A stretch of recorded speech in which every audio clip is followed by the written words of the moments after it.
All right. Looks like we're up and running. Go. All right. Happy Thursday, everybody. Let's get my brain moving a little bit first. Play a thinking man's game.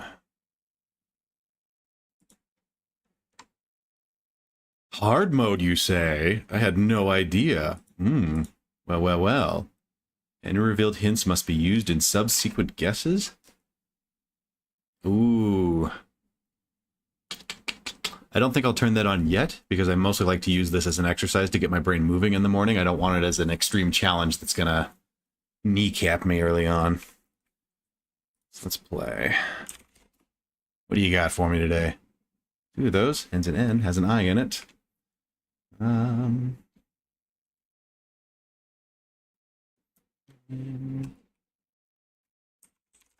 Probably not. Definitely not.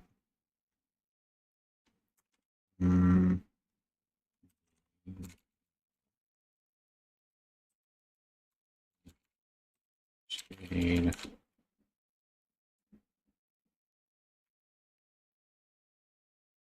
Then chin. Brink.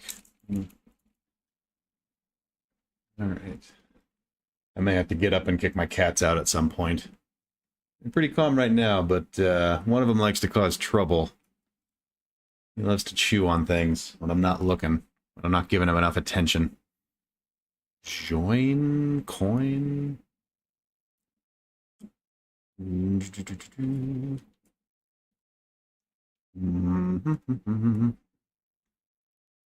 There's somewhere. Grain.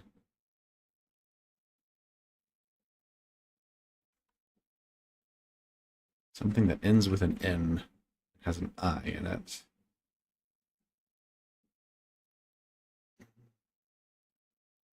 Lim, stim, brim. Tim? Ain't.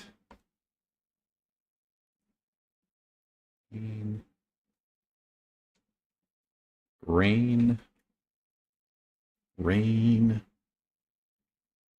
Really like those AIN words.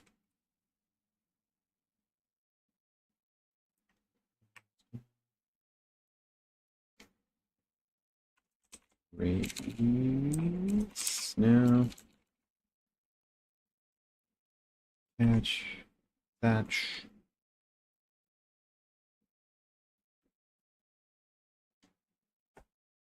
Main.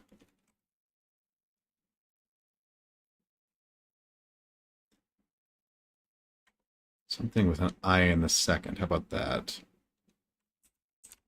Inane? No. Hey, what are you doing down there? One of my cats is down there. It's the one that doesn't like to chew on stuff, so I shouldn't have to worry about her. The other troublemaker's right here on my left, salivating as he looks at some cables. Lion?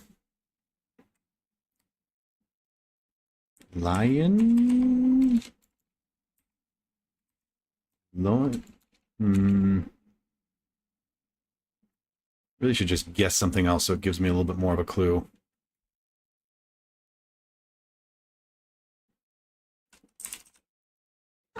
Hey, get out of here, you. Get out of here, you. Get.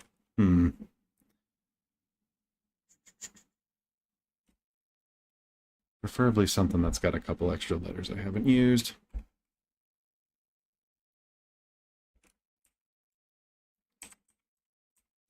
Jump.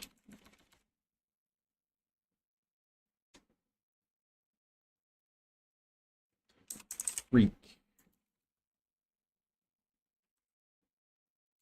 Hang on a second. Hey. What are you doing out there? Get out of here. Get out of here. Get out of there. No, get out of there. Hey. Get out of here. Get out. Get out. Get out.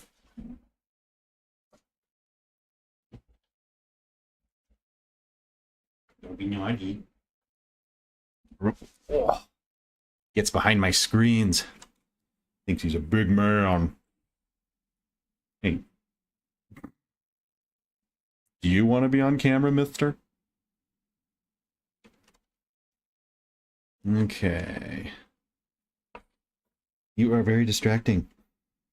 Don't drop my fidget toy. Young?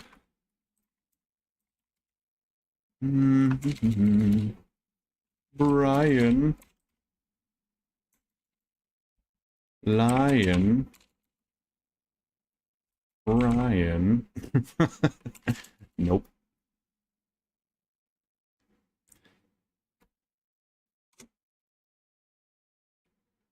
Shown. Yeah, it's definitely not that, but I'm just gonna do that. Okay, well that told me nothing. Well, very little anyways. Shown.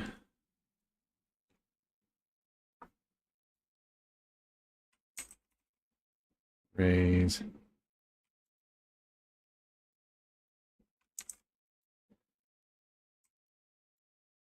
Rec. Rex. Trying to get more letters in there that I can use. Tell me what's in the word.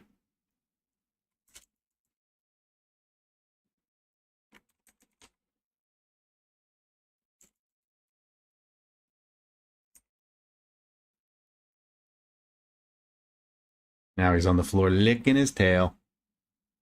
Handsome boy. Huh. What am I not thinking of here? Frame. Freon? No. Well, there's an E in it somewhere.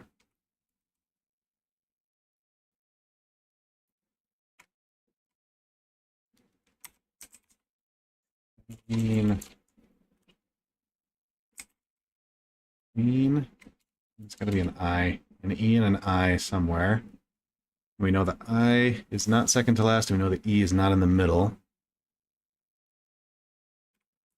Could be an IEN or nope. Eons. Geons. Leons.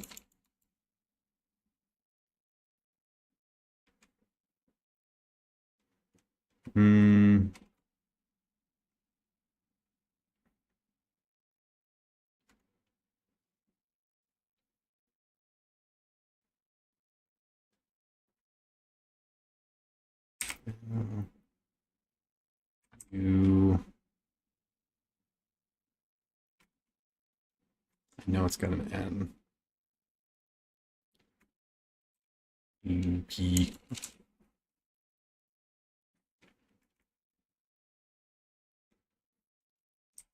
CLEIEN. Client.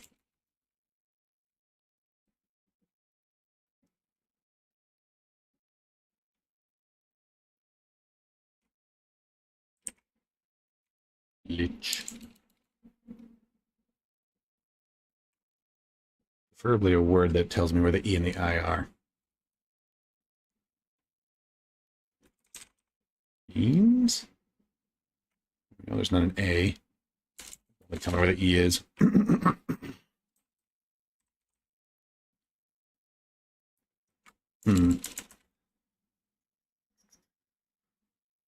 Yikes.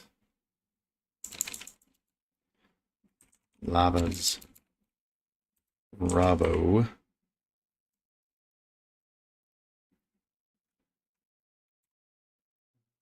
A.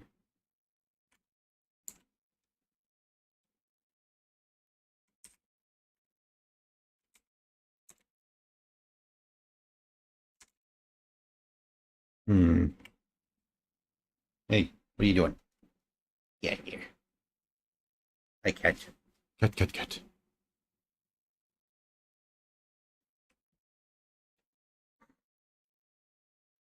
Always causing trouble, that one. Green.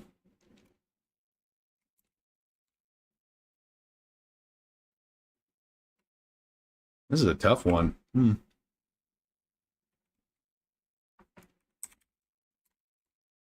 Dude, don't bite. Big meanie. Anybody wants a good look at him. Here's the big boy. Yep. Good job, boy. Jump, jump. All right. You go play. You go play, or am I gonna have to kick you out?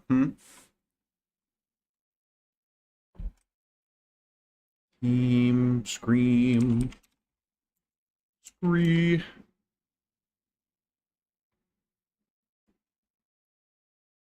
Dude, stop biting my ankles.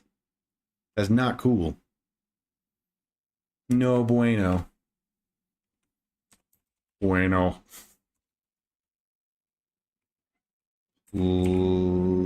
Lunch. Hey, bud. Are you so needy right now? What do you want? What do you want? He wants to play. He always wants to play.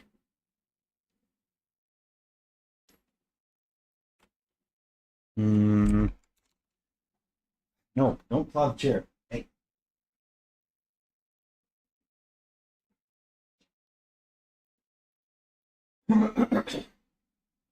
He also likes to claw at my fancy leather chair.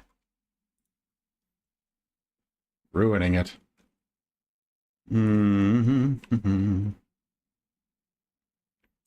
E I E B-I-G-E. Biggin. Yes, it's beginning. In the beginning. B-I-J, B-I-K, B-I-L. N. Billin. Bitten. That's two T's. That's biting. We're biting now. Titan? I doubt it. That won't tell me much either.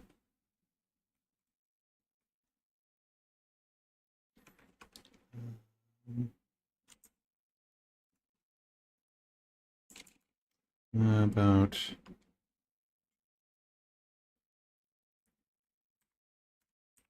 L E I He's back. He's back for more. Back for more troubles.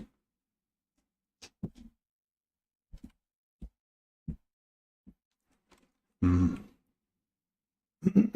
getting close to just kicking him out, but the other one is relaxing in the corner, and she's not causing any trouble. And I hate to separate them, because they're very social. Now he's just laying here with his tail on my leg. Don't, I'm chewing the cables. No. No. Hey, you're making it hard to stream.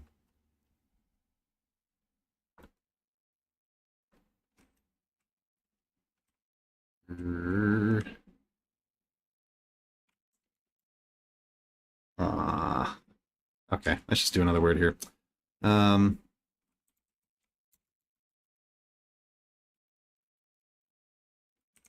Each. Hey, don't chew on the cables. So naughty. What's in this box? What fits in that box?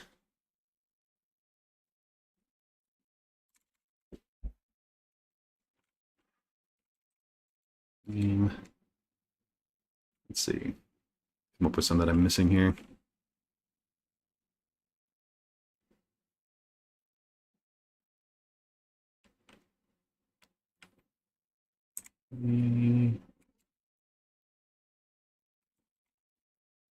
Ouch. It's back at my feet, waiting to bite. Lunch.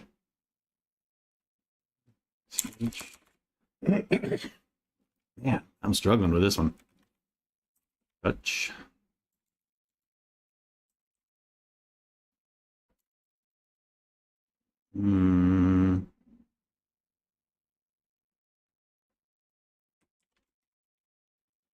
ECH.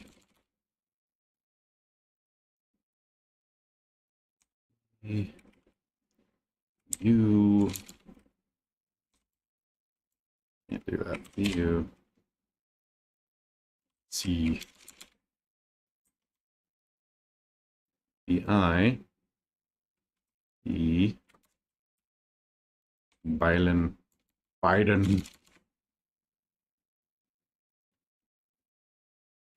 Oh man, this is throwing me. What could it be?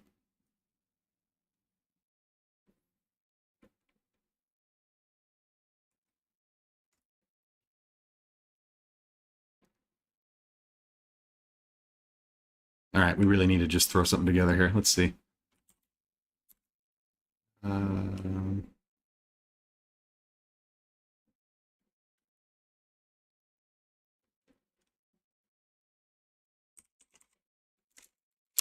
Something that mixes up the E and the I, preferably.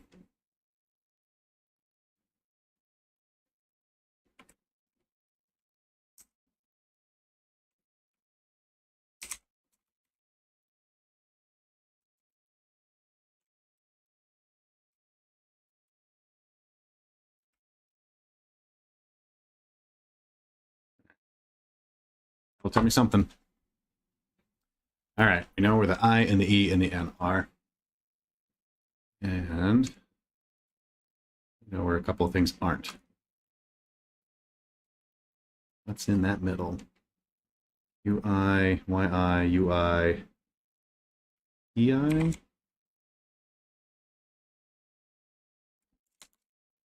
GI, JI, KI, CI.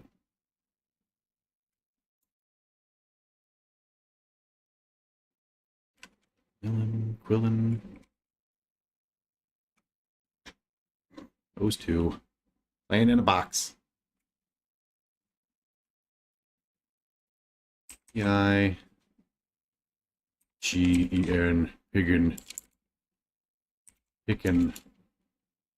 Dibbin? Dibbin? Dibbin out.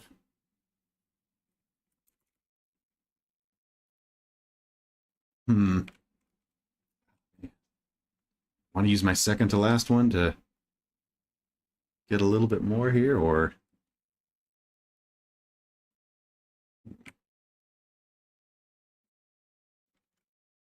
preferably use a word that has nothing that I've guessed yet. Let's see.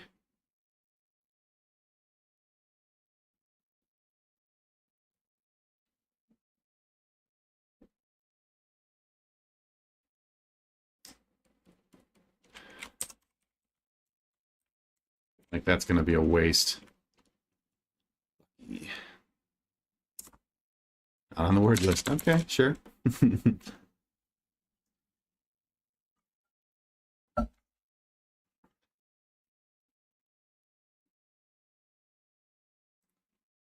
am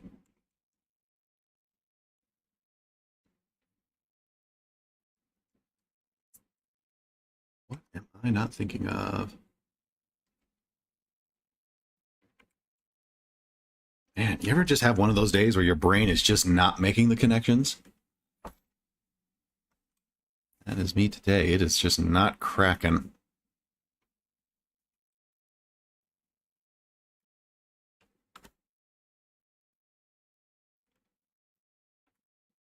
EI.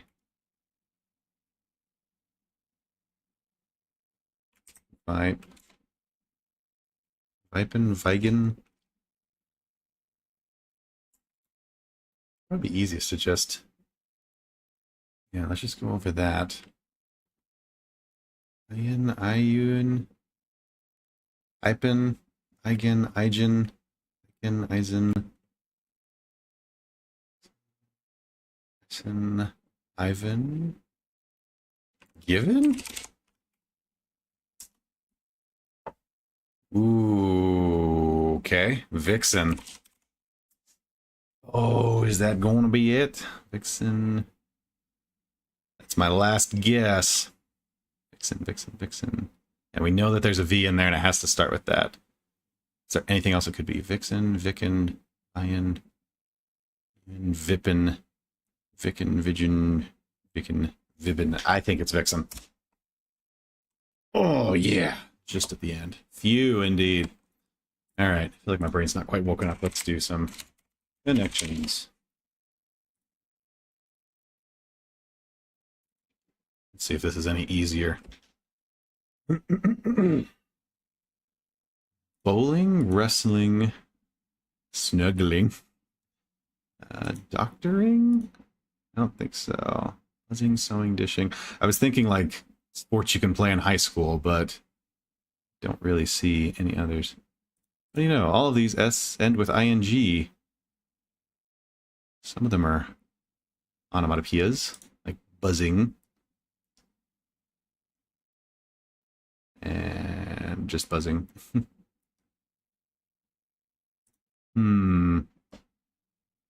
Spooning is something you can do with another person. Snuggling is something you can do with another person. Cuddling is something you can do with another person. Wrestling is something you can do with another person. Hugging is probably what they're going for. Words that end in ing that are something that you can do with your significant other? I don't know. Spooning, snuggling, hugging, cuddling. They all seem to be related. Okay, got one. Getting cozy. I see. Acupuncturing, whispering, dishing, doctoring, buzzing, sewing. Doctoring is a form of fixing, like sewing. Acupuncturing is a type of doctoring.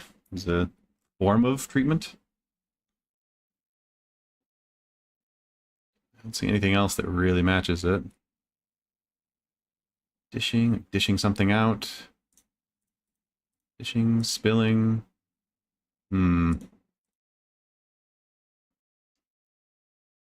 Bowling.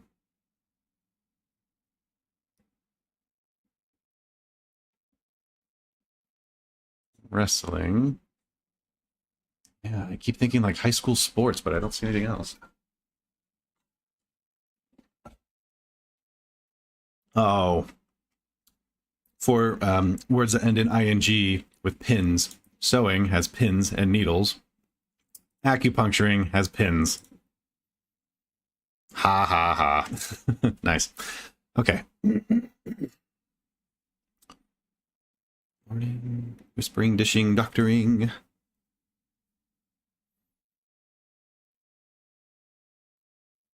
Siring. These are starting to get a little tougher. Let's see. Missing. Whispering. I feel like lording and siring, kind of specific words that don't have a lot of alternate definitions. If you're lording over somebody and you're siring them, you have a position over them, something like that. Spring, buzzing, missing. The only thing I could think that would match with that is maybe doctoring, because you're in some kind of a position over them. I don't like that. Shuffle. See what it does to my brain.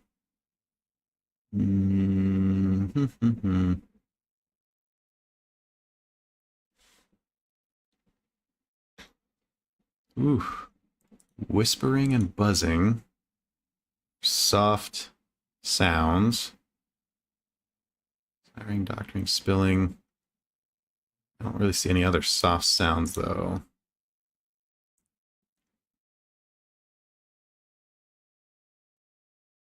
Stuff in a doctor's office, though? You whisper in a doctor's office because it's a doctor's office?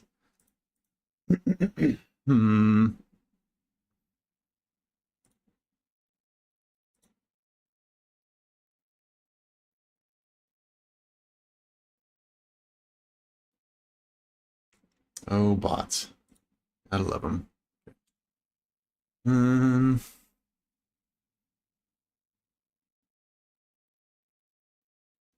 Buzzing, whispering, doctoring. Thinking like sounds you can make. Whispering and buzzing. Loading, doctoring, siring, dishing, missing. No, no, no, no. Shuffle it again.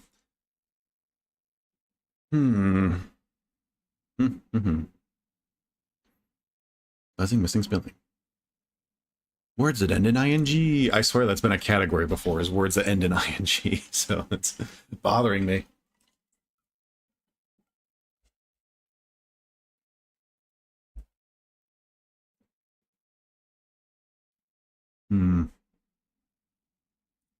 Lording and dishing.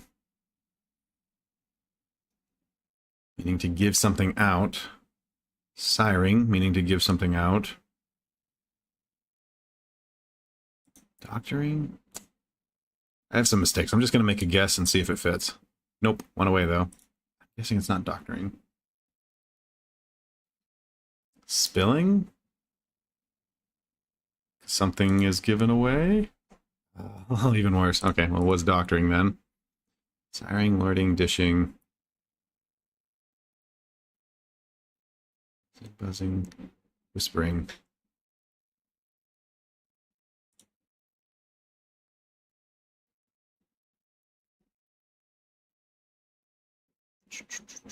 Oh boy. Oh boy, what am I missing? What am I missing? Come on, think, think, think. Think, think. Dishing, lording, missing, buzzing, doctoring.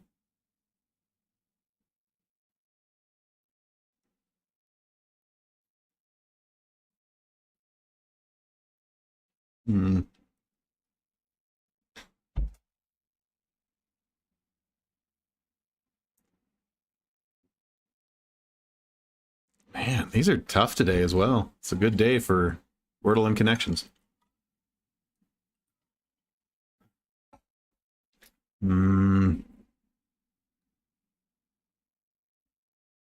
Oh, there. That one's close. Sorry, I'm a little phlegmy today. I was thinking one of them. Jeez. Sorry. 1 second.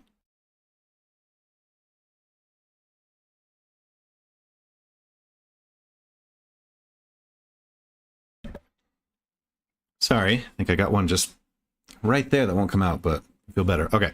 I was thinking one could be words that end in ing, but also have 2 letters in the middle of it, like spilling and buzzing and missing, 2 letters that match, right? But don't see any others that have 2 letters in the middle that match. So nothing else fits the structure. Spilling. What did I have before? Lording, doctoring, siring.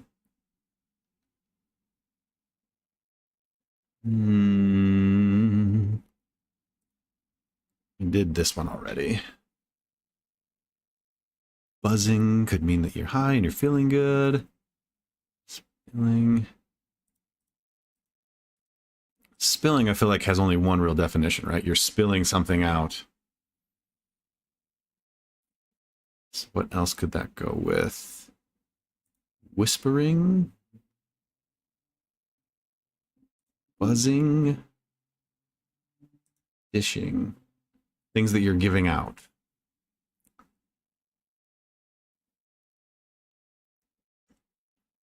Ah, this is going to bite me, isn't it? Oh, okay. Gossiping. Okay, made the connection, but not for the reason you'd expect. Okay, let's see. So siring, lording, missing, and doctoring. How do these all fit together? Siring, lording, and doctoring feel like fit, and there's something you can do for someone else, or you do to someone else? Missing? I guess there are things that involve another person. Yeah. Words that end in ing that involve 2 people, at least. I guess that's going to be my guess. Solid. Starting with titles. Sometimes I make a connection and it doesn't match.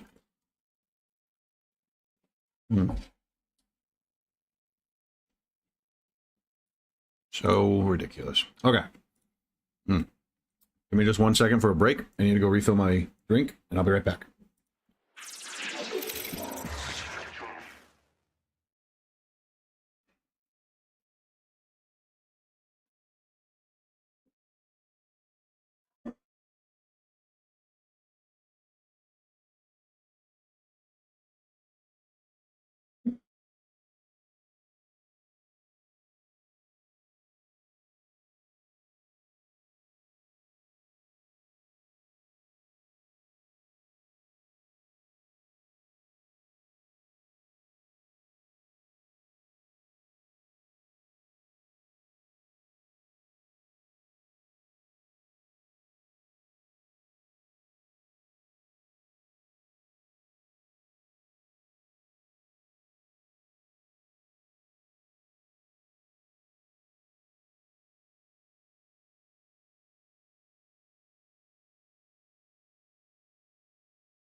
All right, here we go. We're back. Let's get into the content.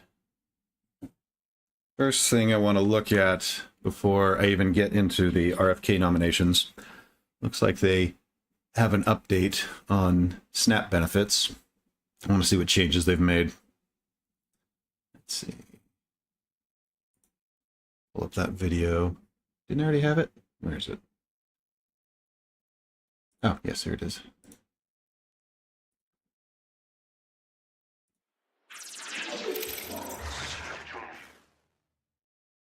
Oh, swap over my Bluetooth from my phone.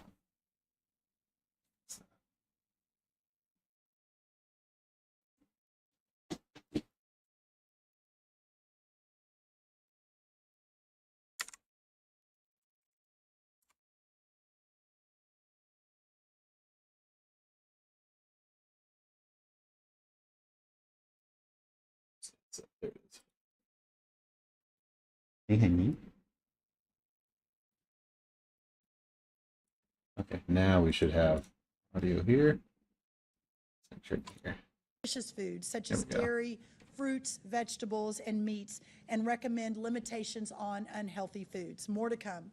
President Trump and all my friends have know that our current health outcomes, especially for our children, are unsustainable, and that American agriculture, again, is at the heart of the solution. I am so proud to stand here today at USDA alongside Secretary Kennedy, Governor Sanders, Governor Braun, and so many other governors, Governor Cox from Utah, Governor Little from Idaho, who can't be here today, but are with us and will soon get these waivers. And also Congressman Baird, as we work to make America healthy again, especially knowing that the best is yet to come. Now I'd like to turn it over to, again, my partner in this effort, Secretary Bobby Kennedy of HHS. Thank you all. Thank you, Secretary Rollins. When I was a little boy living in this city, my uncle was president. I was 10 years old. The chronic disease rate in our country was around 3%. We spent zero on chronic disease. Today, chronic disease in our children is up to 60%. We spent... Let's test that claim. Chronic disease in children. US, I'm guessing. In the U.S., a significant number of children experience chronic diseases, with estimates suggesting that 10 to 30% of children may have a chronic health condition. The CDC defines chronic illnesses as conditions lasting a year or more that require ongoing medical attention. Okay, so not quite as high as 60%. Also, what do they mean by chronic health condition? Asthma is a chronic health condition, fibrosis, which is nasty, diabetes, which can be nasty or manageable. Obesity is a chronic health condition. I'm assuming that that's what he's trying to lean into, especially with this being a change in SNAP benefits. My understanding, at least so far from what I'm hearing, is that they want to take some of the unhealthy, more obesity-causing foods out of SNAP, make them less accessible. So I'm guessing that he's going to make a comparison here, saying that we have the highest rate of obesity, which I'm not against, by the way. I'm not trying to say that, oh, he's such a fool for trying to fight children obesity. Like, that's fine. I just want to make sure I understand what he's actually getting at. Politicians have so many layers of doublespeak that it's sometimes hard to understand. So I'm trying to peel those layers apart. And sometimes they can be critiques of what they're saying, and other times they can be supporting. So such a general term. Hello? What do you want? Hang on a second. Cat's meowing. Yes.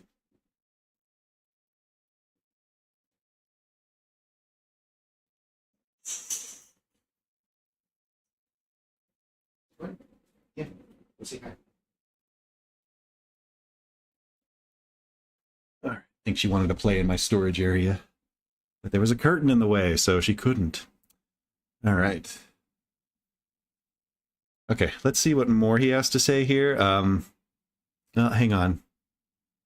Chronic disease in children, U.S. over years. I'm guessing it's gone up in that obesity has definitely gone up.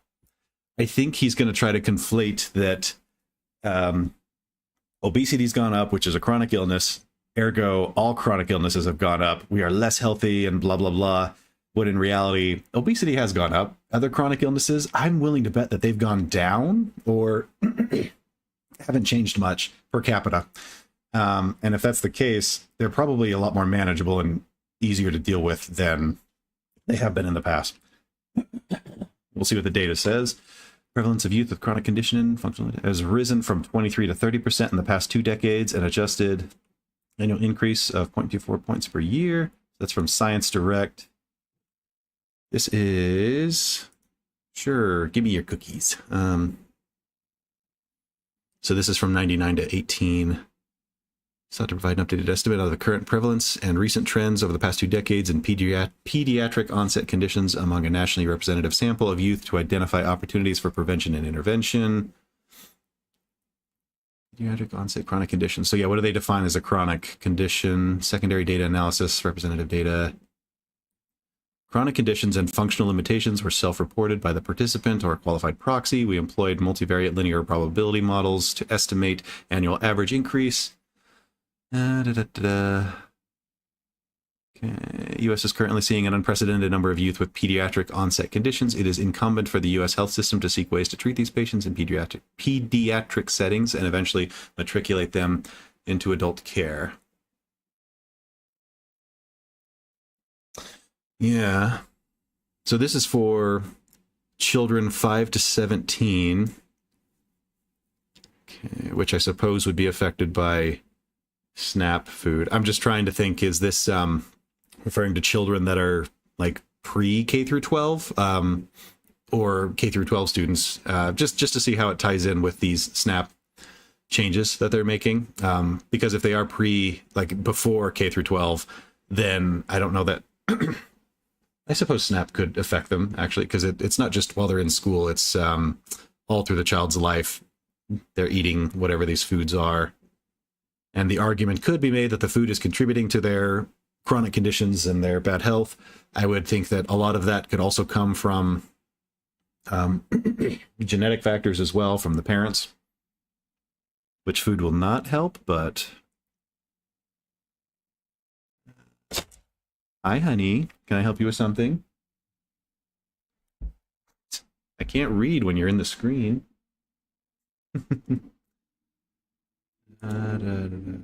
Okay. Maybe I'm digging too much into the weeds here. Let's see more of what he has to say before we start looking for details here. And about $1.7 trillion a year treating it.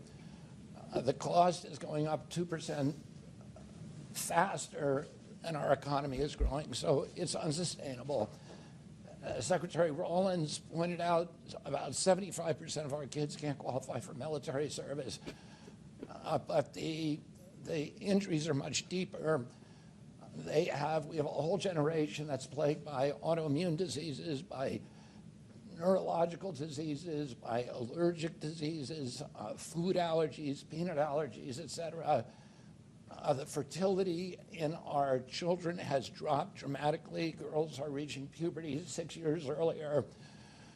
American teenage boys have sperm counts that are about 50% of 65-year-old men.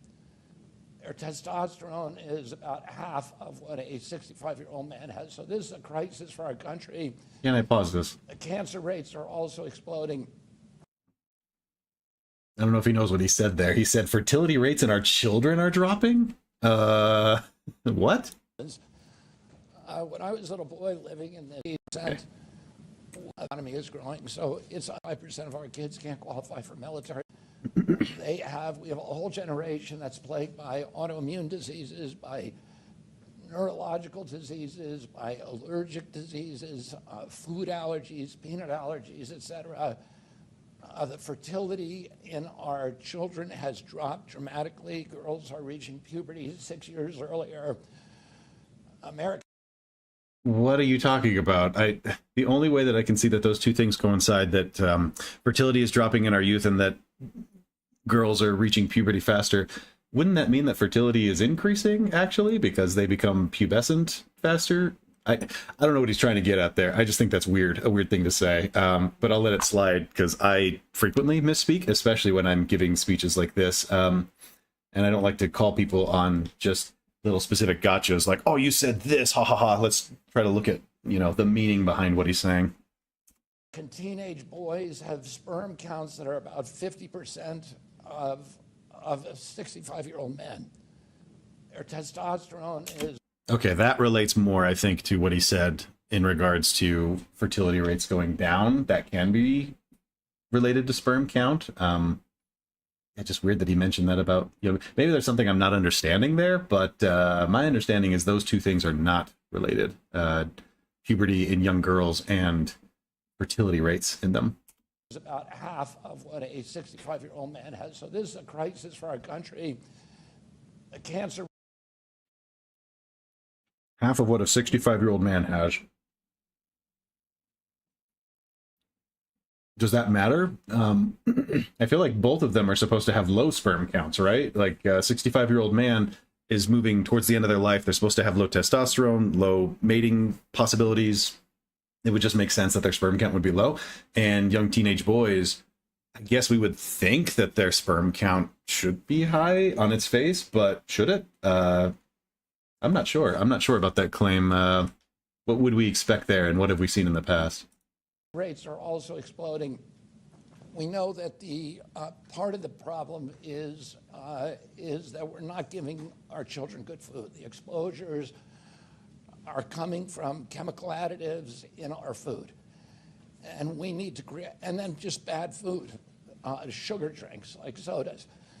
And for 20 years, Democrats and Republicans have been talking about this on Capitol Hill and saying, why are we paying for this? If somebody wants to drink a soda pop, we have no problem with that. We believe that we have freedom of choice in this country. A taxpayer dollars should not be funding these injuries to our children. And we pay for it twice. We pay for it through the SNAP program, and we pay for it later on with diabetes and obesity. And we pay for that at CMS, which is my agency, through Medicaid and Medicare. And President Trump has asked us to make America healthy again. The first time in our history, we have a Secretary of Agriculture of USDA, Brooke Rollins, who has the courage and gumption to actually...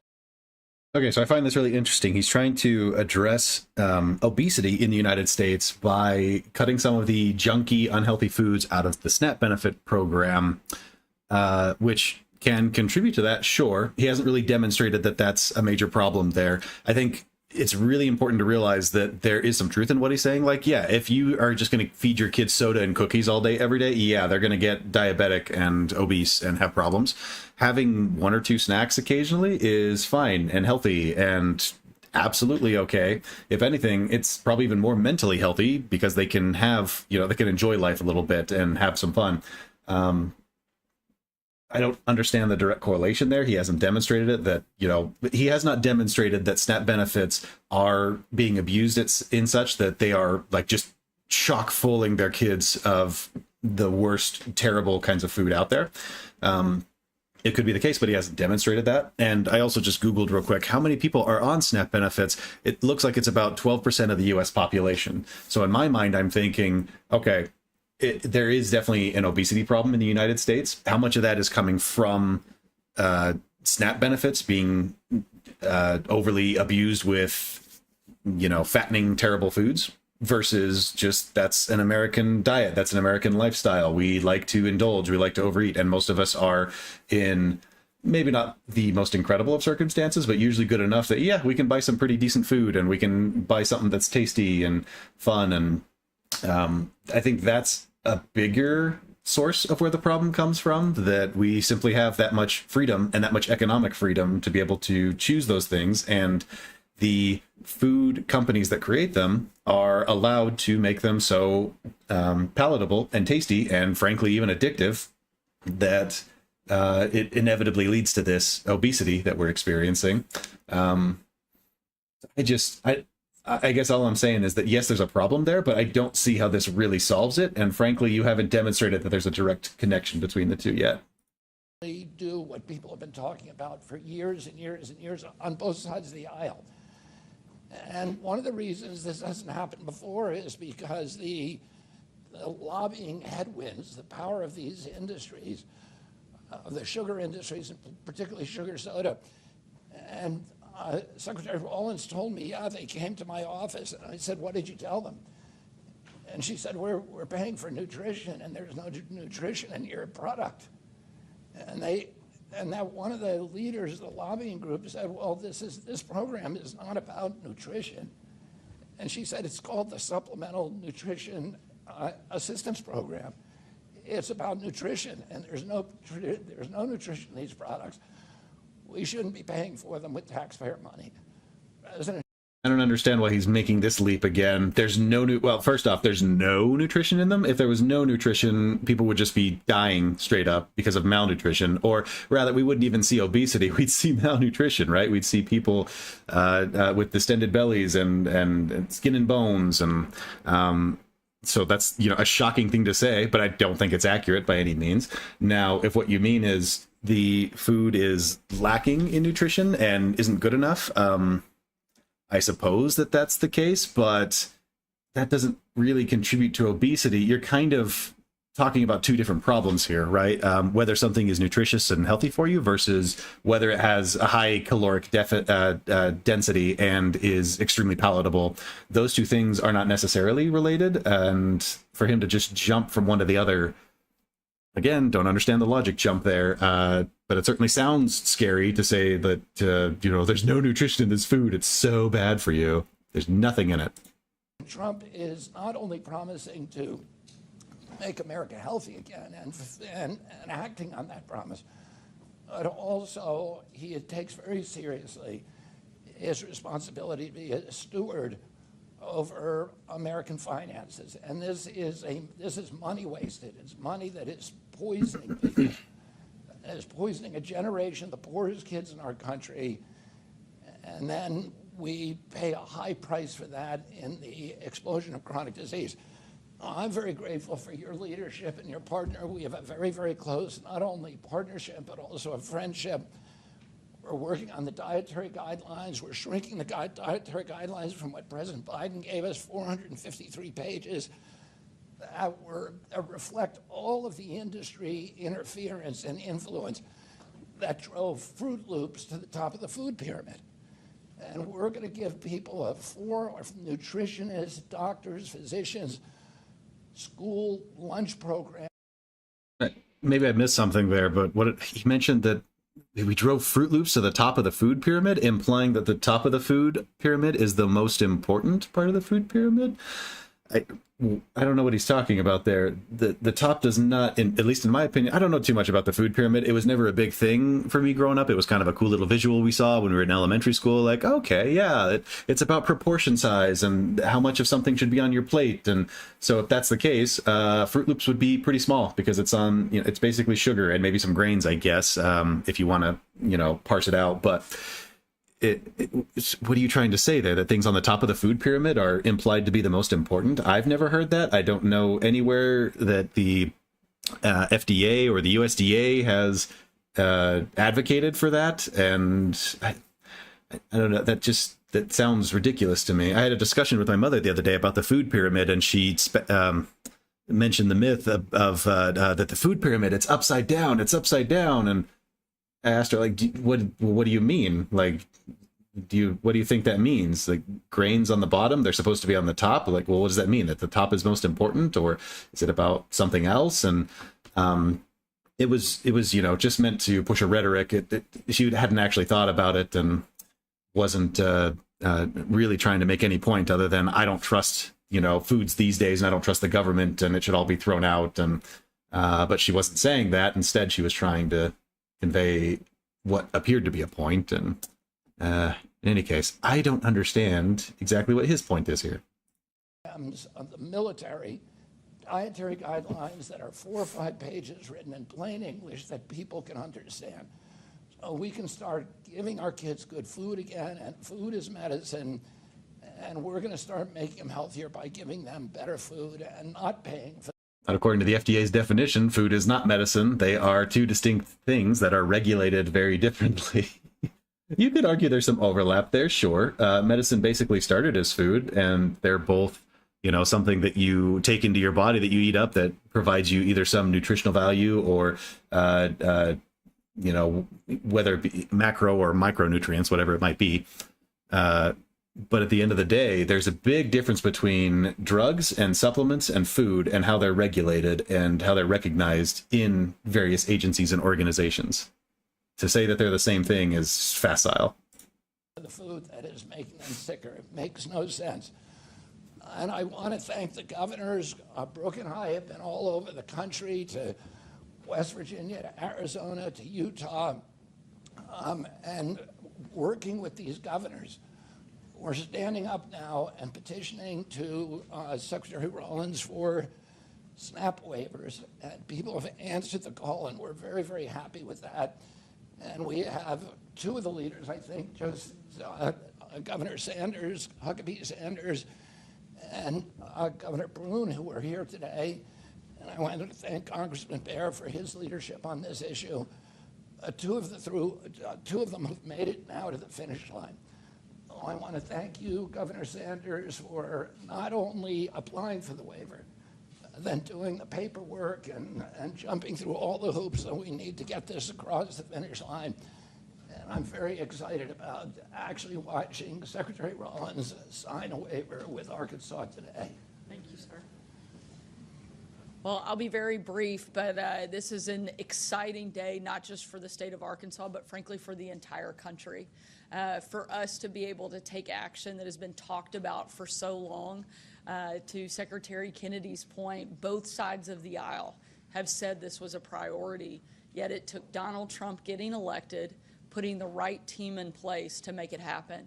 If you had said even a year ago that these waivers would be getting signed so quickly, I don't think most people would believe you. But the changes that this president is empowering his team to make for the betterment of all Americans is something that is unprecedented. I love that I get to be part of this with my good friend, Secretary Brooke Rollins. We got to know each other working at the White House, and I know that this is something very personal to her. This isn't just because it falls under her purview as the secretary, but because she's a mom. And it's something that was what we initially bonded over, is surviving working in the White House as working moms. And so the same way that I know that she is thinking about her own kids, that's one of the things that motivates me to see this get done and get across the finish line, is the fact that I am a mom of 3 kids, and I want something better for our kids.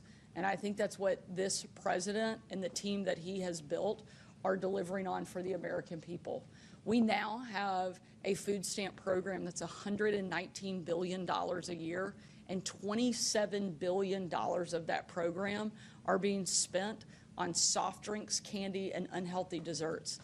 It is insane to think that in the same building that we administer the food stamp program in the state of Arkansas, where we give out these food stamps and provide what is supposed to be nutritional assistance, is the same building where we're paying for all of the chronic disease that is taking place in the state of Arkansas. Over a third of our population is either diabetic or pre-diabetic. And the fact that all of that takes place within a few feet of each other shows you just how backwards and how broken this system is. And now we have an administration that is actually doing something about it. We have in Secretary Kennedy and Secretary Rollins people who aren't just talking about making changes, but are implementing change that has been needed desperately for decades here in this country. They're taking on special interests every single day and winning in a way that no other administration would have been able or willing to do. And while Brooke cheers for the wrong football team every fall, I think that she is cheering for the right things to happen. I had to get that in there. She's cheering for the right things to happen in this country. And there is nobody that I have greater confidence in helping us make sure that our kids in our country are healthier. And that has to be something that we start focusing on, not only because we want our quality of life to be better, but we are bankrupting our country because of what we are doing and the way that we're operating. So Okay, I'm gonna cut in there. Bankrupting our country with what we're doing. I looked up the where was it? How much does SNAP cost and the percentage of the budget that it is? Because on its face, I'm in agreement. I think everybody's in agreement. If we're wasting money on SNAP benefits for garbage food that doesn't need to be spent on, sure, let's cut it. And I think every little bit matters. I think that if you really do care about the fiscal responsibility of the United States and the budget that we set up, we should target the biggest line items first and not go for little ones. That being said, SNAP looks like it covers about, let's see, close to $100 billion out of the federal budget, which is just a little below 2%. And to say that we are bankrupting the United States over 2% of the fiscal budget is alarmist, ridiculous. I don't understand why maybe it's just so that they can make it seem like this is a much bigger deal than it actually is and help push it through. And that being said, I also, what did she say earlier? That this, if you asked years ago before the Trump administration about getting these waivers passed so quickly, it would have been ridiculous. It wouldn't have happened. Who signs those waivers? Who approves them? Oh, well, it's the head of the USDA, which, it's Brooke Rollins. What do you know? So it has nothing to do with the administration and everything to do with who is head of the USDA. How long has Brooke been head of the USDA, by the way? Let's see here. I'm sure Wikipedia will tell me. 2025. Was she a Trump nominee at the beginning of, on November 2024, Donald Trump announced his intent to nominate Rollins. Okay. So it was just from the beginning of the Trump administration. So I suppose one could argue that the Biden administration would have never nominated somebody who would have approved this. And now that Trump's in, he nominated somebody. But again, leaps in logic that haven't really been demonstrated here. And I don't understand why they're able to make those jumps, why they think they're able to make those jumps. And at the end of the day here, taking a step back, I find it a little bit ridiculous that their solution to dealing with health issues in the United States and budgeting issues within the US government is to cut certain types of food out of SNAP benefits, sodas and sugary foods. And it looked like certain vegetables without, less than 50% natural juice, vegetable drinks with less than 50% natural juice, unhealthy drinks and candy, et cetera, et cetera. Like, all that's really doing is going to discourage some people on SNAP benefits from using those SNAP benefits to purchase various sodas and candies. That's it. How many of them are actually going to follow through with that? I don't know.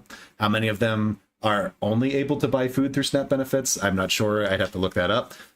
But I have a feeling that this is going to be a very small percentage of the population and make negligible amounts of difference. So they're patting themselves on the back for something that I don't think is a big deal. I think we're going to stop listening in on this because I feel like I've gathered what I need to from this, and they're just going to spend the next 20 minutes patting themselves on the back and congratulating themselves for this same thing here. And really what I wanted to focus on today was the appointees for the vaccine committee? Let's go ahead and get into that here. Let's even swap out the... All right. Members of the CDC panel advising on U.S. vaccines. I wanted to get more information on what the CDC panel was, who these new appointees are, and how their influence might change the outlook of U.S. health, as well as disease control and vaccination in the United States. So first off, I want to see how many members are in the CDC panel.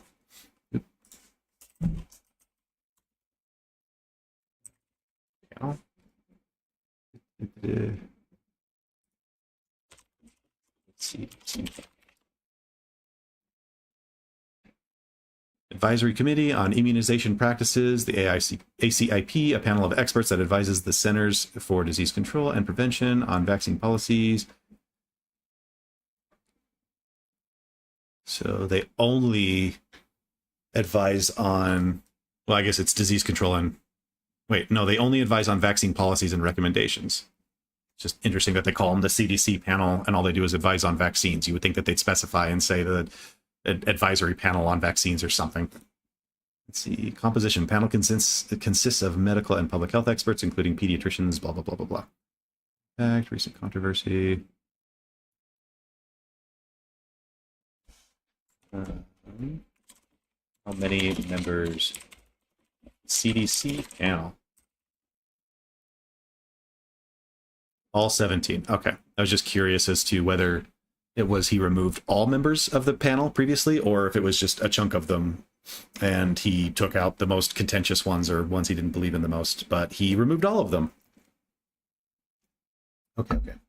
So let me take a step back here just to catch anybody up who is not familiar with what this is. A few days ago, RFK Jr. removed all members of something referred to as the CDC panel, which advises the United States Center for Disease Control on vaccinations. It looks like they had 17 members, and RFK Jr. canned all of them. The reason he said that he did that was due to conflicts of interest, and that new appointees would be needed to restore public trust. I think anybody on the outside looking in that doesn't know even too much about this panel whatsoever would immediately feel like, oh, this is a political stunt to remove all of the naysayers out of this panel, people that you don't really like and that don't support you, and to completely replace them with yes men, with people that are on your side and tend to support you. Others that maybe are a little bit more politically minded or have a distrust of the institutions and the government might think that, yes, this is what we need, and he's doing the right thing by pulling out all of these corrupt officials that have been ruining our country and making it unhealthy for the last, forever, and replacing it with people who will get the job done and actually make America healthy again. So what I wanted to do was look into these new appointees and see how true that was and what that might actually mean, because there's definitely some controversy there, and I'd like to dig into a little bit of what the facts might be. So, removed all 17 members of the advisory committee. Justified removal. Committee advises the CDC. Dr. Bruce Scott of the AMA warned this move risks increasing vaccine-preventable diseases amid declining vaccination rates, while Dr. Georges Benjamin called it a coup, harming national health. The action disrupts a trusted, transparent advisory process and raises concerns about vaccine confidence and access through Kennedy plans to reconvene the panel in 2 weeks with his own picks. So let's see. I want to start with the original 17. I don't know if I'll get much on this. He claims that there were conflicts of interest, and I think we all agree that's a bad thing, right? We should always be rooting out conflicts of interest in these committees.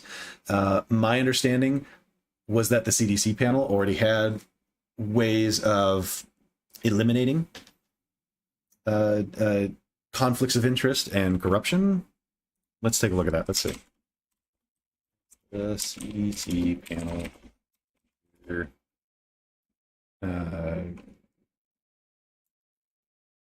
Against conflicts of interest. I'm sure they have a policy on this. This is not an organization that's just like, oh, we don't know how this works. We don't care about conflicts of interest. We just appoint people, whatever. Implements measures to address conflicts of interest among its members. Here are some of the procedures. Disclosure and recusal. Members must declare any potential COIs, including business interests or connections to relevant organizations, and recuse themselves from discussions and votes related to areas where a conflict exists.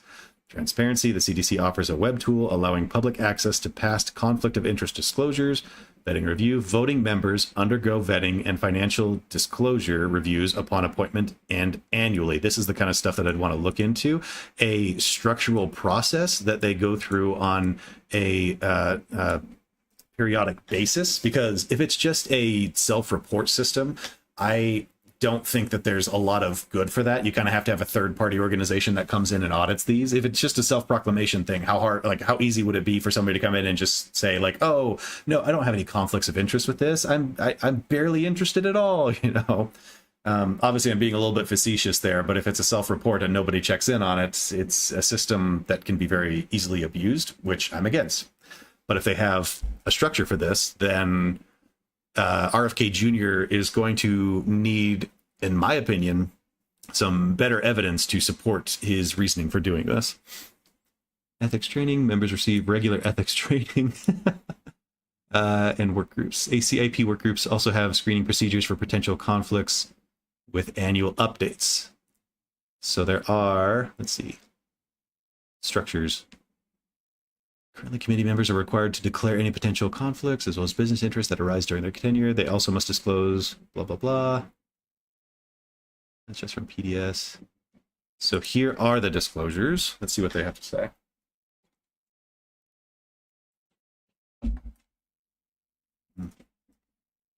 This article's for everyone, by the way. Below is a list of conflicts of interest declarations disclosed by voting members during public meetings for the Advisory Committee of Union since 2000. ACIP members are required to declare any potential or perceived conflicts, blah, blah, blah, at every meeting. The chair calls for conflict of interest disclosures. Prior to any vote taken, members with declared interest are instructed to recuse themselves, blah, blah, blah. So that same self-reporting system. To improve transparency about member conflicts of interest, you can use the web tool below to find previous conflicts of interest. Okay. The only thing I care about here is how many of them there are. Just because if they are frequently declaring conflicts of interest, it at the very least looks like they're trying to be ethical. Versus, like, if they're never declaring conflicts of interest, then you're like, really? Really, Mike? There's no conflict of interest. But it looks like each of them have a handful of it. Let's see. Let me just see here. Has no conflict of interest, but disclosed she previously served as data and safety monitoring board for her Pfizer meningococcal vaccine trials and as a site PI for Pfizer pediatric. Okay. Stanford principal investigator for the Pfizer RSV and COVID vaccine trials and adult varicella. So these seem like reasonable self-reports of conflicts of interest. If they're making new vaccine recommendations for a vaccine that you helped to investigate, to run through its clinical trial processes and have some money involved in that, it would make sense that you'd want to recuse yourself from that. So these sound reasonable as well. So again, this is decent on its face, but what I really care about is the system rather than the self-report.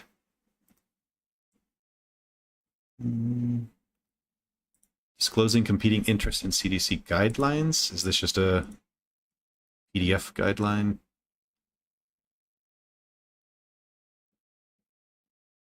Let's see. So they have requirements. Enforced how? Federal interns to assess. Recommends the use of competing interest and confidentiality self-certification for CDC guidelines. Do not apply to members of federal advisory committees, network groups formed under FACA. So, okay, so guidance, etc. Yeah, I don't care so much about the guidance. Again, I want to know the system of vetting and review and work groups. Let's see. Vetting and financial disclosure. Well, I wish that it sourced that. ACIP work groups. Who is this?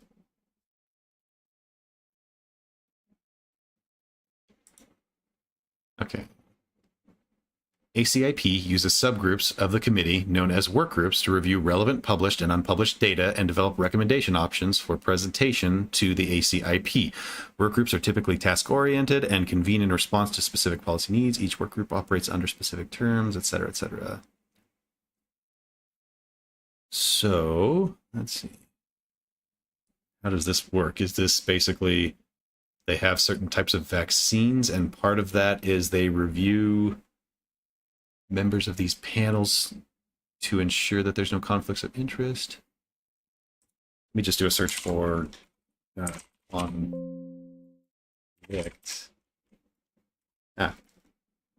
There's a policy. Is this the same one? Advisory committee processes. Avoid undue influence, the appearance or perception of conflict of interest in WG discussions. Screening for potential conflicts will be conducted upon establishment of annual updates will be collected. ACIP Secretariat will assist with the collection of conflict of interest disclosure. Screening of the conflict of interest declarations will be conducted by the WG lead in conjunction with the ACIP Secretariat. So they do screenings of these COIs. So issuance of waivers.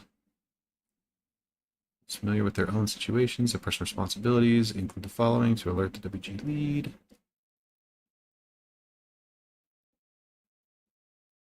COI exists when a participant has a financial interest in a vaccine product, related product, etc. Yep, that makes sense.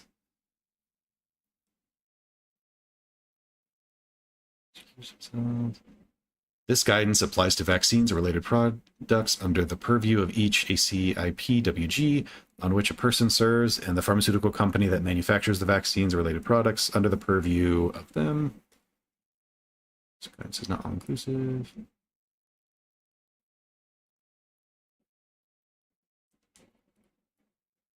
Okay, so that's guidance. Let's see, what other conflict of interest is on the page? Okay.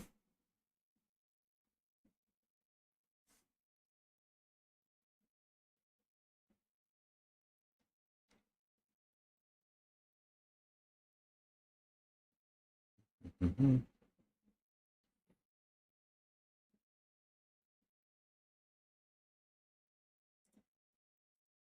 So let's see. Procedures based ensure against conflict of interest. Work groups. ACIP work groups also have screening procedures for potential conflicts with annual updates. So I mean, it's documented here that they have screening procedures for potential conflicts. Just undergo vetting and financial disclosure reviews.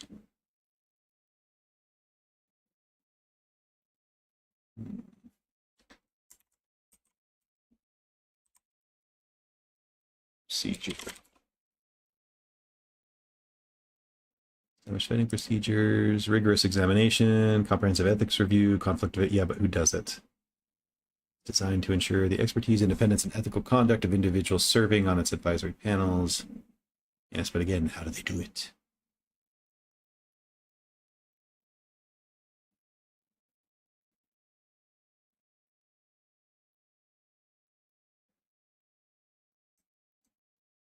Where's this sourced from?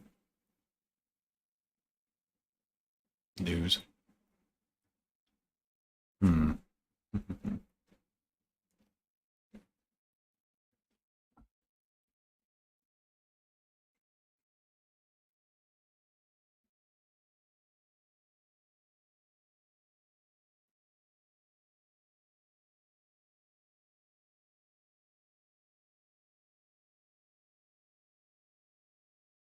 Does NBC have a source for this?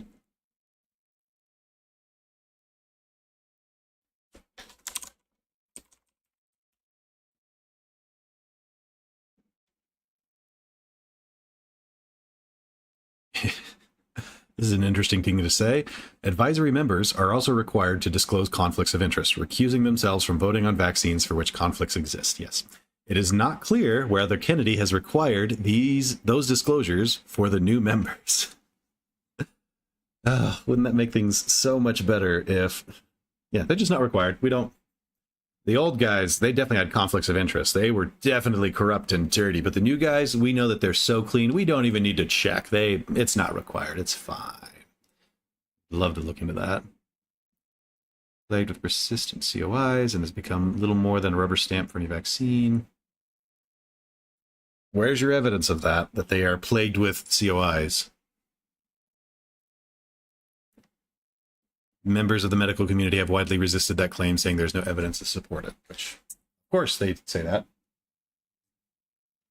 For one, it's the medical community, so either you believe that the system is broken and corrupt, and of course they would defend themselves and say that, or you don't, and it's just a system, unlike like any other, that has watchdogs and tries to take care, does its best and screws up sometimes, but overall, there's no real major conflicts of interest, and so this is insulting for RFK Jr. to imply that with no evidence whatsoever. But again, if you distrust the system, he doesn't need evidence. All he needs is to make you feel that you're being taken advantage of. All right. Evidence to support it. So who are the new members? believe there's 8.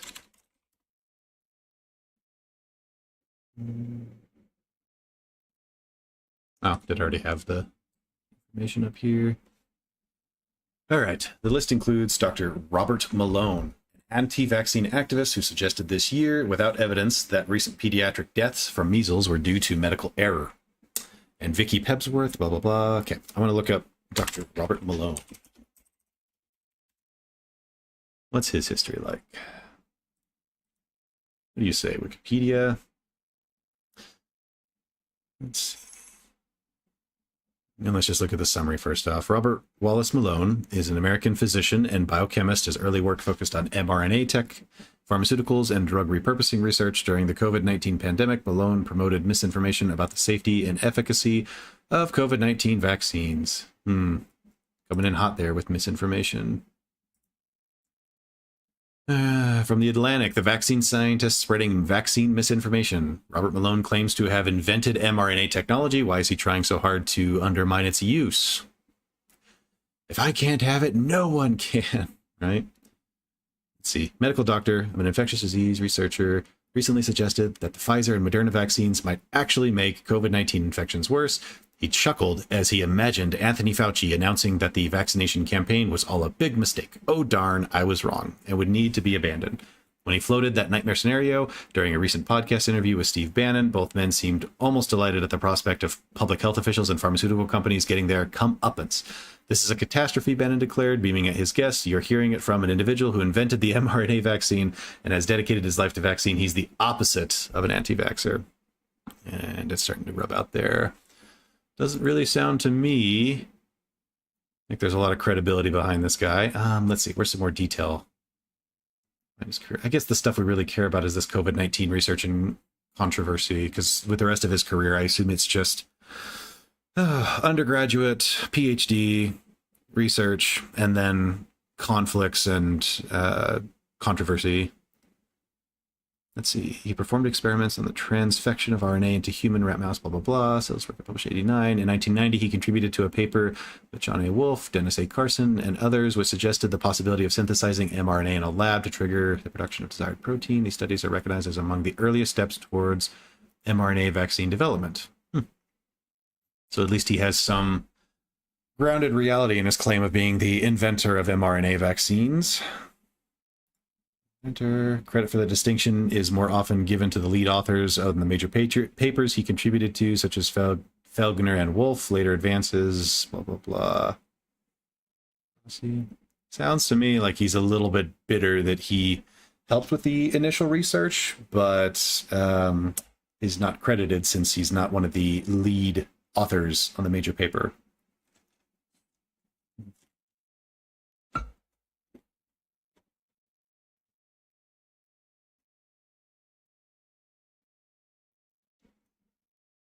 Service Director of Clinical Affairs, CEO and co-founder of Etheric Pharmaceutical.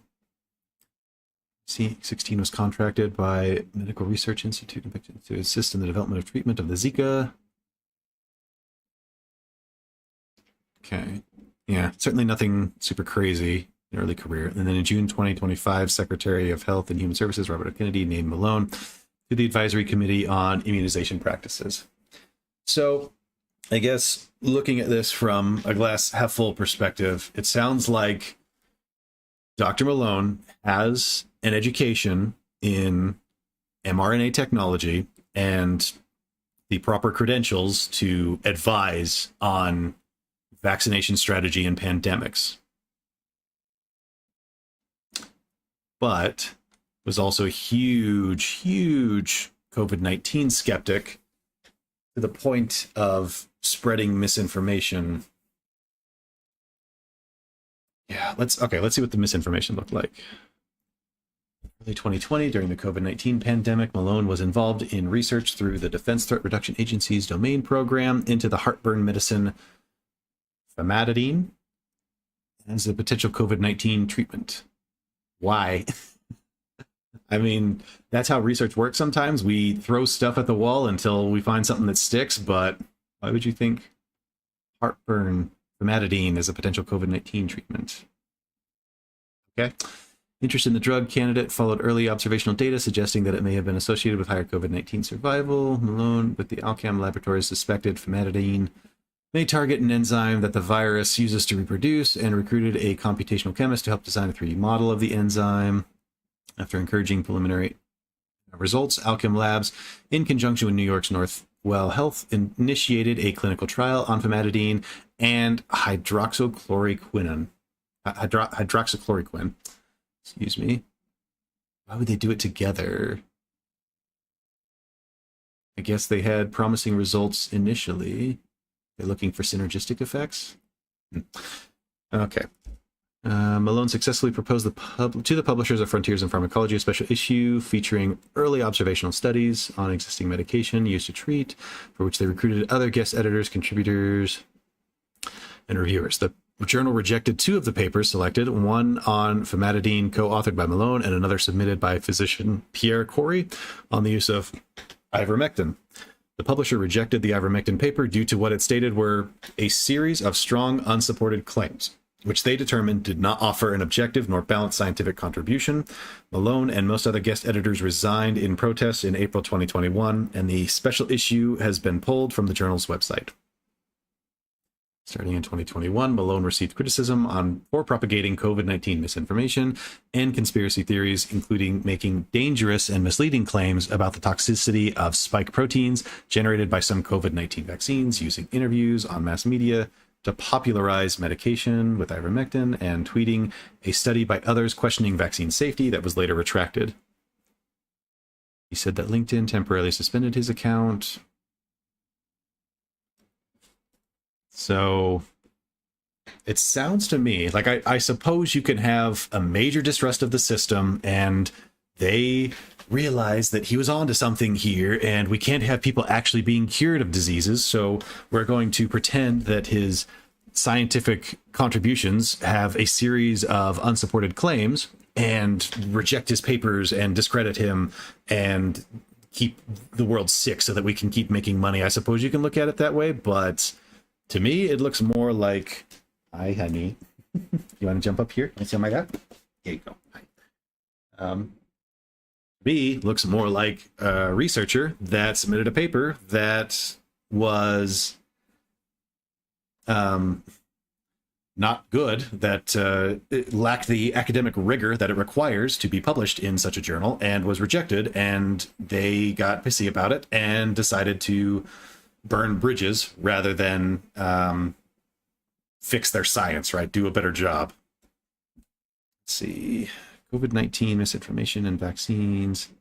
So let's see. What do they do on the Joe Rogan Experience? 2021, Malone claimed on the Joe Rogan Experience that mass formation psychosis was developing in American society in its reaction to COVID-19. What is your evidence of that? I certainly haven't seen mass formation psychosis anywhere. Just as during the rise of Nazi Germany, the term mass formation psychosis is not found in the DSM, is not based on factual medical information, and is described by Steve Riker, a professor of social psychology at the University of St. Andrews, as more metaphor than science, more ideology than fact. 270 physicians, scientists, academics, nurses, and students wrote an open letter to Spotify complaining about the content of the podcast. In 2022, Congressman Troy Nehls entered a full transcript of the JRE interview with Malone into the congressional record in order to circumvent what he said was censorship by social media. Malone has spoken at anti-vaccine and anti-vaccine mandate rallies, including a January 2022 rally in front of the Lincoln Memorial. Yeah, that sounds to me, he's not a vaccine skeptic, he's anti-vaccine. He thinks they don't work. He thinks that they're bad. So you want this person in the CDC panel making recommendations of what vaccines we might implement and use? Sounds like they just don't want any vaccines. Let's see, personal life and politics. Lives in Virginia on a horse farm, high school sweetheart, married. She has a PhD in public policy, although his wife has attended several conservative conferences. Malone says that he does not align with any political party. Okay, not much I'm going to lean on there. I was just curious if they had anything in the political side of things.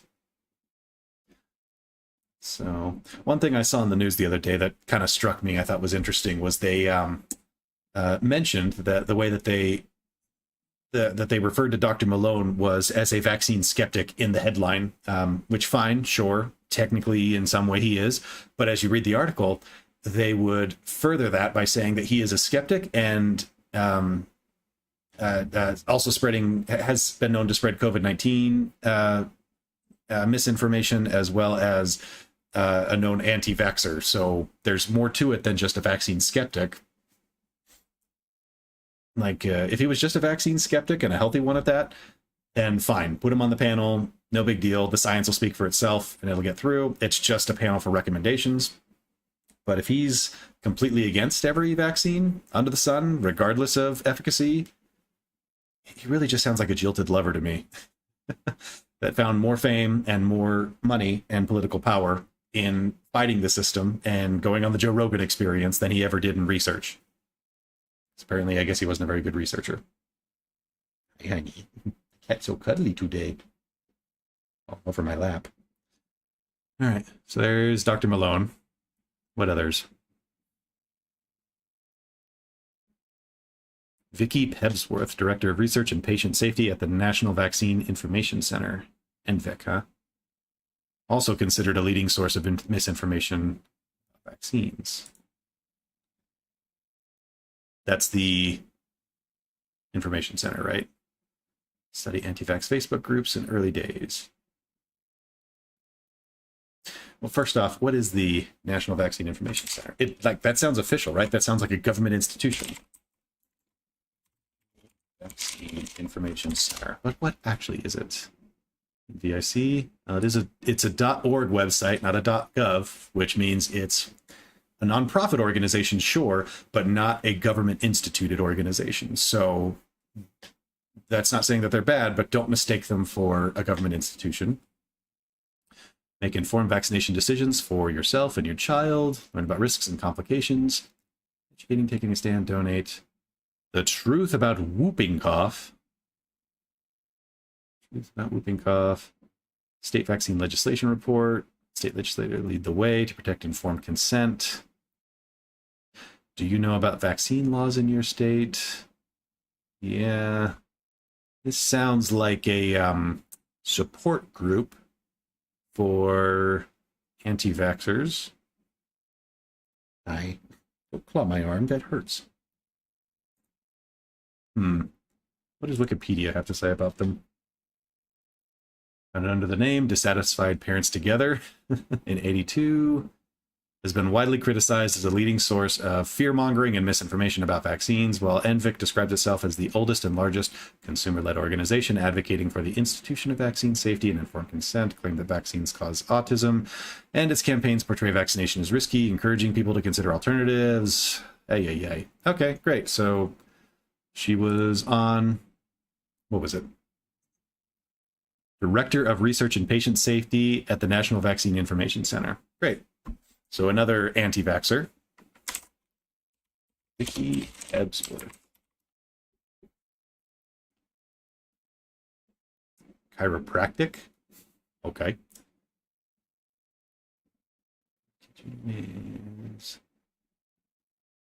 Advisory board.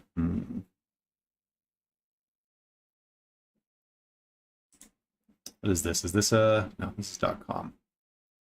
Okay. Well, apparently she hasn't done enough to warrant, say, a Wikipedia page. Everything that's coming up is really just news articles. I guess there's this Chiropractic Society of Wisconsin. Of her what? Meet the speaker. Okay, so this is her speaking at a conference.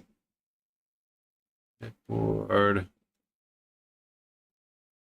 Okay, well, that certainly looks official. What does NPR say about the other vaccine advisors? Do they just have... Okay.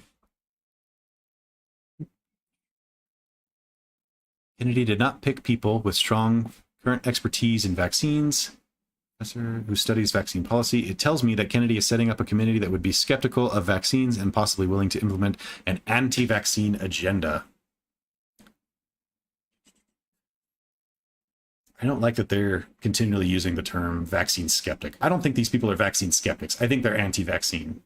Vaccine skeptics would just be questioning the narrative and stating, hey, if vaccines are so good, we should be able to demonstrate that and prove it, which they do through clinical trials and testing.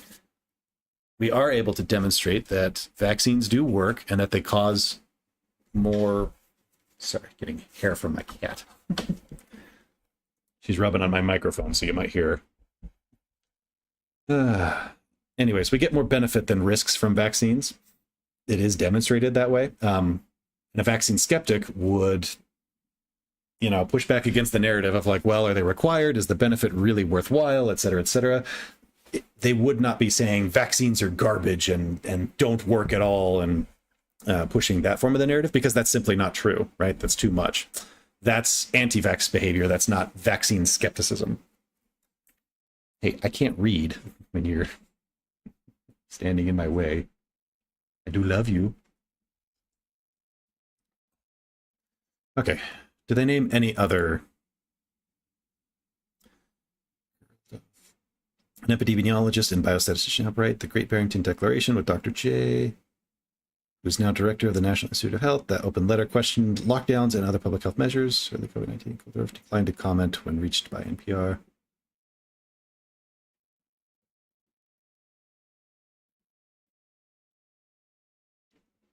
Yeah, this sounds, let me reread this, but this sounds more like vaccine skepticism to me.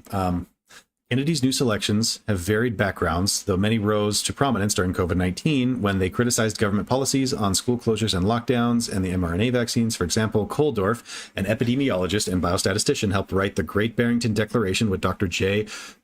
Bhattacharya, then a Stanford University professor who is now director of the National Institute of Health. That open letter questioned lockdowns and other public health measures early in the COVID-19 pandemic. Koldorf declined to comment when reached by NPR. Okay, I guess on its face, it sounds more like vaccine skepticism. I probably shouldn't say that right off. I would need to read the actual article to see what's in it, but it sounds like they are just questioning the lockdowns and the efficacy of them, which I think there is something to be said there, especially if you are a vaccine skeptic. Maybe not so much a vaccine skepticist, but the lockdowns, being skeptical of those, I think that they probably carried on a little bit too long. They were a little bit too much more than they needed to be, but I think that depends on the state as well. In my particular state, I think it was about 4 to 6 months of very light lockdowns. It was not a lockdown of like, you can't leave your home, you can't go anywhere, you can't do anything. It was a lockdown of, I remember I had an ex-girlfriend at the time. We went to the mall. We were still able to go to the mall, even though lockdown was happening. And we were able to go in. They just only allowed so many people to go into the mall and only so many people to go in the stores. You were required to wear a mask the whole time that you were there.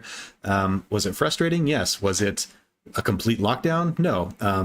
But I know other states had made it even more strict by, basically for 6 months, you couldn't go anywhere. You couldn't do anything. You couldn't go to school. You couldn't go to the mall. Maybe you could go to the grocery store, I suppose, because you're an essential worker. But depending on the state that you lived in, they had vastly different policies on the lockdown. And I think it's worthwhile to debate that and talk about whether those policies were worthwhile or not. But overall, the COVID-19 vaccine did work. It did help. It did save lives. And the skepticism should come from a place of, how much risk it causes rather than does it work at all. Yeah. Okay. Do they name anybody else? Vicky. State concerns about the shots. Seems like those two must be the only people of any real public acclaim. Everybody else is a nobody.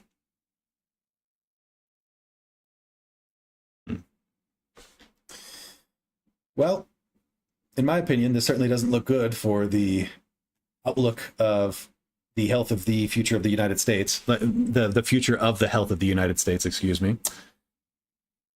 To me, it looks like a politician came in and gutted an advisory panel with specious accusations of conflicts of interest that are pretty baseless, at least has not demonstrated anywhere that I've been able to see what those conflicts of interest are. And even if they are, the system has procedures built in to reduce conflicts of interest and to report those. So it looks to me like a politician came in, gutted these people, and replaced them with others who more closely support his agenda. We don't know much about 6 of the 8, but 2 of them are known anti-vaxxers and have also been caught spreading misinformation multiple times in the past. I'm definitely one for not, crucifying people over every small little mistake. I believe we are human. We do make mistakes. We will make mistakes, and we shouldn't be, completely destroyed based on one mistake. But if you have spread so much misinformation that you have your own Wikipedia page on it and plenty of sources, you're showing up on the Joe Rogan Experience to talk about it and lay the groundwork for even more misinformation, you're no longer a skeptic. You're no longer making a single mistake. You are spreading misinformation and lying to the public in order to get more power, I guess, get more points. Can't say for sure, but this doesn't look good to me. This certainly looks like a politician who came in and gutted an institution and is replacing them with people that support him. So I am wary to see where things go for the CDC. All right, I'm a little depressed now. Let's pull up some videos, see if we can find something fun to watch on YouTube for a little bit. Make me think less about this. Check my phone too as well. Okay.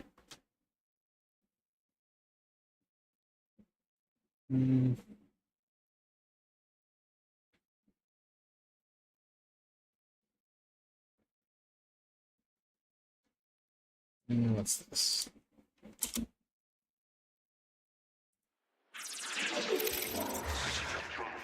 The dubious charges against Abrego Garcia. Kilmar Abrego Garcia is back. Constitutional crisis averted, days saved. It turns out the Trump administration could get him back whenever they wanted, and they were just lying through their teeth. Except that it seems, unfortunately, the Trump administration only brought him back to try him on some very serious federal charges. Abrego Garcia has landed in the United States to face justice. On May 21st, a grand jury in the Middle District of Tennessee returned a sealed indictment charging Abrego Garcia with alien smuggling and conspiracy to commit alien smuggling in violation of Title 8 USC 1324. Yes, after months of defying court orders and claiming that they just couldn't possibly bring Kilmar back from an Salvadoran torture prison, now the Trump administration is proudly announcing Kilmar's return to U.S. soil so they can pursue human smuggling charges against him. And you know the charges are completely legit because they've rolled out the red carpet, done the media blitz proclaiming that Kilmar is, among other things, a human trafficker, an MS-13 gang member, and even a pedophile now. But this announcement, with its barrage of unproven smears, and we'll talk about that too, comes just in the nick of time for the administration, which was facing potential sanctions in a Maryland civil case filed by Kilmar and his family. Now, as you may recall, Kilmar Abrego Garcia was born in El Salvador. After being threatened for several years by the Barrio 18 gang, Kilmar fled his home country and joined his brother in Maryland. In 2019, he was picked up in an ICE sting outside of a Hyattsville, Maryland Home Depot. Law enforcement claimed that an informant had identified Kilmar as a member of MS-13, but no actual charges were ever filed, and Kilmar's immigration proceedings resulted not in a deportation, but instead in a withholding of removal order, which, because he had demonstrated a credible fear for his life, barred Kilmar's removal to El Salvador specifically. Now, after his release from immigration detention, Kilmar returned to his life in Maryland, had a child with his wife, helped his wife raise her 2 other children, and was employed as a sheet metal worker. But on March 12, 2025, Kilmar was driving home with his 5-year-old son when he was pulled over by immigration officers. They arrested him without explanation and threatened to have social services pick up his son if his wife didn't arrive within 10 minutes. Kilmar was then whisked off to ICE detention and, with no due process whatsoever, was sent for an indefinite stay in a torture prison in El Salvador, the very country a judge had expressly forbidden the U.S. government from sending him to. Kilmar's wife, Jennifer, had no idea where he was until someone sent her a picture of the inmates in El Salvador's notorious CICOT prison, and she recognized her husband in the photo. Now, as we've talked about, CICOT has a well-documented history of human rights abuses, including torture, overcrowding, and death at the hands of guards and other inmates. Yet the Trump administration has putatively paid $6 million in a contract that no one has seen yet to El Salvador to house deportees, including many who had never been convicted of any crime, in CICOT under the watchful eye of Bukele, the dictator of El Salvador. Trump and Bukele both bragged about this arrangement on social media, on the news, and in fact, even in the White House. How can I return him to the United States? Like, I smuggle him into the United States, or what do I do? Of course, I'm not going to do it. Trump even publicly raised the possibility of sending Americans, homegrowns as he called them, to CCOT. We also have homegrown criminals that push people into subways, that hit elderly ladies on the back of the head with a baseball bat when they're not looking, that are absolute monsters. I'd like to include them in the group of people to get them out of the country. And Bukele has seemed excited about the idea of getting paid to violate the rights of American citizens. Meanwhile, Abrego Garcia's wife, Jennifer, filed a suit against the Trump administration. In several court filings, the Trump administration admitted that it had sent Abrego Garcia to El Salvador in error, but the administration still refused to bring Kilmar back. After Maryland federal judge Paula Zenas granted a temporary restraining order directing the Trump administration to, quote, facilitate Kilmar's return, the Trump administration went on the offensive and resurrected a slew of unproven accusations that Abrego Garcia was a member of the MS-13 gang, and even went so far as to Photoshop a picture of Abrego Garcia's hand tattoos with clearly non-original lettering of MS-13. They touted some old restraining orders that his wife had filed against him, and most important here, they unearthed the story of the time he'd been pulled over by law enforcement in Tennessee and questioned because he was driving from Texas to Maryland with several other immigrants, and the administration used that stop to imply that Kilmar was a human trafficker. Now, some of those accusations may be true, but we can't be sure which ones because Kilmar was never tried in court. The government has never had to meet its burden of proof, and no judge or jury has ever considered the evidence and made a finding. The administration's accusations were just that, they were accusations, and without due process, there was no way to evaluate their veracity. But in addition to the PR, the Trump administration also appealed Judge Zenas' order to the Supreme Court, which issued a unanimous decision affirming that the administration had to, quote, facilitate Abrego Garcia's return to the United States. Though oddly, Deputy Chief of Staff Stephen Miller apparently read an entirely different Supreme Court decision and declared this a victory for the White House. In our favor. In our favor, against the district court ruling, saying that no district court has the power to compel the foreign policy function of the United States. And around that same time, Trump and Bukele, who had a meeting at the White House, had jaunty back and forth talking about how they couldn't possibly return Abrego Garcia to the United States. The question is preposterous. How can I smuggle a terrorist into the United States? I don't have the power to return him to the United States. But meanwhile, Judge Zenas was growing increasingly weary of these antics and ordered the administration to give regular status updates about what steps it was taking to facilitate Abrego Garcia's return. But the administration did not take this order particularly seriously. The Trump administration filed a series of uninformative so-called status updates, which basically amounted to thumbing their noses at the court. But in response to this recalcitrance, after a contentious hearing, the judge granted the plaintiff's request for expedited discovery. But not surprisingly, the administration immediately appealed, asking for a stay of the judge's discovery order. But the Court of Appeals denied the request for a stay, and the government was left in the uncomfortable position of having to provide Judge Zenas with evidence that it was complying with the law, which it seemed clear they were not. Meanwhile, Maryland Senator Chris Van Hollen paid Abrego Garcia a visit in El Salvador. But after several characteristically anemic status reports, plaintiffs filed a motion claiming that the Trump administration wasn't engaging in discovery in good faith. Defendants objected to plaintiffs' discovery requests, arguing that the timeline for discovery was too fast.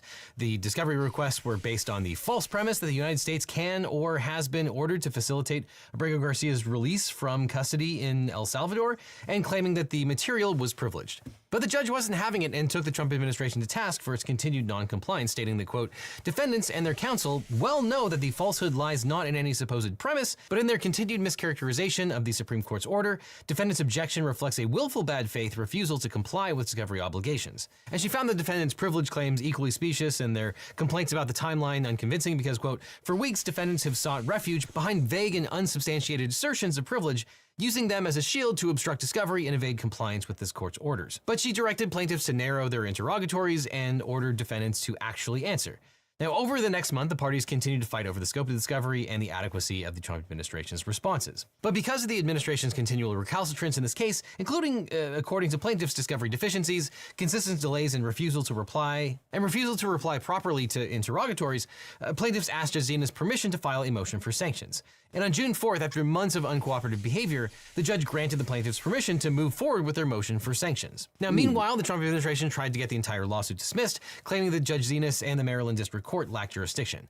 While that motion to dismiss was still pending and plaintiffs were busy drafting their motion for sanctions, the Trump administration made the surprise announcement that, amazingly, Abrego Garcia had been returned to the United States. Now, if you've been renditioned to a foreign country and then inexplicably brought back to the United States only to face federal charges, you're probably going to want a good lawyer. But if you want a great lawyer, my law firm, the Eagle Team, can help. If you've gotten in a car crash, suffered a data breach, especially if you got one of the data breach letters saying that your information might have been leaked, or dealing with a workers' comp or social security issue, we can represent you or help find you the right attorney. And by the way, we don't get paid unless you do, so there's nothing up front. So just click on the link in the description or call the phone number on screen for a free consultation with my team. Because you don't just need a legal team, team, you need the Eagle team. So to the surprise of everyone, in a one-page notice filed with the court on June 6th, the Trump administration informed the court that, quote, on April 4th, 2025, this court ordered defendants to facilitate the return of plaintiff Kilmar Armando Abrego Garcia to the United States. Defendants hereby provide notice that they have complied with the court's order and indeed have successfully facilitated Abrego Garcia's return. As the Attorney General recently announced, Abrego Garcia was returned to the United States today to stand trial on criminal charges in the Middle District of Tennessee. So the administration then argued that the judge's order should be dissolved and the entire case should be dismissed as moot. In the meantime, the administration requested a stay on all case proceedings, including discovery. So it turns out that despite the Trump administration's repeated protestations and statements to the court, they actually were capable of bringing Abrego Garcia back. Or as the plaintiffs put it in their June 8th motion asking the court to continue to allow discovery and potential sanctions, quote, two things are now crystal clear. First, the government has always had the ability to return Abrego Garcia, but it simply refused to do so. Second, the government has conducted a determined stalling campaign to stave off contempt sanctions long enough to concoct a politically face-saving exit from its own predicament. And obviously the face-saving exit the plaintiffs are referring to is the Trump administration's decision to bring Abrego Garcia back to the United States, but only after the Department of Justice had indicted him for charges relating to a 2022 traffic stop in Tennessee. So let's talk about that incident. Here's what we know so far. On December 1st, 2022, Abrego Garcia was pulled over for speeding in a vehicle with 8 passengers and told police that he had come from Texas several days earlier and were traveling to Maryland to do construction work. The police officers who stopped him speculated that he might be transporting people for money because there was no luggage in the vehicle, but they decided not to ticket or charge Abrego Garcia. Instead, they sent him on with a warning. And so it's this incident that appears to form the basis of the federal charges that have been filed against Abrego Garcia. And on June 6th, we finally learned what those were when the Trump Department of Justice asked for the unsealing of a shocking May 21st grand jury indictment against Abrego Garcia. So first a note on grand juries. A grand jury trial is not a regular criminal trial. It is, in most criminal cases, the precursor to a criminal trial, during which the prosecutor presents a group of randomly selected jurors with the prosecutor's potential arguments against a defendant. It's how the charges get formalized. In an actual criminal trial, the defendant would have an attorney, an opportunity to present witnesses and arguments in their defense, and the ability to confront the witnesses against them. But in a grand jury proceeding, the defendant and his attorneys cannot be present to refute or even hear the evidence or witness testimony. And grand juries can also consider evidence like hearsay that would not be admissible in a criminal trial. In a criminal trial, the prosecution must prove beyond reasonable doubt that the defendant is guilty, and in a grand jury trial, the prosecutor must only prove that there is probable cause to believe that a crime has been committed and that the person being investigated was the person who committed it. And obviously, grand juries do not convict people, they simply recommend whether a prosecutor should launch a criminal trial against that person. And grand jury proceedings are not adversarial proceedings where both sides can present evidence. They are one-sided proceedings where only the prosecutor gets to present their case, which is why grand juries have often been criticized as a rubber stamp for prosecutors. But sometimes, as is the case here, a grand jury says there's not even enough evidence for one particular charge or others. And that acts as a sort of veto against the charges even before a case has been filed. And in this previously sealed grand jury indictment, the Department of Justice alleged that Abrego Garcia's 2022 trip through Tennessee was one of more than 100 human trafficking trips that Abrego Garcia made as part of a years-long conspiracy. Now, obviously, anytime we deal with an indictment, these are merely accusations from the government. They are so far unproven. But according to the government's filings in the U.S. District Court for the Middle District of Tennessee, the government alleges from 2016 to 2025, Abrego Garcia conspired with several other unnamed non-citizens to transport thousands of undocumented immigrants from South and Central American countries into the United States. The government alleges that Abrego Garcia's co-conspirators helped the immigrants illegally cross the border into Texas. Then Abrego Garcia and other drivers were paid to transport the undocumented immigrants to other parts of the United States. And according to the indictment, both Abrego Garcia and many of the people he transported were members of the MS-13 gang. The government is also alleging that Abrego Garcia and his co-conspirators transported people, including children, in unsafe ways, in makeshift seats and in the floors of vehicles, and that Abrego Garcia himself had abused some of the women he had transported. And the indictment also mentioned that one of Abrego Garcia's supposed co-conspirators was involved in a 2021 incident where a tractor trailer carrying migrants overturned in Mexico and caused more than 50 deaths. And based on these allegations, the government indicted Abrego Garcia on 2 counts from 8 U.S.C. 1324, conspiracy to transport aliens and unlawful transportation of undocumented aliens. The first section creates criminal liability for anyone who, quote, knowing or in reckless disregard of the fact that an alien has come to, entered, or remains in the United States in violation of law, transports or moves or attempts to transport or move such alien within the United States by means of transportation or otherwise in furtherance of such violation of law. So to make its case, the DOJ will have to prove that Abrego Garcia transported or attempted to transport illegal aliens within the United States, and also that he either knew or recklessly disregarded the fact that they were in the United States illegally. Now, in the indictment, the government highlighted the fact that Abrego Garcia supposedly received compensation for this work. As Pam Bondi has claimed, it was his, quote, full-time job. The DOJ is probably emphasizing the financial aspects of the accusations because under the law, if Abrego Garcia was financially compensated for transporting undocumented immigrants, that would allow the prosecution to pursue a stiffer sentence. Now, we don't yet know what evidence the government has in support of these allegations. We'll have to reserve judgment until we see that evidence. But I will say, it is awfully convenient that they've suddenly found all of these horrendous accusations relating to the seemingly random guy that just became the flashpoint for this entire international snafu. Which leads me to be more than a little skeptical about these accusations. Now, the Trump DOJ has also filed a motion for detention, asking the court to hold Abrego Garcia in pretrial custody instead of releasing him on bail pending trial. In support of that argument that Abrego Garcia is a danger to the community and should not be released, the government dropped a few more bombs in both its motion and Attorney General Pam Bondi's announcement, which are not part of the indictment, claiming that Abrego Garcia had also transported firearms and drugs, that he was responsible for the murder of a rival gang member's mother in El Salvador, and that he solicited naked pictures from a minor. But Abrego Garcia has not been indicted on either of those claims, no evidence has been offered to support them, and not even the grand jury considered them. Now, putting aside the salaciousness of these new allegations, it's worth mentioning just how unbelievably improper it is for the sitting Attorney General to make these prejudicial statements about a criminal defendant who is actively being prosecuted by the Department of Justice.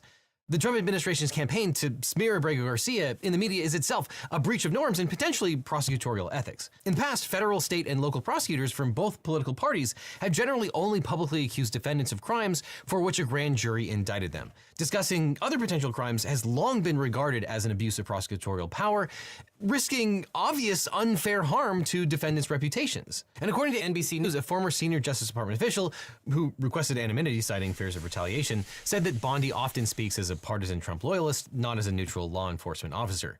Yeah, dude, we have TVs and eyes. We can see it. But additionally, according to an ABC News report, concerns about the Trump administration's behavior in the Abrego Garcia case may have led to the resignation of Ben Schrader, the chief of the criminal division of the U.S. Attorney's Office in Nashville. Sources briefed on Schrader's decision told ABC News that Schrader's resignation was prompted by concerns that the case against Abrego Garcia was being pursued for political reasons. Mr. Schrader did not directly address the speculation, but in a pointed LinkedIn post, he stated, quote, "Earlier today, after nearly 15 years as an assistant U.S. attorney, I resigned as chief of the criminal division at the U.S. Attorney's Office for the Middle District of Tennessee. It has been an incredible privilege to serve as a prosecutor with the Department of Justice, where the only job description I've ever known is to do the right thing in the right way for the right reasons." So yet again, a career prosecutor with the DOJ resigned rather than move forward with these criminal charges. So I think at this point we can move from being skeptical about the government's charges against Abrego Garcia to just assuming that they're BS. But still, at least this time he's getting due process. A jury will decide whether the charges against him actually stand up in a criminal court. But already there appeared to be some factual disputes in the government's findings, including inconsistent statements about whether Abrego Garcia told Tennessee police that he was coming from Missouri or Texas. None of these supposed witnesses mentioned in the indictment are named. Many of them appear to be convicted criminals who may have had incentives to be jailhouse informants. And an ABC News report indicates that one of the informants is currently serving a sentence in Alabama for illegally re-entering the United States.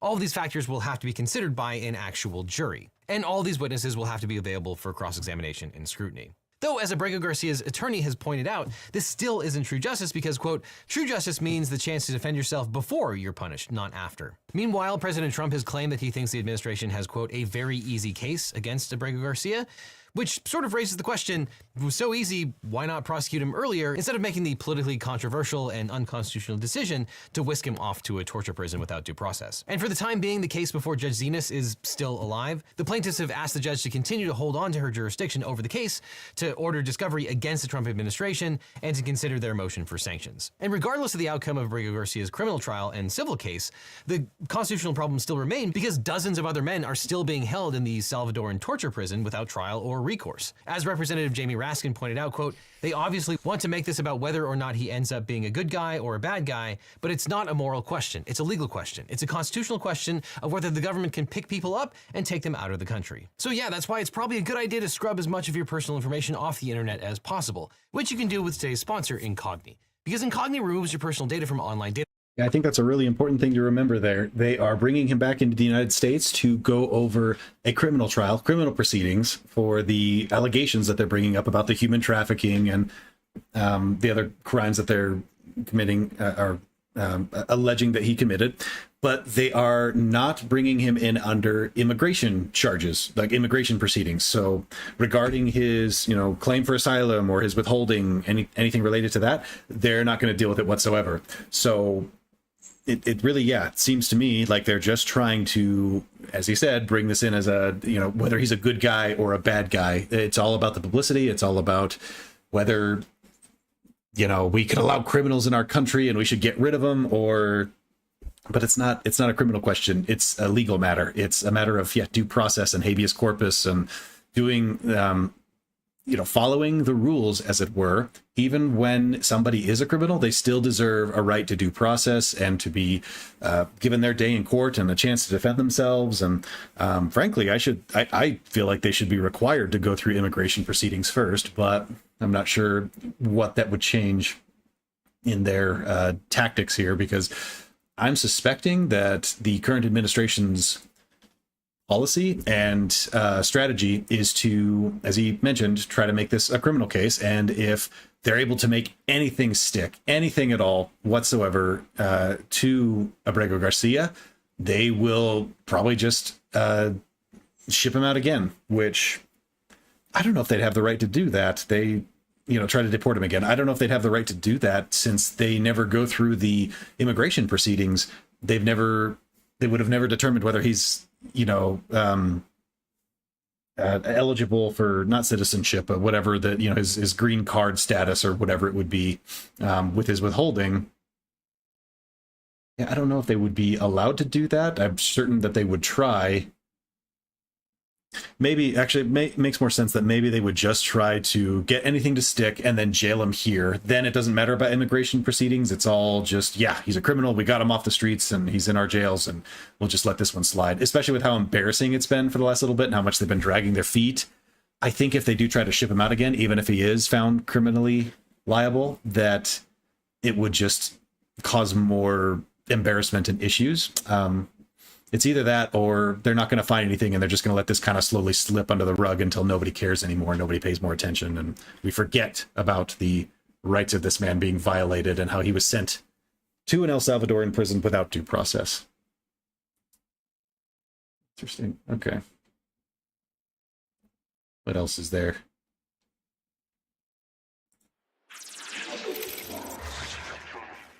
Let's see. Actually, I'm going to take a quick break and refill my drink. Be back in just a couple of minutes.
All right.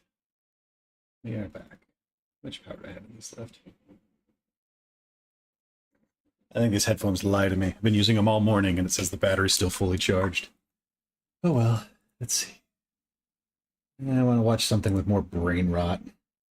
Something I can jab at.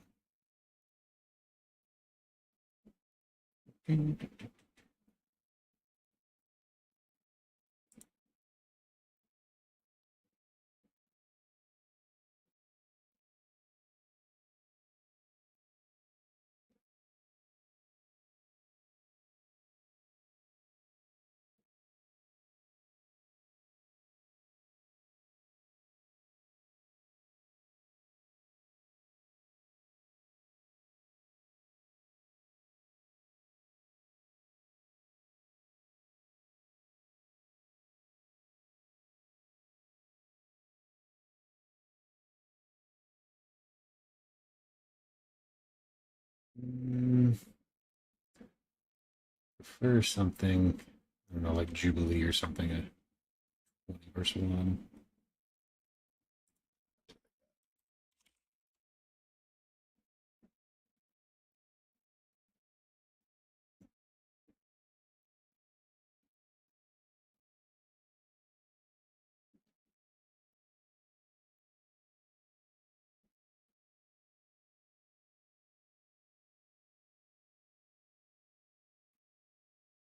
Yeah, but this one. Participate.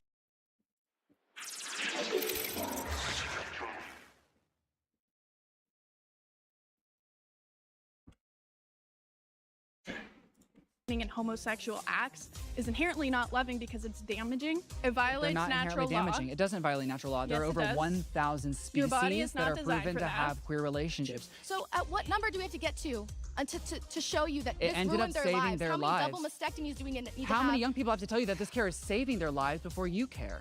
I'm talking about the fact that it's even a movement to begin with. It doesn't deserve There's a civil to rights be a movement movement. that It is doesn't described deserve as to be the a civil LGBTQ. rights. It doesn't deserve a civil right. Hi, my name is Anna Moritz. I'm a Harvard student. I'm the executive director at Sea Alliance, a youth-led political movement focusing on school boards in Florida.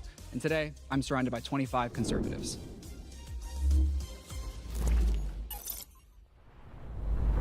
My first claim is Donald Trump and Elon Musk are grooming more young Americans than the LGBTQ plus community.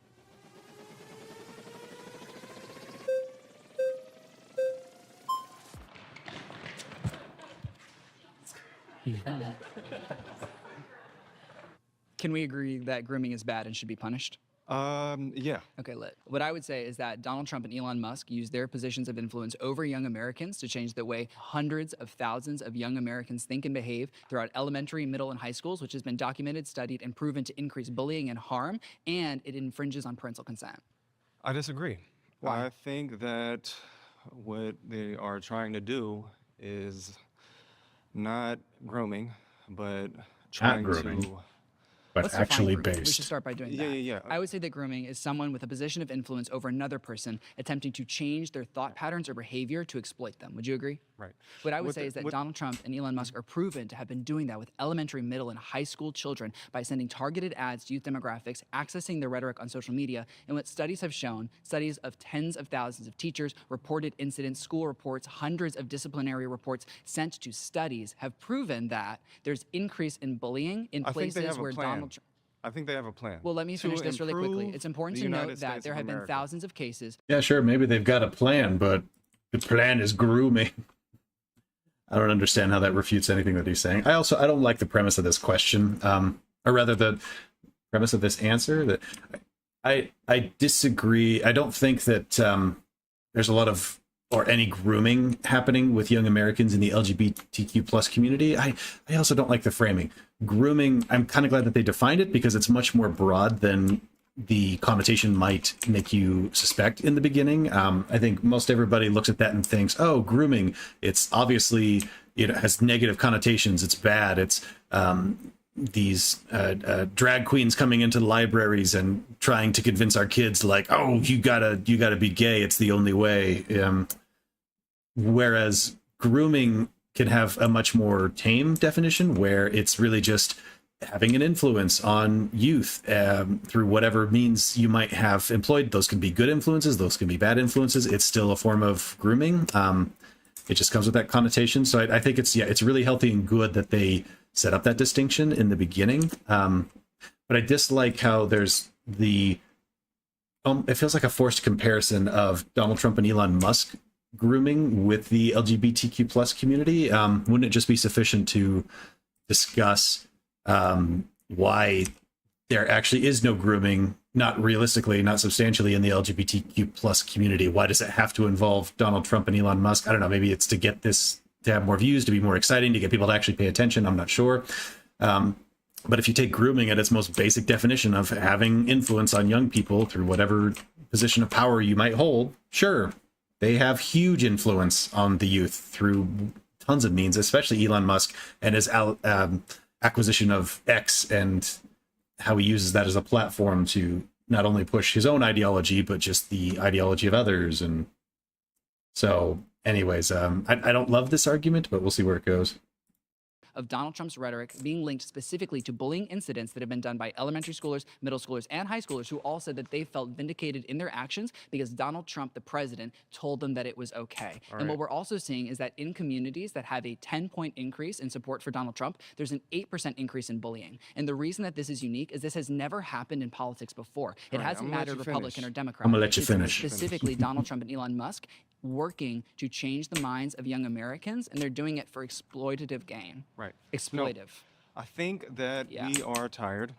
We're tired of the left or the LGBT community. We're tired of them trying to influence the children as well. No one's trying to influence the children, except Donald Trump and Elon I'm Musk. getting hurt. No. They're trying to influence the children. So The LGBTQ plus community is not trying to influence children. They're trying to save children's lives. I disagree. You can't disagree without facts. We Otherwise, can we're talk not about operating in reality. castration. That's not saving lives.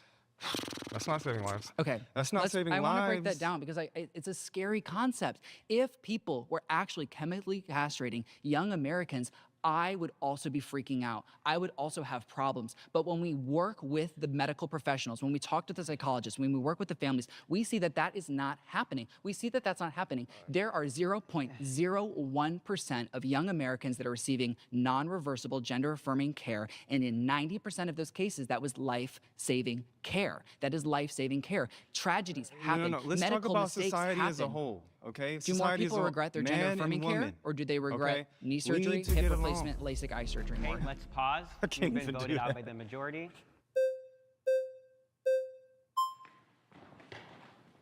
Track star. How you doing? Well, how are you? Michael. Okay, so your claim is Donald Trump and Elon Musk are doing more grooming, right? Yes. Than LGBT activists. 100%. Groups. Okay. Do you want to hear more about why?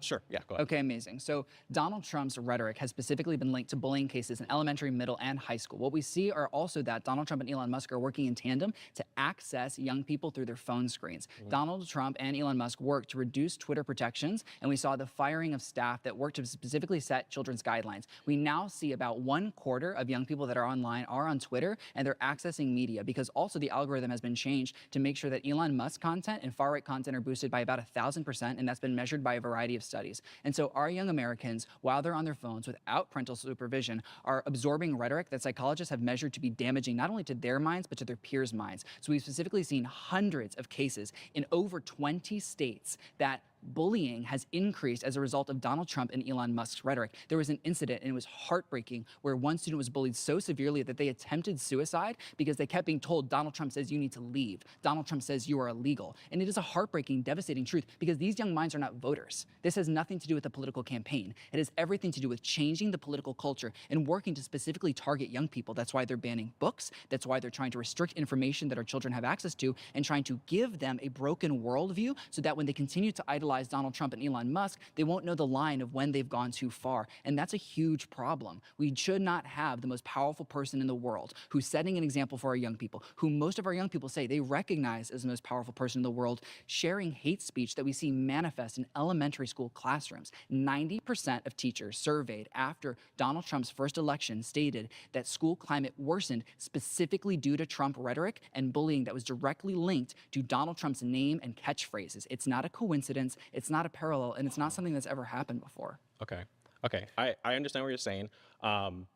For the sake of the argument, I would say that I agree to an extent, right? It obviously it depends on what's grooming, right? Well, let's define grooming. Yeah. So what would you define grooming as? So typically in, most political circles, right, they would say grooming is any kind of act that kind of leads to like a sexual act. That's sexual grooming. Yeah, grooming also works with terrorist organizations and cults. So I would say that grooming has a broad definition but I would say that grooming is not intrinsic or exclusive to the political right? Grooming is no, it's not. It's something that happens everywhere. It happens everywhere. Democrats do it. Republicans do it, right? Some people whose favorite color is yellow do it too. Yes, but my point is that for the sake of argument, I think that's part of the issue that I take with them phrasing this as Donald Trump and Elon Musk do it more, is that anybody who tends to support them and be more right-leaning will take that as a direct attack upon them and their party and their ideals, and will try to defend it from that aspect rather than looking at this from a nonpartisan expectation of,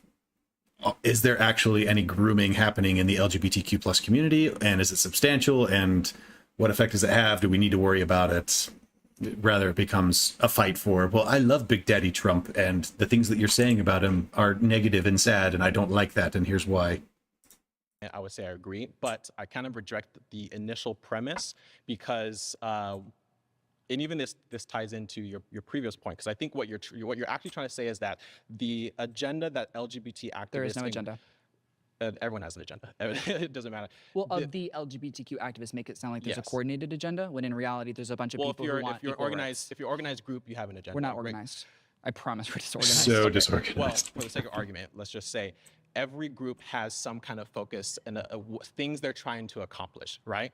That's not exclusive to one party. Sure. But the reason I think what you're trying to say is that LGBT groups aren't the issue. Gun violence, stuff like that is the issue. Exactly. But the reason why I kind of reject that premise is because when it comes to a lot of these medical conversations we have, there is actually no medical consensus. Like where there is a medical consensus. I think it's there is a medical consensus. It's How not. many doctors are in the AMA? If you have doctors who disagree, that by definition means there's no medical consensus. There's no medical consensus on anything ever. Instances like, have you heard about there's a $10 million consensus does not mean what's the term? There's different terms for whether everybody agrees or the majority agrees, or like consensus is a majority. It's not I forget what the term is, but 100%. Either way, that shouldn't be an expectation that we have. That shouldn't be how we live our life, because there's never going to be a 100% consensus where everybody agrees on everything and there's no issues, no disagreements. There's always going to be that one crazy outlier, that person that just can't be influenced or convinced or, whatever it might be. So it's an unreasonable expectation to have. NIH-funded study led by, I believe her name was Dr. Johanna. Yes. And she did a study and found that there were but there weren't as much mental health benefits. I know what you're referencing, and that's been debunked and disproven. The box is going to pop up here. Okay, sure. But the thing is, when you have conversation, we have doctors in various groups who don't. There is no such thing as consensus when it comes to science. Like if you have people who there's technically no consensus that comes to everything. Yes, all it takes is one person in the corner of the world going like, I don't like French fries, and suddenly French fries aren't popular. The issues that conservatives have is the gaslighting. When you say things like, it's not happening, it's not happening, it's not happening, because that is fundamentally not true, and you can't have conversations the way that you're with describing. people. Let me clarify this, because when this to me is why it's important to focus on the LGBTQ side of things and not Donald Trump, because most of these people here have already decided and believe that it is happening, and it's definitely happening, and you're hiding it from us and blah, blah, blah. You have to come in and demonstrate it is, no, it's not happening, and you are being lied to specifically. And here's, demonstrated proof of why it's not happening. Now show me your proof of why it is, and let's counter that and discuss, why you might actually think that's the case. And I think, then it just gets too tied up in this ideology of you're insulting my daddy and I don't like that, and I will use any means necessary to convey my righteous belief upon you. I say it's not happening at all, I mean the way that you describe it, because it's important for people listening and watching not to think that the care that you're describing is happening, because and let's break it down, the care that has been described throughout this episode as chemical castration, as these attacks on young Americans, are not happening at all. Am I saying that any young American has ever regretted receiving gender-affirming care? They have. It's heartbreaking, and I want our medical professionals to continue to learn more and do better. Okay, but to say what they're doing is happening is a lie, and I won't excuse a lie. Because the issue is that when you have other medical groups, I think you referenced the American Psychological Association And psychiatric. yes, And pediatric. Even medical. they have said that when it comes to gender affirming care, a lot of kids, when they go through adolescence, when they go through puberty, no longer have that same gender dysphoria. And it goes back to my. It goes. Do you know why? But hold on. Okay, Because let's care pause. worked. You've been voted out by the majority. Please I appreciate you. adjourn to the chair. You have a good vibe.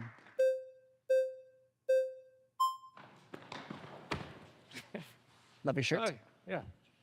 Okay, so you're saying that Elon Musk and Trump are grooming kids, right? Yes. Okay. So It's a tough hive. you have a unique lifestyle, right? Gay, LGBTQ. To keep that lifestyle, we need men in this country to be in the army, right? To Yeah. defend your right to have your unique I'm down lifestyle. with that. Yeah, I support So some of the military. Having women in the Army is just fine too. This is an interesting thing I saw the other day. What is it? Air Force cadets at the Air Force Academy were denied graduation, I think it was, because they are trans. And Trump has decided there shall be no trans in the military whatsoever. Even though they're in the Air Force Academy, they passed every physical examination, every mental examination. They are just fine. They're fully capable of being officers in the Air Force. There's no problem with that. The issue is ideologically that they're trans, right? And so where does that argument come from? I think that most somewhat good faith people try to push that as well, we don't necessarily want them in the military because, they'll give unfair standards to women or something, or somebody who's a biological female but has transitioned over to male. And because of that, it weakens our military. And there's also the issue of suicides and this and that. And so your problem is not that they are trans ideologically. Your problem is that they are not fit to be members of military. But in this instance, when they are demonstrably perfectly able to be, successful members of in this case, the Air Force, you still deny them and nobody has a problem with that. That seems to indicate to me that you don't actually believe in what you're saying. You're just using post hoc rationalizations to get there. And the reality is, I think, why should we care? If somebody wants to be in the military, whether they're male or female, or as long as they are capable and able-bodied and willing, why does it matter in this day and age anyways? Conscription can be something different, but to me, the double standard it's not even a double standard. It's it's an unfounded, untrue belief. They're just using post hoc rationalization to get to a predetermined belief that they're already trying to push. we got to stop pushing it on kids. Pushing what on kids? The trans stuff, the Okay, LGBTQ if stuff. talking about being trans and being queer made someone who is not trans and queer more likely to be trans and queer, that would result in a lot of harm. But it's not happening. What That we're is seeing, happening. It's not happening. Give me Yeah. evidence. Well, look at California. There are more queer and trans people because queer and trans people feel more comfortable coming out and less likely that they're going to receive mass amounts of hatred. There's been a rise in the LGBTQ, the trans. Because there's more and that's information because out the there. media There's is more pushing it. affirmation No, out there. no. Because there's more media The representation. media loves to push it. It is onto evidence children. over the last decade that the more queer people are discussed, Why are we the doing more drag? queer people feel why are safe. we doing drag queen Drag story queens are hour? fun. Drag queens Okay, are but fun. it's not for children. Why not for children? I would say a drag queen at a story hour is more like a birthday party clown than anything else. They have a fun hair, fun makeup, not fun for shoes, children. fun outfit. It's a Some strip drag tease. queens. Okay, It's a strip Okay, tease. some drag queens are strip teases. If I ordered a birthday clown, if I ordered a birthday clown and Pennywise showed up to my birthday party and started eating my children clown is alive, different. I would be like, wait, that's the wrong clown. That's the wrong clown. No. Some drag queens, Clowns some are drag queens different than perform drag at queens. nightclubs. Well, Some drag queens kind read of. at bookstores. Some drag queens go do events. Some drag queens go do festivals. There are no reported incidents. not for Hold children. on, this is important. Queer people, trans people, and drag queens. None of them have any correlation to being more likely to commit a sex crime, to be a groomer, or to do That's not anything true. pedophilic. It's That's data, not it's true. proven. The American Medical Association, American Psychological Association, the World Health Organization have proven that there is no Listen, this more is what's danger. going on. Let me tell you what's going on. The LGBTQ community has gone too far. How? Okay, so I'm an ex-Democrat. I used to live in San Francisco. Actually, same. Yeah. So, I went to Gay Pride, and it was fun, you know? Right? There's girls there. There's straight Yes. women. So There's girls obviously there, that's yeah. awesome. So, yeah. When I went in 2010, Gay Pride was just San Francisco. Have you ever been to Mardi Gras? Yeah. So, but here's the thing. Gay Pride Did you know is Mardi now, Gras is labeled as family friendly? Okay, but Gay Pride is now everywhere. So wait, Mardi Gras is just in New Orleans. Have you ever been to a sports party? Yeah, but What's not called a sports party? What's it called? Like when they meet out and they're like in front of the game? Tailgates. Tailgates. Okay, that's different than Gay Pride. Have you ever been to a football game? Gay Pride is everyone making out and having sex on the street. No, it's not. Yeah, That's I was illegal. What gay pride are you going illegal. to? That's illegal. The vast No. majority Weirdo. of pride Okay, events. we're the talking vast about San majority of pride- Francisco here. Okay, San Francisco's extra Who's- gay, yeah, but the vast and majority of pride events. extra sexualized. It's No. a European You shouldn't Gay is concede not that. only sexual. San Francisco is a European city. San Francisco's that in the is United extra States of sexuali- America. Come Yeah. on now. Yeah. It's not a European and it's city. the gay capital. And now that has gone everywhere, all over. I would say we have WeHo is the gay pride in capital. Shout out conservative WeHo. cities now. Think about what he's saying for a second, that at these pride parties, people are making out and having sex in the street, and that's not happening. That's not real. You have a perception of reality that is not correct. It is not fear-mongering. It is extremist. It is inflammatory. It's meant to get a rise out of you, but it is not real. That is not actually what's happening at these parades. That is not what's being encouraged. But for whatever reason, that's what you seem to believe. That's what you seem to feel.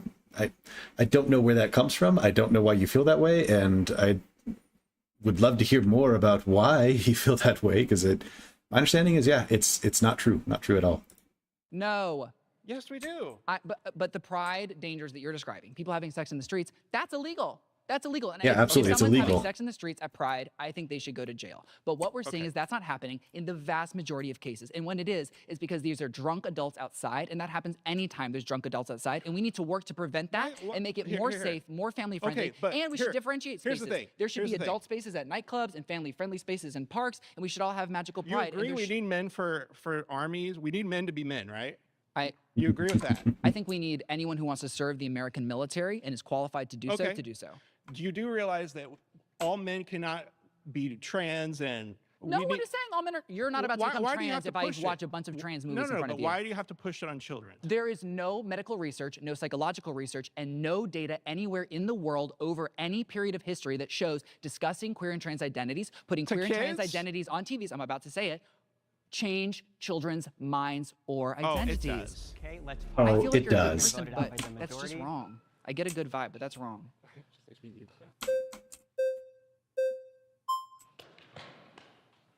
How's it going? Doing well, Ryan. how are you? Doing well. So I think the way that the statement is phrased is kind of a straw man. I don't disagree that like Elon or Trump are necessarily doing like I'm not. So not we focused agree that on Elon Musk and Donald Trump are doing No, I would disagree, but I'm saying that I Why? can agree that plane How aren't crashes they? are I can agree that plane crashes are bad, but then also want to stop car crashes. Well, car crashes and plane crashes aren't originating from the same source, and this anti-LGBTQ plus rhetoric is originating from the very people who are actually grooming our children. So I would label think this you're as gonna a have to political correlate that. distraction. Like, first of all, I think you're gonna have to Do you correlate think that. that but, Donald Trump what and I- Elon Musk love queer and trans people? No, I Do you think that they use rhetoric that well, is I think they're very positive, liberal, supporting queer and trans I people? think they're very liberal, and they You don't think want it for Elon Musk and kids. Donald Trump are very liberal? They have a confused ontological view of this issue. So what I'd like to attack in this specific debate is Yes. I'd like you to make a truth claim about transgenderism in general, because it seems Well, that you what guys. is transgenderism? Because transgenderism is a hateful word that doesn't exist, and we're gonna have to unpack that. How is that a hateful word that doesn't exist? Transgenderism What is do you when think men pretend to transgenderism be is? women. Okay, that's why it's hateful and doesn't exist. Okay, because so- men are not pretending to be women. Trans women are women, and I understand. Okay, did you know? There's a truth claim right there. So trans women are women. So there's a Booyah. there's a thing that I would like to put forward to you. Cool. There's 4 things that transgenderism could be, possibly. Okay, transgenderism isn't real, so I don't know how to debate there's four that. things that trans people could be, or the Deal. causation of trans Deal. people. Did The you know first that they thing- have brains more like their gender? Yeah, I've been through that study. It's obviously fraudulent, but I'd like No, to go it's not. into... It's peer-reviewed. Dismissed, yeah, I know, bro. the scientific and medical Got 'em. establishment, like the study that he How brought many up doctors earlier, are in the American Medical Association? I'm not sure. How many medical professionals are in the American Medical Association? Yeah, I'm not sure. 270,000. Yeah, They're democratically I don't really care about elected, and they make credentialism. decisions. I in don't a care about credentialism. You don't care about people being No, so educated. I'd like to and that's make. a problem. I'm trying to attack this point ontologically. I'm trying to get you to make a truth claim about trans people. He's actually trying to lead him down a dialogue tree. Like, it's obvious. He's trying to anchor him to a very specific point and trying to lead him into a discussion where he has already preempted all his answers and is hoping that what's this guy's name? The one, Xander. He's trying to hope that Xander hasn't considered whatever this issue is with this dialogue tree. And it sounds to me, let's see, he's trying to make him make a truth claim about trans women being women and how that's, I suppose, delusional, that they're not actually biologically women, et cetera, but they never really care to make the distinction between biological ideology and like between the biological and the gender, right? Whereas being a man and a woman is more than just your biology. It's more than just your chromosomes, your X and Y chromosomes. There is a lived experience that is associated with that. There is the concept of masculinity and femininity, things like, well, do I feel strong and muscular or do I feel more submissive, etc. That's fine, but those things are more fluid, or at the very least bimodal, than the concrete, genetic upbringing that you might have, the X and Y chromosomes. But they don't care to make that distinction. It's just, these men are pretending to be women and that's wrong and that's not correct and they're lying to themselves and why should I live their delusion? And it's not a matter of that at all. It's a matter of being a man and being a woman is much more complicated than just what chromosomes a person has, and how we navigate that as a society is up to us. The first thing that trans people could be claiming could make a claim about themselves. There's four things. The first thing, and I'm going to go through them really quick, and then you could respond to them. That their gender doesn't match their birth sex, period. So the first thing, yes, could be a sexual perversion. So that has always existed. Men dressing up like women for a sexual fetish has always existed. That's not a sexual perversion. That is a perversion. Is Rudy Giuliani a pervert? Yeah. Really? Okay, Yep. Agreed. Yeah. Agreed. That has weird vibes. So let me just finish. What So about Brett Kavanaugh? I don't think those claims were substantiated. But What about our vice president? No, he didn't have sex with a couch. That was obviously fraudulent. Some guy just What came about up the with fact that he dressed up as a woman? That was a Halloween party. So look, we're Seeing getting off aggressive not the dressing up as a same. woman is not always linked to pedophilia. And what we actually study is that transgenderism is not linked to any sort of any sexual misconduct Dude, or I violence. understand you're passionate about the issue. I'd just like to get through these four things because other people like to talk. So Even if it is like a sexual deviancy, what does that really matter? Are we getting into a morality claim here about like, it's wrong and they shouldn't be allowed to do that? Don't we live in the land of the free where people are allowed to live their lives as they choose, as they want to, so long as it's, not hurting other people, which then I guess you would try to prove and demonstrate this is actively hurting other people. But as long as two consenting adults are doing it, it's not. There's no way whatsoever. It's not degenerating society. It's not hurting anybody. And even if it is, who cares? It's their choice. They can do whatever they want and live their life as they want. If I want to degenerate and destroy my society, it should be my God-given right to do so. first thing, I think you could admit that some people dress up, like Leah Thomas, for example. He was on the Penn State swim team. We found his secret Instagram account, and he was posting. No, him. This is so. Can we just Him. okay? At least It's a then guy. pretend for the conversation. So I'm not going gonna to do check that. you I every won't- second. I won't. I'm gonna have to check you because that's hateful and that's wrong and it's inaccurate. It's not. Leah No, it's not Thomas inaccurate. lost. He has a penis. Leah Thomas lost to cisgender athletes the same year that she won. There's no So, inherent I don't care about biological that. advantage for trans athletes competing in their sports. Obviously, there is. Men are stronger than women. I don't There care about isn't. They that. have It to would go still through be care wrong. and standards. Dude, the hold on. NCAA sets Just I specific understand. biological Okay. standards of care I un- so that you can't just be like, okay, I want to switch Yeah, genders. I understand. And I understand you're passionate about the issue, but I'm trying to It's just not get passion, through it's this. information. Men pretending to be women Trans women, ugh. are Sorry. not women, And the first claim that I'm making is that Trans women are women. okay, you can keep saying it. It's not true. I feel like I have to. So I know it's a understand. lot. I understand. The argument is are Which is trans women heartbreaking. women, and I'm saying no. So if I call her a woman, I am forfeiting my entire point. Well, so your you point understand? isn't I'm not going valid. to say that. Your point isn't I don't valid. understand what. Yeah, I'm going to prove why it's valid. So men who pretend to be women, either it's a sexual fetish, which I think that you can It's agree not a sexual at fetish. least. It's medically proven not to be. I think that you can agree that sometimes it can happen. Transvestitism. I think some men dress up as women. I think transgender they women se- are women. Okay, that's what I'm claiming. The first thing, that's that. The second thing is a body dysmorphic disorder, right? That's a body, and as laid out Gender in the dysphoria, DSM-4, yeah. yeah. Gender And dysphoria. still in the DSM-5, when they changed it, there's still a 60, I think it was 65 to 75% overlay between people who identify as transgender and them having gender dysphoria. So my question for you is, if it's a body dysmorphic disorder, if it does exist as a body dysmorphic disorder, why wouldn't you treat other body dysmorphia disorders the same way? We Are tried you that gonna- with conversion therapy. are It you- killed thousands of people, and it was I'm not derailed by talking every about single that. medical So when I'm institution. talking Hang on. That is the Can you attempt go back? What was to that? If it's a body dysmorphic disorder, if it does exist as a body dysmorphic disorder, why wouldn't you treat other body dysmorphia disorders the same way? We Are tried you that gonna- with conversion therapy. Why wouldn't you treat other body? What do you mean? Like, I'm not sure what he's getting at there. Why wouldn't you treat other body dysmorphia orders the same way?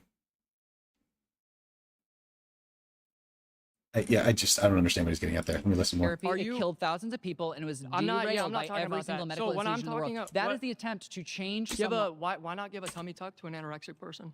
Why You're not making give a physical tummy tuck changes. to an anorexic yeah, person? you're making physical changes. People make physical changes all day You're long. ma- There's a higher Yeah, why not regret do it? Why rate wouldn't for you do care it? for breast augmentation, Why LASIK wouldn't eye you do it? surgery, knee replacement surgery, hip Okay. replacement surgery, Why- than gender affirming care, because it's Well, did you life-saving see that- essential care. First of all, if you have a body dysmorphic disorder, which is defined in the DSM-4 and the I feel like I just DSM-5 gotta fact check you as every a body 30 seconds. dysmorphic disorder, which is literally the same thing as somebody who has like anorexia. They're confused That's not the same about thing. their self-perception. Transgenderism are not the same I as know people who you have don't agree anorexia. with that, but I'm making It's a the fact. point. So It's a just fact. just relax, and then I'll make the point. I understand you're passionate about the issue. You live a kind of Information. weird, perverse lifestyle. I I understand that don't it's live. close to I you. live a weird lifestyle, I'm not a trying perverse to- one, okay, and not because well- I'm LGBTQ+. Well, Because I'm awesome. what perversity is when you deviate from the norm, right? And so if you deviate from the norm, it's perverse. You've perverted the end. So that's not the point. But the actual point is that in reality, a man who it pretends to be a woman is not a woman, and it's the same thing if I were to go to the doctor's office as an anorexic and say, "Doc, give me a tummy tuck because my self-perception is not in line with reality." But that's so go not ahead, life-saving give me a care. tummy tuck. Yeah, neither is transgenderism. It's medically and- proven to be. No, it's not. There was a new Oxford study that just came out in 2025 that proved anxiety, depression, suicidality, and See, this suicide is the- all Study. sky. An Oxford study that reviewed records of more than 100,000 patients found that those who underwent gender-affirming surgery were at significantly higher risk for depression, anxiety, suicidal ideation, and substance use disorder than those without surgery. The study found that the surgery was beneficial in affirming gender identity. Wait. Aren't those two things contradictory? That reviewed records of more than 100,000 patients found that those who underwent gender-affirming surgery were at significantly higher risk for depression, anxiety, suicidal ideation, and substance use disorders than those without. But the study also found that the surgery was beneficial in affirming gender identity. Oh, okay. So they're saying that the surgery affirmed the gender identity, but they are at a higher risk of depression, anxiety, and suicidal ideation. Okay, I thought they were saying that the surgery was beneficial in that it reduced the depression and anxiety, or rather, you would suspect that a surgery that is beneficial in affirming gender identity would reduce depression and anxiety and suicidal ideation, because, at least in my opinion, I would think that a lot of that comes from the lack of the affirmed gender identity, the dysphoria there, if you want to call it that. So I'd have to look into this study and see. It's weird that those two things sound contradictory, but let's see what Xander has to say about it, because maybe he knows more about it than I do. Neither is transgenderism. It's medically and- proven to be. No, it's not. There was a new Oxford study that just came out in 2025 that proved anxiety, depression, suicidality, and The suicide same all study- skyrocketed. the same all study- skyrocketed. The reality of the situation. It proves the reality that of the gender-affirming situation. care and affirming environments reduce the rates of It suicide, skyrocketed it. depression, and anxiety. It skyrocketed in every reduces case. it. This- It's quoting it. That's time. Okay, so that language is important. Because what they said specifically before was that those who had gone through the surgery we're at higher risk of depression and suicide, etc. But that doesn't necessarily mean that it was reduced by having the surgery. That just means that they're at a higher base risk compared to the normal person that isn't going through the surgery and isn't experiencing a form of dysphoria. So it makes sense. I'll have to look up this study, but it makes sense to me that the study would find that people going through the surgery, their overall depression and anxiety, like that can be reduced from what their base state would have been beforehand, but they still are at a higher risk of depression and suicidality because of everything that they're still going through. Like you are still a trans person who has gone through surgery and transitioned. And once you get past that point, some things can get worse, some things can get better. It's still very muddy waters, I think, for the experience of a trans person at that point, right? Like you can still, let's say you're a trans man, or rather a trans woman, somebody who was born a biological man that went through a woman, went through the surgery, and it was fairly successful. You present pretty well. You more or less look like on the outside what you would expect a woman to be, and most people see you as that gender identity as a woman, right?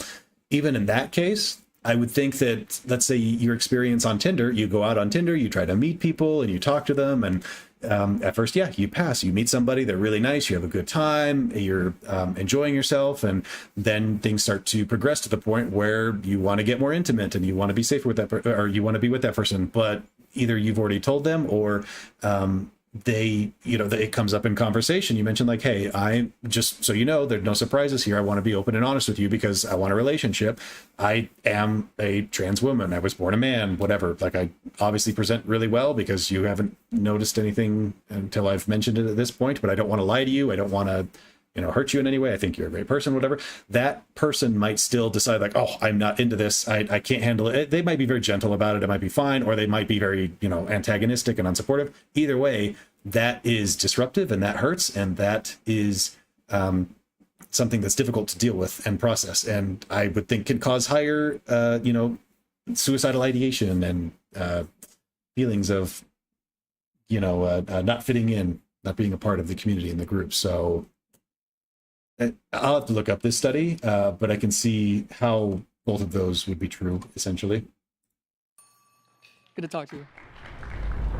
Surrounded is now a podcast, available wherever you listen. Search Surrounded, plug in, and stay part of the conversation. Anywhere, anytime.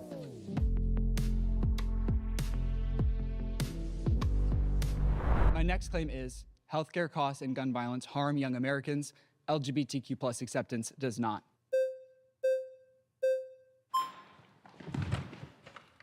Hi. Hi. I just want to make sure Can we agree that yeah. can we agree that our shared value for this debate should be that all young Americans have safe and healthy childhoods? Absolutely. Okay, beautiful. Yeah, I just want to make sure I heard that right. Young Americans referencing children. Yes. So then I want to switch the focus on what the plus represents in LGBTQ plus. First, I want to state that gun violence has been the leading cause of death for American children for the last 4 years, and 6 American children die every single day from gun violence, and 4 million young Americans are currently uninsured, which makes them 60% more likely to die, while LGBTQ plus acceptance risks no American children's lives. I'm not in disagreement with that per Amazing. se, necessarily. I love that. But where we're headed, right? That plus is a placeholder for MAPS, for minor attractive persons, minor attractive No, it is persons. not. That would be insane. Absolutely That's it is. pedophilia. I'm glad that you think it's pedophilia and it's insane. Well, it's defined as but I pedophilia. think you understand and you know that your side of the aisle does not feel that way. No, it That there doesn't is at a all. large Who movement commits the most currently- acts of pedophilia in the United States of America? I'll give you a hint. Do you identify the LGBTQ as a political movement? No, not at all. See, we're going to fundamentally disagree right there. Well, why is So- the LGBTQ plus community a political movement? It's first of all, it's considered a victim class. Let's start there. They A have victim class? They have What's a victim class? They have specific rights and protections. They have the same rights and protections as all Americans, That's or not they true. should, and we're working to get there. That's not Because true. right now, unfortunately, you're right, it's not. Right now, they don't. Right now, LGBTQ plus Americans have less rights and liberties than the standard American. How do you? Than heterosexual Please tell cisgender me how Americans. they have less rights and privileges. There's a variety of things. For example, there's How a lot of state legislatures have denied, gender affirming care, have banned it and made it illegal in their states. Like, that's a right that they don't have. And you can argue that that's a right that should be taken from them, right? Just like the right of, like a felon is not allowed to have a firearm. Yeah, they have less rights than the normal, average, everyday Joe in the United States, but arguably they should have that right taken away from them but I don't think it's been demonstrated at all that that's a right that should be taken away from LGBTQ plus people. If anything, it's a right they should at least be allowed to have, if not actually subsidized and supported, because of the studies and science that we have that shows that gender affirming care does work and does help people and is overall beneficial. Legislation in several states that work to prevent trans women from accessing the bathrooms that relate to their gender identity. There's prevention of So we're talking about LGBTQ plus trans now. discussion in education. There's efforts right now from our president to work and roll back rights that have been guaranteed to LGBTQ plus Americans for decades. And it's really, really important that we recognize that, because right now, LGBTQ plus Americans do not share the same liberties and rights as cisgender heterosexual Americans do. And to pretend that it's not happening is really weird. I would ask you, what so- rights do you think LGBTQ plus people are asking for that are special So rights? this is where we're going to fundamentally disagree. Yeah. Really, because so first and foremost, yeah. To be quite honest, Mm-hmm. I believe, and that's not that I believe. I know that the LGBTQ movement is a Marxist movement. I Okay, believe it's it not was. a Marxist I believe movement. it was installed. It's not a Marxist movement. That's a funny thought. I but let it's you not a finish Marxist movement. talking. Let me finish. Okay, but you're just saying things. No, I'm not. I'm saying things that I know. I believe you've developed and put yourself in this sort of matrix fictional reality, and you feel safe there. I'm glad you do. But here's the problem. Where we're headed is why I'm concerned. Degeneracy. I'll tell you where we're headed. We're headed towards maps. Whether or not you agree with that is regardless. We're Is headed regardless. that we're headed towards maps. I mean, are you kidding me? Yeah. Yes, I'm kidding you. Even on the conservative side, they're opening up the discussion on whether or not this can be considered a legitimate sexual orientation. No to be one is attracted saying to. that pedophilia is a legitimate sexual orientation. Okay, this is important actually that you're saying this right now, because where we're headed, I'm very secure that we're heading this direction. We're at a certain Okay, point then in that time. would be really concerning. At a Then I certain would point in time, understand. and I agree that we agree with that. But going full circle, okay? Yeah. Who started the gay rights movement? Black trans women. No, Harry Hay started the gay rights movement in the 1950s. What party did he belong to? You tell me. He belonged to the Communist Party. What book and what society? Marxist did he start movement. at the time? Got him. LGBTQ plus movement, because I would define it Stop as a trying to civil rights derail movement where- in modern stop history, trying to whereas derail. you're acting We're- like it's we're the existence sticking of on this LGBTQ topic. plus people. We are But you're not talking because about anything. ultimately you're leading to deconstructionism. You want a gray box society. That's want a the gray goal. What is a gray box The society? fact that you don't know that is exactly the problem. You are No, I mean, what do you think compartmentalized a gray in box this idea. society is? I know what it is. It's a genderless society. It's where the individual is stripped from all individuality. That's what it is. I think That is where allowing we're people to headed. The express fact that you themselves can't as acknowledge individuals that is more shows me that individuality. you're already in the matrix. You're stuck there. You're in this world that provides all these protections for Yeah. you. All these, the fact that you can even sit here, the fact that this What extra platform protections do exists. LGBTQ plus people receive in the Do you United want States of anecdotal America? experiences? I want or do any you- evidence that you the have. fact that it even You don't the have fact evidence. that it's even a You discussion. don't have evidence. It's not a discussion. It's a sexual You orientation. saying something doesn't mean it that is it's a discussion. sexual orientation. It should be between What is two a sexual people. orientation? What should be? When Dude, it what are you arrives, talking about? What am I talking about? I'm talking about the fact that it's What are even you a talking movement about? to begin with. It doesn't deserve There's a civil to rights be a movement movement. that It is doesn't described deserve as to be the a civil LGBTQ right. It doesn't deserve a civil right. That's my whole point. It's a- LGBTQ plus people don't it's deserve civil self-narrative. rights? I would say that the The fact majority that of you can- American the principle fact- would disagree no, with what the you're fact saying that right you now. can- the I fact think that you all can people in the United self-narrative- States of America are equal, and you don't. I don't. Let's pause. You've been voted out by the majority. Please return to your seat. I appreciate you. I'm going to try to.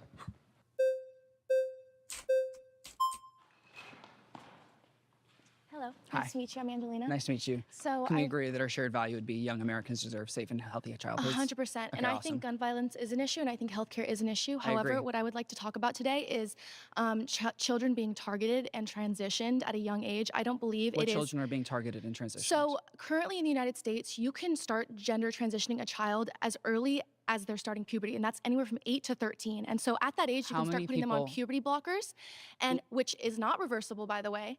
Okay, so And how so- many irreversible gender-affirming care procedures have been done on ages 13 or under in the United States of America? Listen, just the idea that you even put them on puberty blockers, that's irreversible. Do you understand that? Not all puberty blockers are irreversible. New treatments are coming in every day. So Okay, let me break down the no, stats. no. Puberty blockers. Do you know what puberty blockers are? Puberty blockers is Lupron. That is the And even if they are, that is a conversation that should happen between you and your doctor. Plenty of medications are irreversible, or at the very least, lifelong, and something that you'll have to deal with for highly consequential, right? But we still use them as treatments because the benefit that we get out of them is higher than if we did not use them, like chemotherapy, right? That is the nuclear option for one's body while going through cancer, excuse me. and there's a lot of high risk associated with it. And a lot of times, a lot of people die from the chemo as opposed to the cancer because of how rough it is on the body. But there's still a statistical significance that shows that overall it can be beneficial for prolonging someone's lifespan and giving them a few more years, or even a long time, actually, especially if you're a young prepubescent person, which I suppose the argument would be even better in that case, because in this case, she's arguing that, well, we shouldn't be giving these forever treatments to these children that are not really able to consent, and their kids, and like we shouldn't be allowing that. So would you argue that we shouldn't be giving kids chemotherapy then, because it has lifelong consequences? It might even kill them. It's a pretty drastic treatment. That's pretty crazy. I think nobody would be in support of that. Everybody would look at it realistically of, well, what's the cost benefit analysis? Is this do they have enough cancer for it to matter? Is it going to be beneficial for them if we give this to them? Is there higher risk of them dying with or without it? And again, that's a discussion you should have with your doctor as parents to your child. Let me be clear here. I don't think that we should just have this blanket statement of like, yes, children should be able to decide whatever they want when they're younger. And I think it should be a decision held between the doctor and the parents, and the child can be involved as well. But it should be a health decision, right? Like a personal health decision, and not this moral outrage of like, they're doing these terrible things to children. And it's a treatment, and treatments have risks, and sometimes they really suck depending on what you're going through. But if we can demonstrate that the treatment is beneficial and helpful and can give people a better life, then it should be available to people, and they should be able to make that decision, and it should be something that they make with their doctor. It should be just a personal health decision rather than a policy. Brand name for puberty blockers, Lupron. Lupron is used on children 8 to 13-year-olds to pause their puberty. Okay, so let's break it is this the down. same drug used in chemical castration for pedophiles. If I thought that it 8 to stops their 13-year-olds, sex drive. okay, if I thought 8 to 13-year-olds would be chemically castrated, that would be horrible. That would be evil. That would be unacceptable. So why, That's not why what's are happening. you? Well, no, why let's break is it the down. LGBTQ I would plus love to movement break it down advocating for you. that? No one's advocating for that. Let's break it down. Let's make a song. 1%. He won. He just won by 3% of the singing. youth population in the United States of America are trans. About 15% of that 1 to 3% receive reversible or partially reversible gender-affirming What do you care. mean by reversible? Only. What do you mean by I'm talking about reversible? hormone blockers. I'm talking about Not hormone replacement reversible. therapy. It is reversible. In many cases, so I understand. I need to go back and double check this, but what level of it is reversible? Because yes, the hormone blocker itself works in such a way that it blocks hormones while you are taking the hormone blocker. And if you stop taking that, you, like the treatment is stopped, right? It is reversible. The hormones come back. However, if you are prepubescent, taking hormone blockers for your young life, that part of it is irreversible. The development that you would have gone through as a hormonal male versus female you're not going to go back from that, right? You're not going to suddenly, reduce your bone density and your the broadness of your shoulders and some of that might somewhat go back, but it's somewhat irreversible in that stance. But regardless, just because it's irreversible doesn't mean it shouldn't be available. Should be a discussion between you and your doctor of whether this is beneficial or not. Even if it is irreversible, if it's beneficial, give it a shot, right? And some of these things are not fully reversible. That's why it's reversible and partially reversible. Some hormone blockers are not fully reversible, but the World Health Organization, the American Medical Association, the American Psychological Association, and the American Psychiatric Association work to set standards and approve that all of these cares are life-saving. What we see is that the vast majority of people who receive this care never end up regretting its care. Do you know what the regret rate for reversible care is in the United States of America for transgender youth? Any rate of it is enough to not do this to children. Do you know the rate? Any rate, huh? Children. Tell me the Do you rate. know the Tell rate? me the rate. Please tell me The the rate is 1%. And do you know what the majority of that 1% rate is? It's due to social stigma and hatred, not actual Listen, regret of the care. Listen, And so what we see if even is one child decides to detransition, that's enough to not do this. No, it's children not. cannot Does make this decisions. work? Listen, how can a 12 or 13 you decide you never want to have that children? isn't happening you at all. can't. That's not you happening. Can't. Hormone That's replacement therapy isn't sterilization.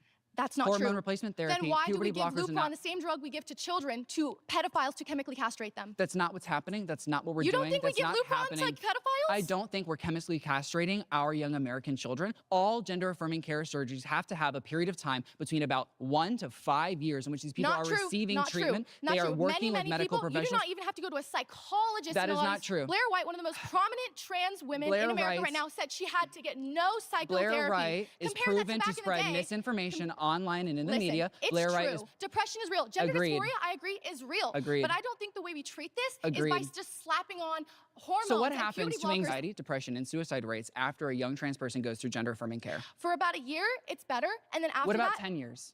Listen, I don't disagree that sometimes it might be the right decision in for someone. 70% of But for cases, children, it's never the right suicidality decision. goes And let's down. talk about No one is advocating for a child to make decisions by themselves. They're working with their parents to receive parental consent, medical supervision, and they're not happening under the age of 13. And Not the true. majority of doctors in all cases in the United States of America are telling people not to have a lot of these crucial surgeries until they do reach the age of 18. Then I Do you agree with know that. how many people have had surgery in the United States of America that is gender-affirming care under the age of 18 that resulted in any type of surgical transformation of the body? Tell me. Do you know the number? Tell me the number.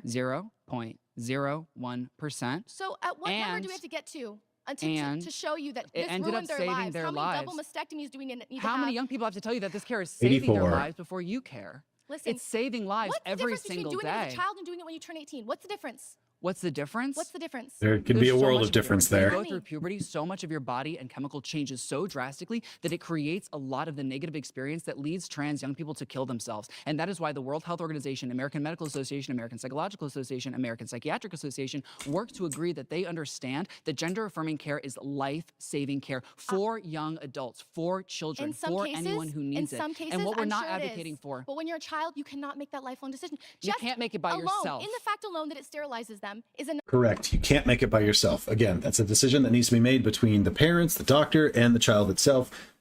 There's a weird delusion there that like it's just the child that's doing this. They're the only one involved in the decision-making process, and they are the only one who needs to give consent to the doctor. And that's not what's happening, and that should never be what's happening, right? Like these are minors, and we should treat them as such. They should be going through this with their parents.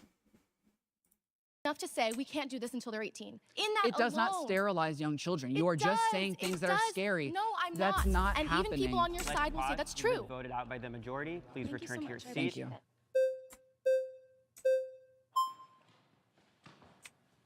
Hey, how's it going? Sick outfit. Thank you very much. Sick I like your outfit. pants. Thank you very much. So why are we spending so much time talking about life-saving medical care when every single day we're losing young people to lack of medical care and to gun violence? Okay, well, can I just backtrack? So you initially had I said... prefer to start there. Alrighty. Well, I mean, I have a point I need to address just so you can understand kind of where I'm coming from in the argument. Let me Okay, say can it you like answer that question and then we'll get to yours? Go ahead and restate it. Why are we spending so much time talking about life-saving medical care when we're seeing young people die every single day due to a lack of medical care and due to gun violence in the United States of America? So you don't drive a car?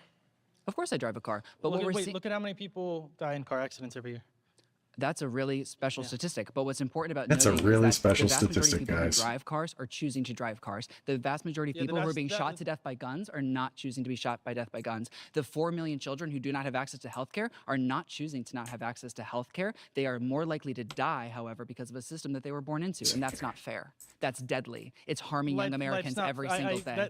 Life's not fair, so that's children fair should get is an- shot in fair their is- fair is an classrooms and opinion. not have the medicine they No, need. but they should also have the right to protect themselves in their own home or in their own community. You should have the right if somebody Children comes into are your being house. shot to death every single day by assault Yes, and rifles how many designed people by have their the homes military. broken into and they don't know how to protect themselves, or they don't have the ability to? Tell me the statistic. No, I'm asking you that question. Gun violence I'm in the home leads to more death in that home without burglary. What you're seeing is that gun violence in America goes up because there are more guns in America. There are more assault rifles in America. There are less restrictions that help people who should have guns.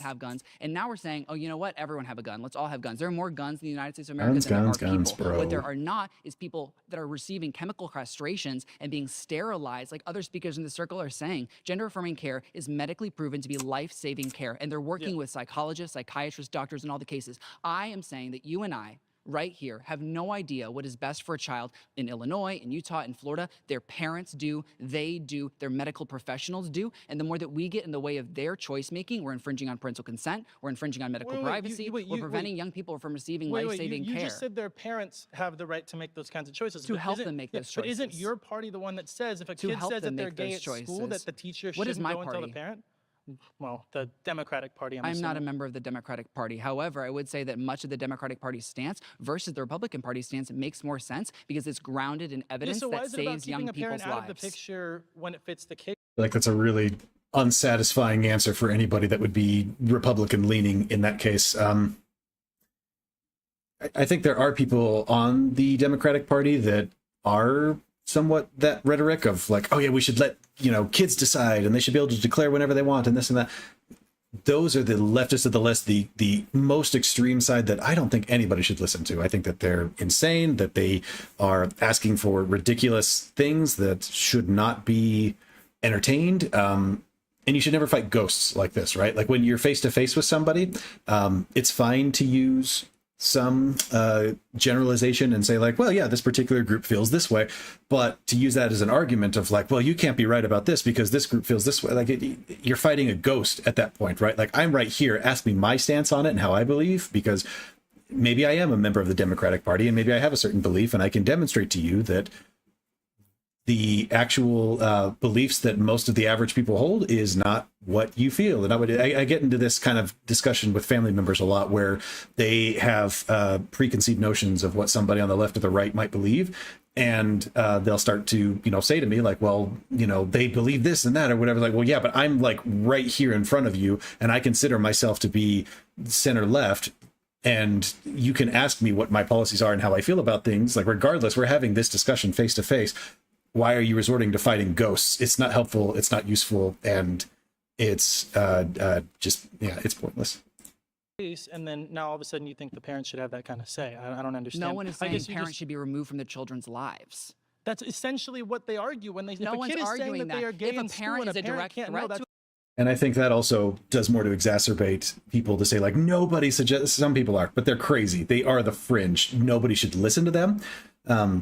But there are some people out there that are claiming that. The problem is that right-leaning news organizations will tend to target that because it makes really inflammatory and interesting news where, oh, look at what these lefties believe. They want every child to, have free transitions for as much as they want and to not have the parents involved and to have the parents completely shut out. And so then people get this incorrect preconceived notion that, oh, this is what all leftists believe and this is what they all want and they're contributing to the degeneracy of our country. And it's absolutely not true. It is not true whatsoever. So rather than just continue with the rhetoric of like, you're wrong, it's not happening, you're being gaslit or whatever, people get defensive about that. I think the best tactic instead is to approach it with, there are some people that are saying that those people are crazy and should not be listened to. The vast majority of actual, real liberals, Democrats, don't believe in that whatsoever. They have a more nuanced view of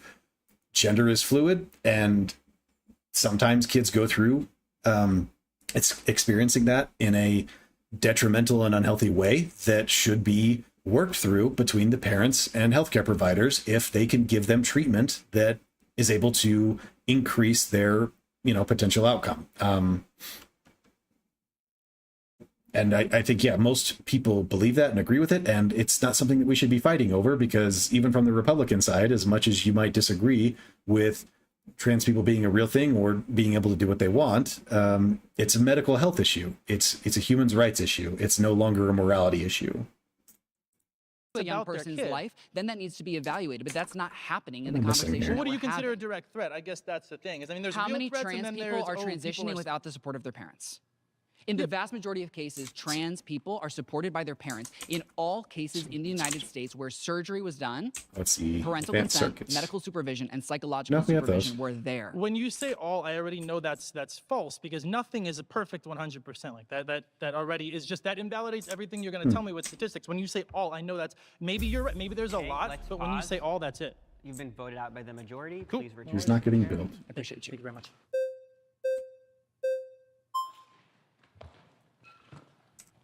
Hi. How you doing, man? Joshua.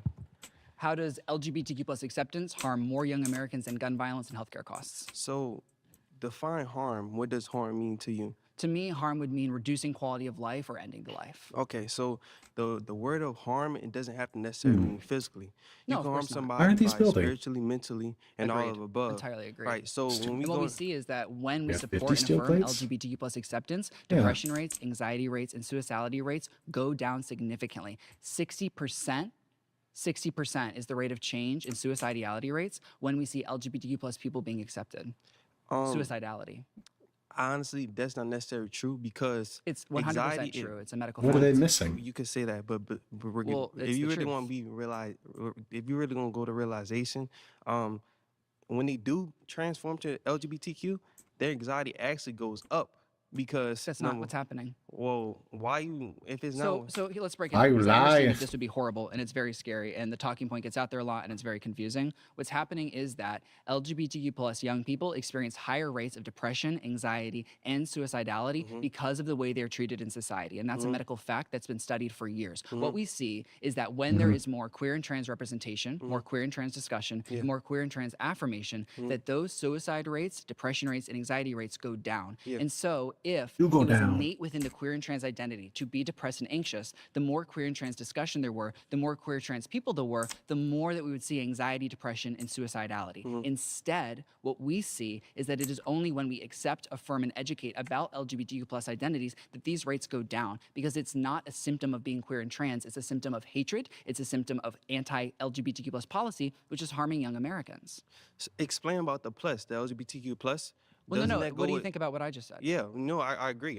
Fantastic. But explain about the plus though with the LGBTQ plus, right? LGBTQ plus stands for the How'd they fact that, build for it? example, What the intersex heck? people, they don't have a letter in LGBTQ. Asexual people, they don't have a letter in LGBTQ. See, Do they it's hard have to to- say. I would say queer and trans. Does it have to be Queer is an crafted? Queer and all-encompassing trans. term, Okay, so and trans is inclusive as well. Let's talk about intersex, right? So intersex itself, LGBTQ plus. with intersex itself, right?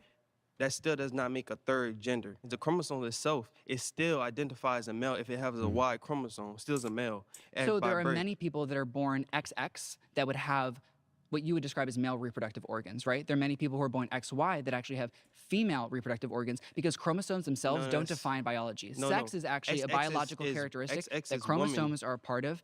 And we also see that it has to do with hormones and it has to do with sexual organs on the inside and outside of the body. And so it's not a singular thing that can be defined. There are 40 different chromosomal structures. It's not just XX and not XY. There are so many different people that fall within the intersex category. And that's why gender affirming care originally existed, was to help these people receive the medical care that they needed. What we're seeing is that it is so essential to help people be who they are, and it saves their lives when you do that. Regardless of what you're Let's saying, the pause. chromosome. Let's pause. You've been voted out by the majority. Please return to your seat.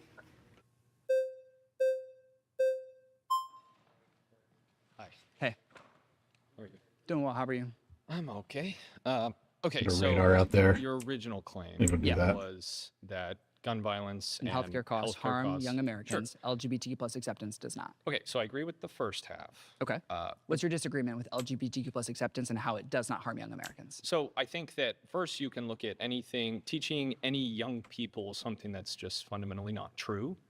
That Okay, well, in it itself, is a can be fundamental problem. truth. What we see is that intersex, queer, and trans people have existed throughout all time, every continent, every single culture and society. The very first civil society, ancient Mesopotamia, had queer and intersex people. What we're seeing is that they existed in ancient China, ancient Egypt. They've existed everywhere throughout all time. It's not a matter of, I don't even know what you're saying. What? That's because I didn't really say anything. You just kind of went off. Well, you on a just said that tangent they're there. not real. Boo. Well, no, I'm you sa- said that they're not real, and that's enough to draw concern, because it's Actually, like, they what are you can- talking about? People can rewind about 25 seconds and they'll see that I didn't say that. What I did you didn't say say? that they're not real. I'm saying we're Oh my teaching God, he's people- owning me. Things that aren't young real. people things that are not true. For instance, we're teaching boys that they can be girls. That fundamentally, I think, is unsafe. Boys can't be girls, trans girls can be girls. And trans girls can be trans girls, right? And I wouldn't disagree with you that I know what he's doing here, but I also don't think it's helpful at all to bash people over the head with like specific terminology, right? Because there's a difference in what he said there of, boys can't be girls, trans girls can be girls. To this guy, I'm sure the distinction is that there is no distinction. It's like a political bashing of like, you just don't get it. Like it's, but the reality is we're talking about two different things here. We're talking about one being a biological relationship and the other being a gender formed. And they're not the same thing. But what we see as a girl or a woman or a man or a boy is more fluid than just their chromosomes. It's also culturally like what they're expected to be and what, characteristics we might expect to see in a female or a male. And in any case, I don't really see the benefit in the bashing over the head with terminology here and definitions. I think it'd be more, it's Jubilee, right? Like I feel like it's garbage television to begin with, but to have a more healthy discussion, I think it's better to come to agreement on those terms and to understand like, hey, these are used academically. Let's use them in a helpful, positive way that we can both agree on, rather than just like, I'm using my secret code words and you just don't get it, bro, because you're an idiot Republican or whatever. That they don't exist. They're human beings. You're a human being. I love you and care about you as a human being. That's a dub. We'll take it from there. We agree. You love me. Let's take that. That's a dub. People are people. We see all each other. exist. We're human beings, right? I love that. Okay. But within that, there are still things we can teach people that can harm them.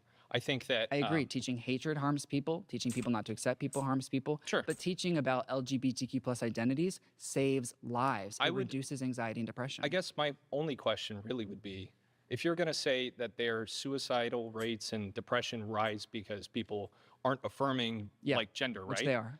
Where are all the tens of thousands, hundreds of thousands of suicides that just went unexplained the last 150 years? That They're were just happening people, we all weren't the affirming time. It's people for heartbreaking. decades. They're happening all the time, and You're it's saying heartbreaking. there's He means in the mass past. graves of people who weren't gender affirmed in 1920. Trans people that don't we all just- get together and commit suicide together and then say, we were trans the whole What? time. These are people that never came out as trans because of the hatred they experienced, felt that they could never be themselves, killed themselves. we've seen And we're an seeing this happen increase. all the time, and it's heartbreaking. It's We're devastating. seeing an increase in. There is more We're gender seeing an affirmation increase of transphobia, today and so than we're there seeing an was. increase in the rates of anxiety and depression amongst unaffirmed, uncared for trans individuals. When trans people receive gender affirming care or have access to affirming environments, we see suicide rates go down, anxiety go down, depression go down. Explain Yeah, that. I don't agree. do go down. Okay, well, there are two studies. There's one from April 2024, 24-month study, one from February 2025. What were those and studies done by?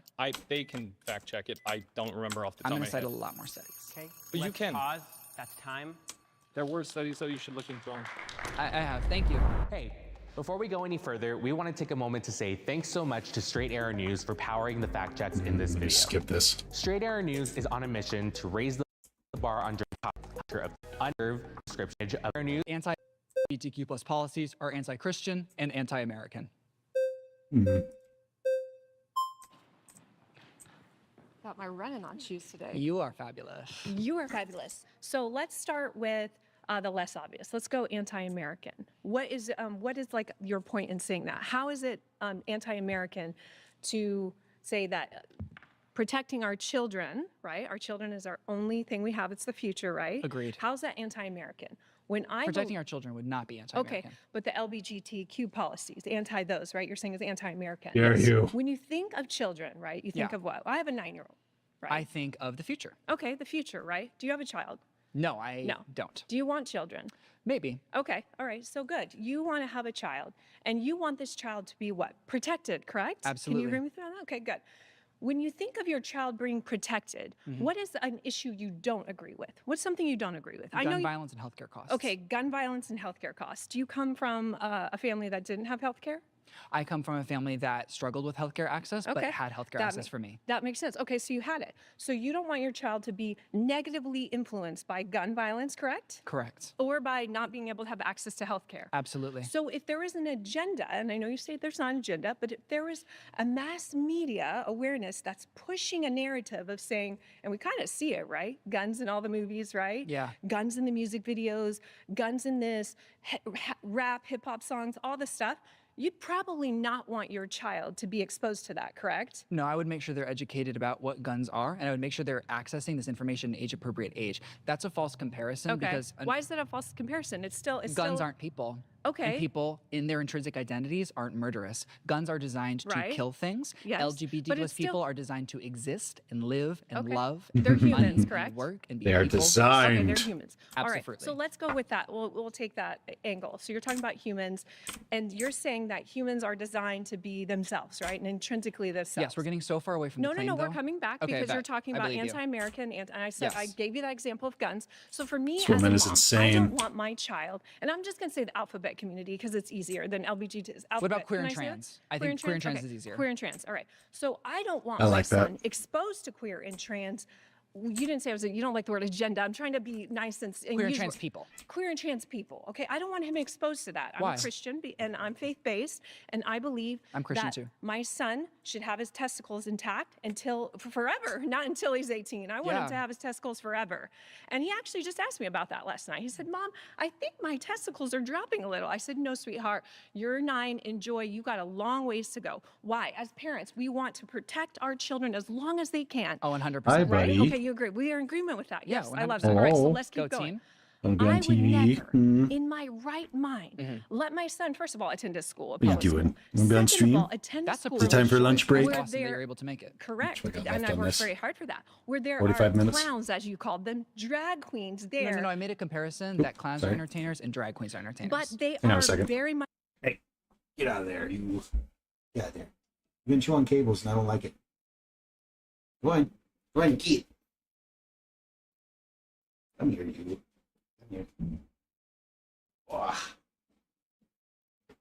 Football carry. Hang on over here. It's fair. Can I sit in my lap? Can you tell my lap? Hmm? Yeah, there you go. Chompers. Much so different. A clown is Depends on the what my- context. Okay, let me finish. Let me just describe, and then we'll go We're back. so far away from the claim. No, we're not. We're Okay. talking about an agenda here, and you're talking about it being anti-American, anti-faith, anti-Christian. I'm saying that that's not the No, truth. I'm saying anti-LGBTQ plus policies Yes. inherently contradict the fundamental it values of doesn't. Americanism and Christianity. doesn't, But what because- is the fundamental value of America? Okay, well, we'll go back to Christianity, but let me finish my point, as you said you would.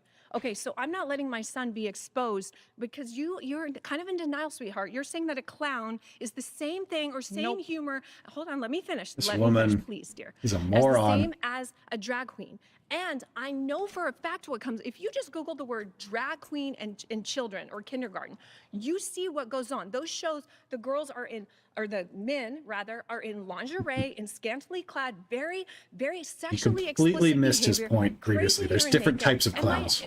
right, and it happens, as well as the infiltration of the books in Bro. our children's school.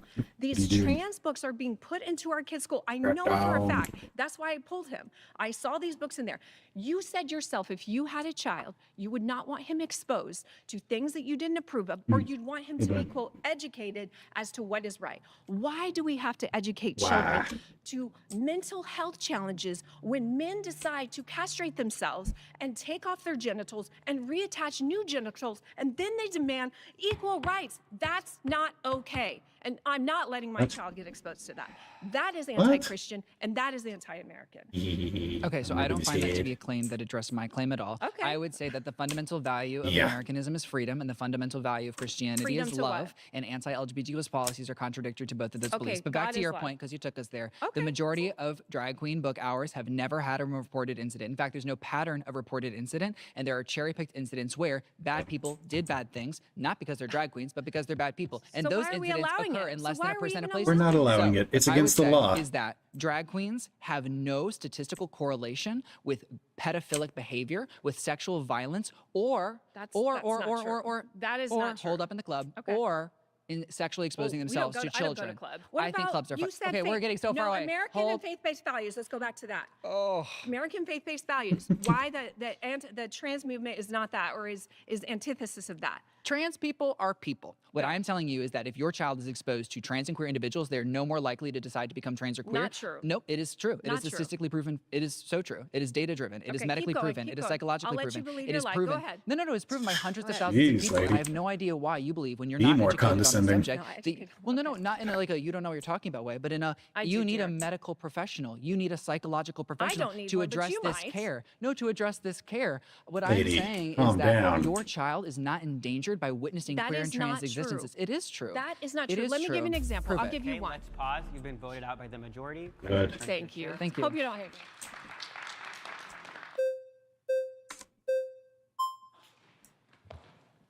Perfect. Nice to meet you. Nice to meet you. Tight Perfect. suit. Thank you. Are So, you- first off, I would like to say that your question, I think, is worded very, how do I put it? It's not a question, but I'm saying Your claim. anti-LGBTQ plus policies are anti-Christian and anti-American. Which would you like to start Yes. with? So, can you define for me what anti-LGBTQ is? Yes, policies that are against the LGBTQ plus community, hence anti. Anti. Okay, so could you tell me Shout what out it means Rihanna. by against it? Like, could you give me an example of legislation that is anti-Christian that is also anti-LGBTQ? Can you give me examples? I would say because I am a Christian and I'm LGBTQ, policies that go against me are anti-Christian. And I would say because they contradict the buddy. fundamental values that we were taught How you as doing? Christians, that they are anti-Christian. So a couple of things. One, we were told to follow the Holy Spirit beyond the text. We were told that throughout life, while God's word is perfect and true, man's interpretation and understanding of it is not. For example, slavery, can we agree that's wrong? Yes. Interracial marriage, can we agree that's beautiful? Yes. Fantastic. Can we agree that we both should be able to eat Beautiful. shellfish and pork? Yes. Fantastic. We continue to evolve our understanding when we have new information and perspectives. Jesus Christ incarnated not to tell us follow the Bible, but to help us understand it better. We once understood eye for an eye. Now we know it's turn cheek for cheek. And we were also told to measure people by I their need some fruits. big toys for LGBTQ this. plus people bring love into the world. They benefit the economy. They Ugly bring boy. safety into the world. While anti-LGBTQ plus policies are proven to bring more death, more anxiety, and more depression. I'm not saying I don't understand your fear and concern. I'm saying when I rely on the data, There you the go. evidence, and the professionals, these policies kill children. I do not believe so. But they do. So looking at Christianity, because you're the one who brought it up, in Matthew 18:6, Christ says, if any of you causes one of these little ones to stumble, it is better that a millstone is tied around your neck and you drown in the depths of the ocean. Yes, Right? absolutely. Not that they should be, but it's that it's better off that they would be. So what I'm trying to say is that But you can't say that people are misguiding children by informing them about people that exist when there is no data that that information causes young people to become queer and trans. The How could- rise of how young could people somebody identifying become- as queer and why do trans people become comes gay? from more affirmation and safety. So- no one becomes gay. It's medically proven and it's been backed by data that you cannot, no matter what you do, turn someone gay. You so can't how, do how it. are they gay then?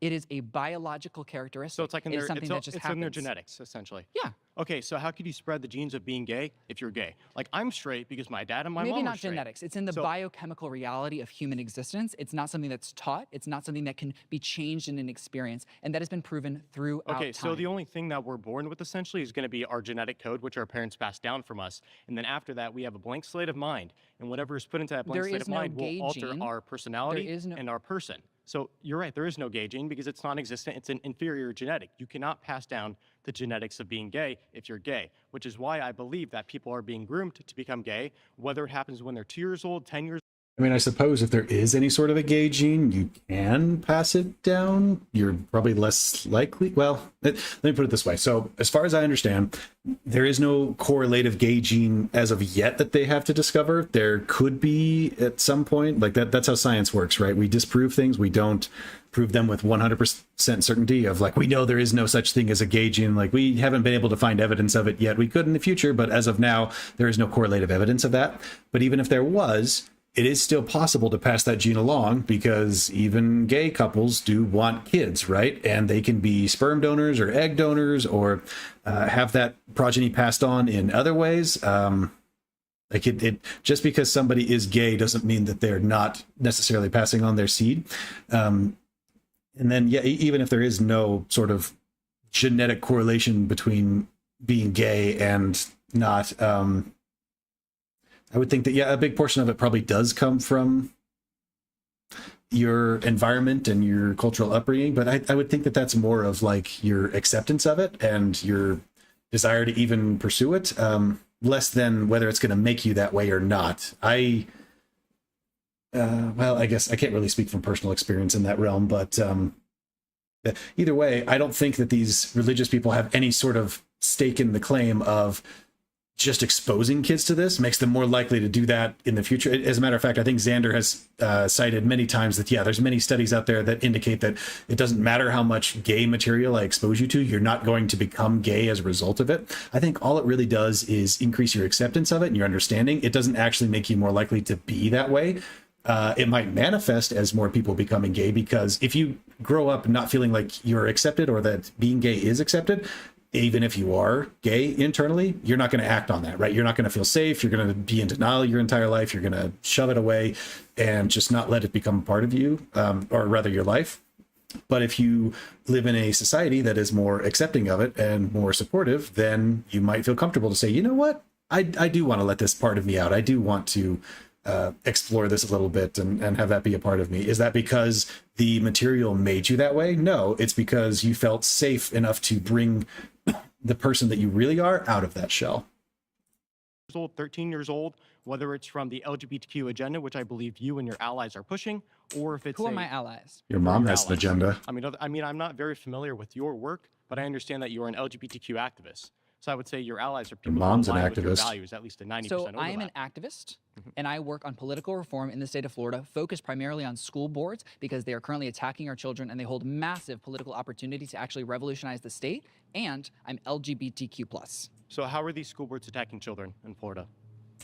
You want to go there? I would like to hear your Let's claim on this. do it. Okay, bet. So school boards in the state of Florida and all throughout the country have actually been a listed part of Project 2025, as they stated, because they are politically vulnerable spaces that have low voter turnout, low community awareness, low investment, that is disproportionately easy when you take lots of money and invest them into the elections to change the results. So a couple of years ago, we saw a massive sweep from candidates from Moms for Liberty and far-right hate groups. We also saw Ron DeSantis become the very first governor in our state's history to endorse these candidates. But you've been These talking about candidates this for about push a minute. anti-LGBTQ+ policies, which Like are what? anti-Christian and What have they anti-American. done? They What have they banned done that harms books. children? They banned books throughout the state. They told have people banned they could not use pornography restrooms. No, and no, no. erotica. Okay, we always should ban pornography in our schools. Pornography And in our schools erotica would be evil. as well. Erotica in our schools is not acceptable. What we see is age-appropriate leveled reading that discusses topics that some might find uncomfortable in our schools, so but that is LGBTQ measured by stuff, psychology. which includes being gay, which is well, a I would say you would sexuality, find being which is gay sexual. uncomfortable, whereas I would say it's a reality, and Well, I would being say gay that someone is should be able being to read about it. homosexual, which is a sexual thing. That is erotica, because you're talking about No, sexual being queer things. isn't inherently sexual. I'm not having sex with you right now because That argument wouldn't make any sense, because fine, being gay is sexual, being straight is also sexual, but we still read books when we're young. Like, we have Disney movies about people falling in love and kissing and forming relationships, and that inherently is no more sexual than being gay, and vice versa, right? Like, that's it shows a form of heteronormativity and, I guess, privilege to be able to state that both of those things are unequivocal, when in reality they absolutely are. because I'm LGBTQ+. I'm sitting at a table having a conversation with you. Okay, so earlier you tried to claim that gay pride parades were not inherently sexual. Okay, So let's pause. They're there. not. You've been voted out. All right. Thank you.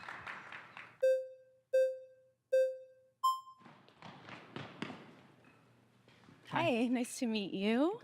Okay, so I want to talk a little bit more about the anti-Christian thing that you were saying.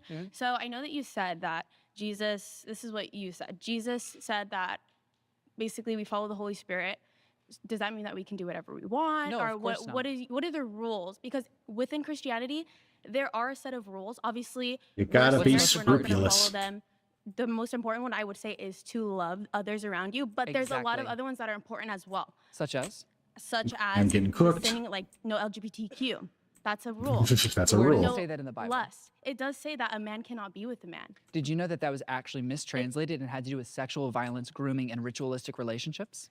No, in the New Testament, it says that a man and In a woman shall be 1946, together. for the very first Okay. time, a man added the word Oof, that homosexual to hurt. the Bible. That was never Okay. a part of God's word or God's choice. Okay. God gives perfect word and truth to man who has imperfect ear and an imperfect Okay, so understanding. that was And so that's how misinterpreted, we have things like which I don't slavery, believe. which is never in God's Okay. vision, is not a part of love, Okay, you're is talking not about a the Old graceful Testament. practice. There's lots of things in the Old Testament that don't pertain to today, okay? I'm The New talking- They don't Testament, support my I'm not saying argument. that it Ignore was those. misinterpreted. There's a lot of other things within that same sentence, Mhm. such as you shall not murder, you shall not commit adultery, Yeah. man shall not be with with man. close down So you're here. saying the only part within that sentence that was misinterpreted was man should not be with man. What about murder? Is that okay? No, I'm saying that one Or was that mistranslation. misinterpreted as well? And we No, can do I'm that. saying that one mistranslation contradicts what Jesus told us is the most important rule. He came to earth and said, do not follow the Bible like a law. Use it as a loving, graceful practice and follow my what about word. the 10 Commandments? No. Those are laws, and the Word of God says that these commandments There is no were law. written on the There is no tablets 10 of your commandment to heart. not be It was the law that I LGBTQ. shall Through give John you. 16:12 is that I cannot bestow all knowledge upon you now. You will learn more, you will experience more, and you will develop. Women have rights now, and even in the New Testament, they were disrespected, belittled, Okay. and they were not given Okay. these rights. And so what we're seeing is that we as people are imperfect beings. And the more that we That's develop our true. understanding, educate ourselves, meet new people, and follow the most important law, which is to love What about one the another. other laws? What about we shall Don't not mur- commit murder? but okay, Is that here, okay? here. Because you're disregarding Disrespecting- the other laws. I have an important And point can I here. just say something? I think Yes. it's great that you're Christian. left here. I don't think, if you're a sinner, you can't be Christian because that's not what the Bible says. We're all The Bible sinners. says, come as you are and you can be a Christian. But I don't We're all believe that you're sinners. following Christ I as am you should following be. Christ. You So may let be me a make the Christian, point. but the thing is that you're hindering your walk with God. Let You're me make the hindering your point. relationship with First God. of all, my walk And with can I God is just between say- me can I and No God. just true Second of all, Christian would do the this. important point Because about your I see the flags sentence- going up. From a Christian perspective, I do want to say that when we speak about LGBTQ, I know that it comes off as hatred, but it It is comes from a hatred. place of caring. So, as we can see that love the is an action word, country- care let me is an see- action we word, can and the see reason that the that one country sentence- is going give me 1 second. downhill. When we look back Yes, from the it beginning of is. time till now, it's going The country downhill. is And going what's downhill. changing? We agree. And people are affirming transgenderism. People are affirming the gay Transgender people. people. So what Yes. is changing? That's changing. And as we see that happening, We see less that the suicide, country less is depression, no, less anxiety. suicide is going Amongst up queer and from trans the people who are 2000s. affirmed and receive gender affirming crap, care, crap. suicide rates don't go up. Amongst young people in a failing it country with a does. failing healthcare system does that go denies up. them mental It does care, go up. That's then we so see They do go no, up. mental health care is the reason suicide rates are going up. There's no access Okay. to it in the United States. Okay. Gender affirming care is proven to lower suicide rates. What you said about that one sentence in the Bible Uh-huh. that we have to go back to, the reason I believe we shouldn't murder people is because it's Ooh, in that was a clear tough one. alignment with God's greatest rule, love everyone. Hating LGBTQ plus Okay, people no, is in no. clear Okay, I can contradiction. talk And to you so about because that. I of can talk to you about that. because of that, hold on, I am Okay. continuing to follow the Holy Spirit Okay. and learn new things and extend grace, Okay. faith, and Okay. love to all. And that Okay. is how we included more rights Would for you more agree? people throughout Would you history. Why agree would we stop that at if someone is LGBTQ plus living in a people? life that is leading to destruction and we applaud them, do you think that's love? And we accept them and say this is good, even No, though we that know would- for no. a If fact someone's leading a that life of your destruction, we need to help. Your life is going We need to to lead help. to Point destruction. them out now. Your life is going to lead to depression. I don't know. Are they happy? What's your definition of destruction here? I assume you are meaning that they are living a degenerative lifestyle that is going to contribute to their unhappiness as well as others' unhappiness, and it's a toxic situation, right? And I would think that, yeah, in that case, maybe there's some tough love needed where we intervene and we help them get along a better path, etc. But what is this argument getting? Like, what are you bringing this from? Are you trying to state that this is LGBTQ is a degenerative lifestyle and it's going to lead to unhappiness? And this, because the stats don't show that. Maybe your Christian bubble does, but for the most part, as long as people are happy and are able to get access to the healthcare and the affirmation that they would need to be that way, then it's not degenerative. They're fine, right? Love is telling the truth even when it's hard to hear. If I your agree. house And is the on truth fire, I need to is- tell you to and get out. the truth is, the number one place queer and trans people experience the hatred that causes their suicide, depression, and anxiety rates to increase is actually hateful rhetoric from the Christian church. The number one population that is homeless in the state of New York are New York queer City. and trans young people who have been disavowed by their Christian families. Okay, and what's Jesus the number Christ one- would go to those what's the people number and one help factor them. in He this? would. Let's then- pause there. It's Christ, you guys. It's Thank you. I Jesus. appreciate you. Crap. Stop gooping me. How are you? Good. So I'm assuming from everything you're telling me that you think that God is okay with you practicing sodomy with other men. I am saying that God always acts in accordance with love, and the sodomy that was written about in the Bible has nothing to do with loving queer and trans relationships because there was no frame of reference for the phrases who created it. Man is imperfect, God's word is perfect, God would support queer and trans existence. Do you want to talk about why it's also anti-American? You don't think that sodomy existed 2,000 years ago? I do think it existed 2,000 And you years don't ago. think that God and the way that it directly was written addressed in the about in the Bible was about hateful, unconsensual, pedophilic, ritualistic acts of sodomy. It's There have been not- healthy queer and trans relationships all throughout the history, and they were not included in the Bible, the same way women's rights were not included in the Bible. God did not intend us to treat that like a law that we never move on from. He treated us to use it like a way to learn, love, and practice it better. It is not an instruction manual. It is one tool that we can use to live our lives. You do think, but to clarify, so you do think that God is okay with you having sex with other men? Yes. Okay. So I think that your definition Yes. of love is basically what feels Hedonism. good for you and No. also being nice to other people. I think love is more complicated than that. For example, you can have a sexual relationship with someone that you might not love, whereas love is a deeper emotion of care. But basically it's just like this like fluffy feeling of like, oh, like I like you, I'm treating you well, whatever. I think that love Grab is these willing the nearby good of another nests. person. Love is a hard so action. you can have consensual sex with Don't someone say it like and that. that's not loving them, because participating in homosexual acts is inherently not loving because it's damaging. It They're not violates inherently It damaging. violates They're not natural inherently damaging. law. It doesn't violate natural law. There Yes, are it over does. 1,000 Your body species is that not are designed proven for to that. have queer relationships. God literally designed Why does the male G-spot and- exist? I don't know. God literally designed Let's male not and female pretend bodies to know different. God's vision Why- then. How about this? Let's not pretend how, to know God's how vision. come Let's act with 12% love. of men who have sex with other men 1 or more times a week have problems where they are not able to control their bowel movements? Because when do you Well, why? If it's healthy, if it's perfectly healthy. He didn't say that. And you know that's so true. there and are that doesn't medical mean, facts that doesn't mean that refute- I hate you. It means I don't want you doing something that's not natural and it's not healthy and it's not good for you But or for nothing you're society. saying There's Okay, that's I would need to look up what she's citing. There's probably some like medicinal truth to that, right? But to claim that I don't think it's as crazy as she's making it out to be. And even if it is, let's say that is medically true, that like, oh yeah, you have health issues with this, and there are risk factors associated with it.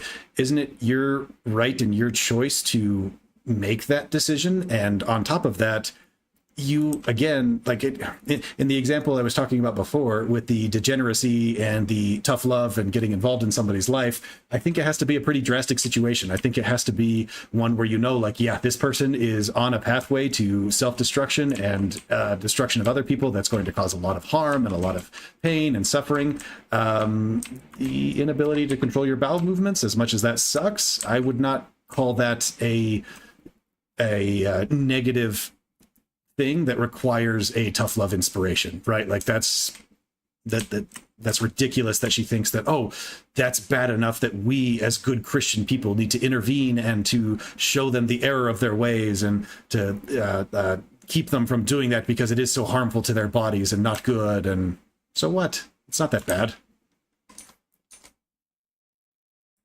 is reason grounded gay in men Christ's can't word or reproduce with each medical other. reality. There's a reason why gay women can't reproduce with each other. Our Reproduction bodies is are not an essential factor of love and care.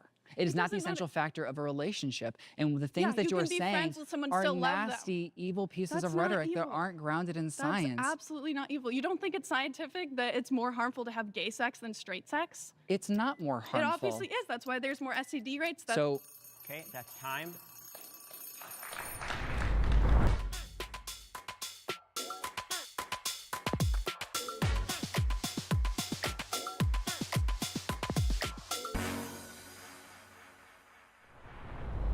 my last claim is politicians banning books is more dangerous than drag queens reading them. Mhm. That seems very circumstantial to me. Depends on the book, depends on the drag A little more queen. time this time. Let's do it. All In general, sure, I agree with that, First, I guess I want to say, wouldn't both, I guess from the arguments that I've heard, I could be wrong, and Yeah. feel free to correct me It's if I'm a wrong. big Are they not nest. both propaganda? Kind of like going back to that question where we went to grooming, right? We go to grooming. I Yeah. think when it came to that argument, in my opinion, I think where you were getting confused was that you were getting propaganda and confused. grooming. I've said that's why I said in my opinion, how I interpreted true, your responses. true, Yeah. okay. How I interpreted is that when you were phrasing things, it was in my head, you should have been substituting propaganda. There's nothing inherently wrong with that. Like grooming is like forcing a belief upon somebody. I believe that's It's how not I would always physical. Yeah, but And it's still, propaganda is political it's still communication. involuntary. Now these kids are being given information at a young age, and they're just making the choice. It's just more appealing to those kids. It's also about the impact. A lot of this information is lies, and it leads to direct harm for those Boy. children and other children around them. And it is meant to be done to change their thinking and patterns of behavior such that Donald Trump and Elon Musk are able to exploit them for power. But right now, we're discussing book bans and drag queens. Would you agree that politicians banning books, which has only ever in human history led to authoritarianism, is more dangerous than drag queens reading books, which is proven to have no correlation to sexual violence whatsoever? Well, I guess it's... I think we should admit that a drag queen, which is almost always a man in a fun women's costume. Fun is relative. Fun is that's Pointless in this conversation, but sure. It is often more sexy. So what we're saying is, I think it's just a hard piece of imagery for people who don't want diverse gender expression to swallow. And so we're like, oh, that's sexual violence. Oh, they're trying to sexualize our children. But psychologists and medical doctors have actually evaluated those events because of how many horrible claims that have been made on a baseless amount of hatred. And what we found is that there is no sexual violence, there is no sexual perversion, and there is no increase in sexual confusion. That's the most important. There is no Easter Bunny, there is no Tooth Fairy. Saying, oh, the drag queen has the best of intention, but now my child is confused. They measured it, they tracked it, they studied it. The child doesn't get confused. The child sees someone in a fun costume, they're like, that is fun. And suddenly, reading, which is very boring for many young children, they're willing to pay attention. They're willing to be there. And what we also see is queer and trans children in those spaces I answer the first are part? less likely to be depressed and anxious when they witness someone who is experiencing diverse gender expression in their space. Yes. Okay. So once again, I'm going to go back to propaganda because I really think that's what this question is about. There are two ways to do that. Propaganda, which again, will say agenda, as we've established before. I'm not saying that LGBT has an agenda, but it's got a title. Therefore, it probably has a group that has an agenda. If it's got a title, clearly you guys agreed on something, right? I think that's fair to say. I think everything that would have a title, clearly there's a group. Do women have a coordinated political agenda? Do white people have are a they feminists? Those darn feminists. As somebody else said, everyone has an agenda. You can't say that you don't have an agenda. Taking away my manly rights. Well, human rights, well, I guess that's a whole other debate in itself. But point being, human rights are not up for debate. Point being, propaganda can be done in two ways. You can remove certain things, or you can heavily promote certain things. Why do we see in so many shows and movies nowadays that there's usually a gay character or some form of LGBT representation, right? Okay, that's one thing. That's fine. Because it's proven to save lives, and we don't see it. No, I know. I'm Only a gonna decade ago did we start seeing that representation. Yet you don't have a positive conservative character. There are far more conservative people than gay people. So I'm just saying, like, it's all propaganda. Both sides can do it. Don't say it's not. So I think I've seen plenty of positive conservative characters in various media and television shows. I feel like was it Last Man Standing with Tim Allen had a pretty decent positive conservative character. I would argue that there was some misogynistic tendencies with the family, but it's a TV show. It's fine if they're not perfect, and frankly that has good character development. And I don't think, well, I just don't think it's a good idea to have perfect representations of characters in these shows. There's plenty of other shows that were probably further on the Republican side. I don't know, let's see. I feel like King of the Hill, although it's an older one, it's getting reboot, but King of the Hill had a pretty positive, conservative role model male figure in it. To say that there's none is ridiculous, and to say that there's not enough could be debatable, but I don't think it's enough to say that it's, degenerating our children. And what was the point? The books causing damage? I don't think it's damaging. neither is worse than the other. I think it's just one side using. Would you agree that book bans are worse than drag queens reading books? No, not at all. I think they're. I mean, I think they're a way that one side chooses to promote their argument or dissuade the other What's side. wrong about Where the Wild Things Are? What's wrong about Charlotte's Web? I mean, is it the context or the actual? I mean, because you can read between the lines and things that people say. No. See, Charlotte's Web is banned because animals were speaking, and one parent decided that was witchcraft. Now, none of the parents in the district get to make the child. Did a city council have to pass a law that allowed them to ban those books? Did some state? Wait, then how did they get banned from the schools? In many instances, school boards hire a singular professional who accepts singular complaints and ban any books based off a singular complaint. We elect people that we trust to make decisions we do on our not behalf. elect the person they paid to go into our schools, but we elected tarp our people libraries, and gave remove them the our power books. to choose an independent person to do that. Those people were elected. And a group now of people, the majority chose those people to then pick somebody else on their behalf. It's the same with electors and elections. What happened last year? We don't pick the electors, but we pick the people who pick them. You've been voted out. Okay. That makes sense. I'm glad. Yeah. Hello. Hello. I'm Will. Hi, Will. Hello. All right, so you said like Charlotte's Web is getting banned. That's silly. I also think it's silly if one parent. It has been. Right?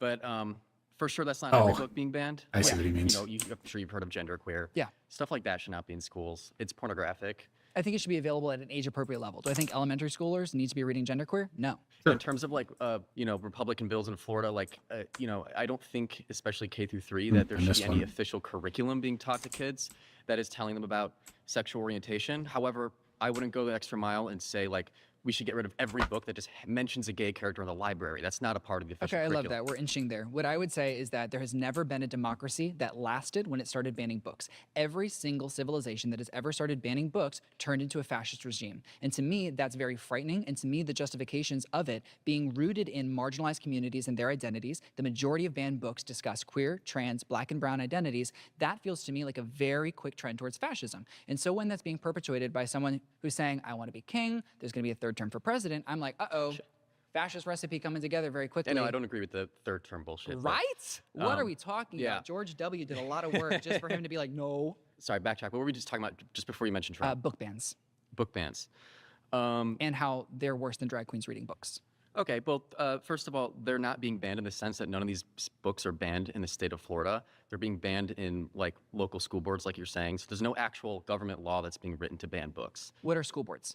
They're, forms of government. The government, yeah. As a part of a national Just coordinated because it's strategy that was local doesn't written mean in it's not Project government. 2025 as a part of a fascist plan to overtake. The stated intention is overtake the government. Okay, but and I could say I think it should be more than just one complaint, but I think parents coming forward to school boards and local government levels, because local politics is good.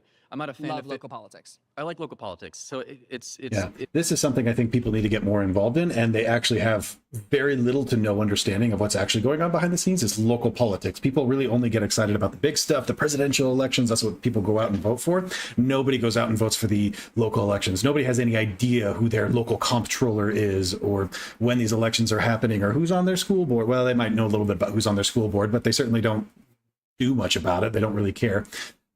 Which is why stuff like this gets to pass under the radar and not make much of a fuss and not meet much resistance. I think that Xander should talk more about the actual policy in Florida and the books that have been banned and the reasons behind that and who is involved, because they're saying things like books aren't getting banned and who cares if this book gets banned or that. And I don't think that there should be sexual books for anybody K through third, and that's not the argument here. It's not that books are sexual books are getting banned younger. I think everybody agrees that that is something that should be supported.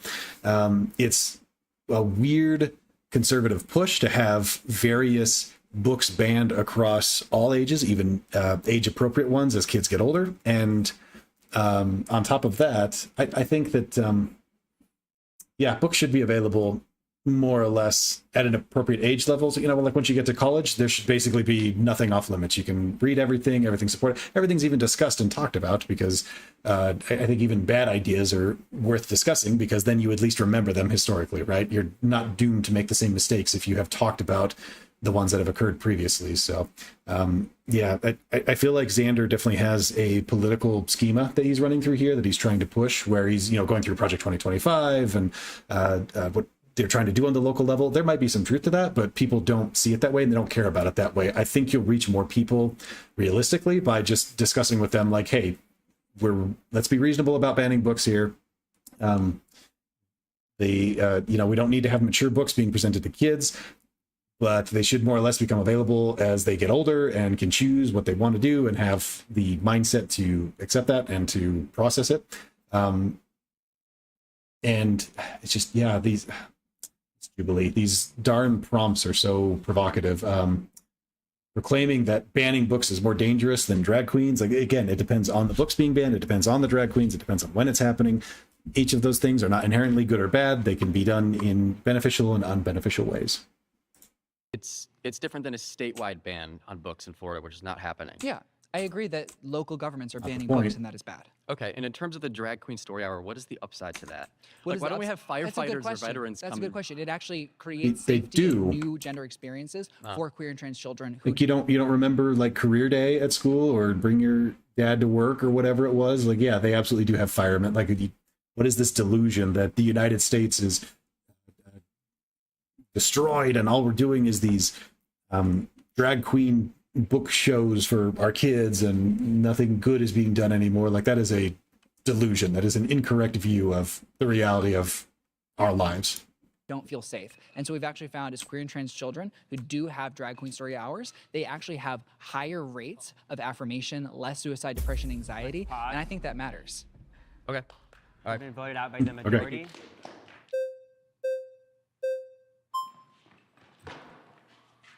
Hi, How are you? Cameron. Nice to meet you. So, BB Bell. I would like to start off by saying that I'm not anti-gay. As a Republican, I believe in freedom, you know, less regulations, less Me too. laws, Me too. and the freedom to be gay. Me too. However, when you're saying banning books, I do believe that there needs to be some age restrictions on Agreed. certain books. Agreed. We shouldn't be teaching children about sexuality so early. Or being transgender, changing your gender. They can't even learn to drive a car yet. That makes lots of sense. And I think what we should teach people about is diverse identities. I don't think we need to be talking about graphic sex with elementary schoolers. On that, we'd entirely agree. Okay. I think saying, hey, some gay people exist, make sure you don't spit at them, I think that's a great thing to do because young people are most able to learn that information at the young age. And so what the psychology... Yeah, I'm totally okay with that. And I think most people would be okay with something along the lines of that because I think a lot of people that have come from religious backgrounds and a bit of, what would you call that, homophobic, internalized homophobic experience might argue that, well, I don't want my kids exposed to that. Like, I don't want to see two guys kissing on TV because that's gonna, you know, that's degenerate. And because of my religious beliefs, I don't want my kids to be exposed to that. Fine, but you don't hold the same standard for heterosexuality at all. Like heterosexuality is just as sexual as homosexuality is, yet we see people kissing on TV all the time. And, you know, like I said before, Disney movies where love is the main goal and it's between a man and a woman and like, oh, they're going to kiss and it's going to be so scandalous. And you don't hear any complaints about that whatsoever. Because again, there's that heteronormativity there of, one side is accepted and the other side is not. I think, yeah, it's totally a good idea and beneficial to state that, yeah, kids at a young age should not be exposed to any sort of like major sexuality or gender, but like the basic idea of like heterosexual people exist, homosexual people, and it doesn't have to be as technical as that. It can be like, you know, there's mommies and daddies out there and there's daddies and they love each other and they exist. Make sure not to spit at them because they're good, kind people and they deserve to be treated as such. You know, some of them won't be good people. Just because you are one thing or the other doesn't mean you're a good person. And that's like the extent of what it would need to be, you know, for up to a third grader or whatever. Like that proportionality, I think, is good and healthy and reasonable as well. The data shows us is that when they have those discussions, it actually not only benefits queer and trans students, but all students, including straight cis students, become safer, At more what age? productive members of society. And it actually, and this is my fun, crazy statistic, it actually benefits the economy. Okay, I do see what you mean. I'd like to see those that being stats. Said, I just feel like we shouldn't be talking about that around children. I think that's something they should It's figure out just for themselves wrong. whether they agree with or not. Obviously, we also shouldn't have hateful books towards, you know, the gay community for them to read. I don't think any sort of hate teaching to children is okay. Also, the drag queen thing, that's just weird to me. Why are you having a person that's dressed up as a different gender reading to children? Like, I wouldn't Interesting. bring my Notice kids. she said a different gender and not a different sex because you cannot dress up as a different sex, only as a different gender. You can put on the clothes and the makeup, but that doesn't change your sex. That just changes the gender that you're identifying with and expressing. Something like that. And you don't need to. I think it's just strange. And I think that if you don't want to, you definitely shouldn't. I think that it should be an option for parents who do want to. Because what we see is that many parents who are raising queer and trans children or children that they believe might be questioning their sexuality or gender. The word queer children shouldn't even be a thing. But people... That's weird. Queer children doesn't mean sexualized children.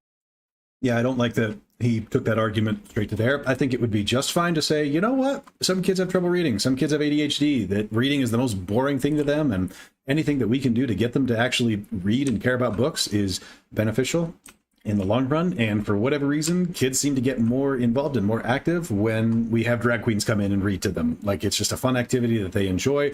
It's safe. It's not sexual. We vet people. Like, we're not bringing in the scary clowns. We're bringing in the fun clowns. And that to me, I feel like is a sufficient argument to say, like, this is fine. Like, if you don't want to participate in it, that's fine. I think you as a parent can have the right to do that. But to just like ban it outright and to say like, oh, this is wrong, we shouldn't be doing it, it's helpful for kids. If it's getting them to read, it's absolutely beneficial. And I don't have any kids myself, but from what I understand, getting them to give a crap about reading is one of the hardest things to do in school. Children or children who are having sex. It means people who have a Children queer don't identity. even know how to be straight yet. Why are we teaching them to be queer? As young as 2nd grade, there are reports of people feeling like they have crushes on people. Kids don't know how to be straight yet. I think Xander's getting into this, but kids kind of do know how to be straight already. They see examples in their adult role models and like, yeah, they have crushes on them. And I have nieces and nephews that have also gone through this. You know, they'll be like 4 years old or something and like, ooh, I have a crush on somebody and whatever. And one realization that I've come to is they don't actually have like real feelings for this kid. They're 4, right? They're prepubescent. They haven't developed any of the hormones and or the secondary sexual characteristics, or just, you know, they're not at the age for that to actually matter to them, yet they're still expressing these, you know, heteronormative societal displays or whatever it is. And it's not because they actually have these feelings, but it's because of their upbringing and their expectations, right? That's from what they've seen on TV and in their family, like, oh, this is what they do. Mommies and daddies, they fall in love and they kiss and we have crushes and tee-hee. It's almost like a form of mimicry, right? They don't actually have those feelings. They're just displaying them because that's what kids do. And that's how they learn, and how they interact with society is they begin to practice the things that they have been taught from a young age. To see, you know, how the shoe fits, or just to like that. That's how we as mammalians develop our social skills and our interactiveness, is by drawing it in from others and then expressing it out. Same thing as when you're learning how to speak, right? When you're a kid, you don't inherently know what words mean. You hear what other people say and you see how they act around them, and you then start to pick things up and you start to express those things and use the same words out. Then you pick it up much faster and get that reaffirmation of, oh, this is how we interact and how we socialize. And it's all a part of that big song and dance. And blowing kisses, because we are all in a society where relationships is discussed. Queer? Like, but queer just means not straight. It doesn't mean like devil. Okay, so it just means not straight. Yes. From my understanding, from what I've heard, queer means you like everybody, no matter what they that's are. that's a misconception. So so instead of saying LGBTQ+, which everyone in this room said they wouldn't be willing to say, I was like, let's switch it to queer. Queer used to be a long time ago a horrible word. Slur. Exactly. Yeah. And then the LGBTQ+ community reclaimed it and basically said, if you are not straight, let queer be an umbrella term that serves you. Because if we do keep adding letters, no one's gonna say anything, no one's gonna be respectful. So queer encompasses all of the identities. And it's, you're gay, you're lesbian, you're bisexual, Why you're can't you trans. just be one of those? I do like that, by the way, because honestly, I have such a hard time articulating LGBTQ+ every single time. And if they just keep adding more letters, I'm sorry, it's exhausting, it's ridiculous. I have respect for these people and I want them to have happy, healthy lives and live the lifestyle that they enjoy, but it's annoying. So I'm glad that they're seemingly adopting a blanket word that encompasses all of it. If they're fine with queer, I'm fine with queer. Why do you have to be queer? In terms of just language that encompasses and includes everyone in the LGBTQ+ community. And like I said there, that already doesn't have an I, it doesn't have the A, it's already not fully inclusive. And so instead of continuing to add letters, we say queer and trans. But I have an issue with that because gay and trans are 2 totally different things. Why are you grouping them within the same thing? Some gay people don't like trans people. We entirely agree that sex and gender are different things. What I am saying is Not that the what I said. LGBTQ+ That is not what I said. It is what you said. No, it's but not. the LGBTQ+ community is called a community because these are people that have been pushed out of societal norm and persecuted in the same ways by the same people for differences in their innate characteristic of who they are as a human being. And because it is so similar in the styles of persecution. 20 minutes. All right, I'm starting to get hungry. Need a break for my lunch, but we'll finish this, the last 20 minutes of it, and then we'll go ahead and break for lunch. And because we shouldn't further divide marginalized communities, the queer and trans community are a community. Our struggles are interlinked. Stonewall, the first protest, what is known to start the LGBTQ+ movement, is an interlinked movement of resistance between queer and trans people. Being and so the gay and trans are 2 totally different topics. They're different things. They are, and they're a community. Trans and being gay, liking a certain gender and wanting to Why is it important for you to mutilate yourself? distinctualize the two? Because why are we grouping them Why together? is it important for you to make those 2 communities distinct? Because you just named them all queer. They're not all queer. Who's not all queer? Gay is not the same thing. You're putting them under one umbrella. No, I said queer and trans. Huh? I said queer and trans. Queer is a term that describes difference in sexuality. Okay, Or that's, sexual that's orientation. fine. But as I said, I'm not getting anywhere with this with you. Gay and trans are two different things. Yes. They shouldn't be put under the same umbrella. No. Okay, you've so been you just. voted out by the majority. Thank you.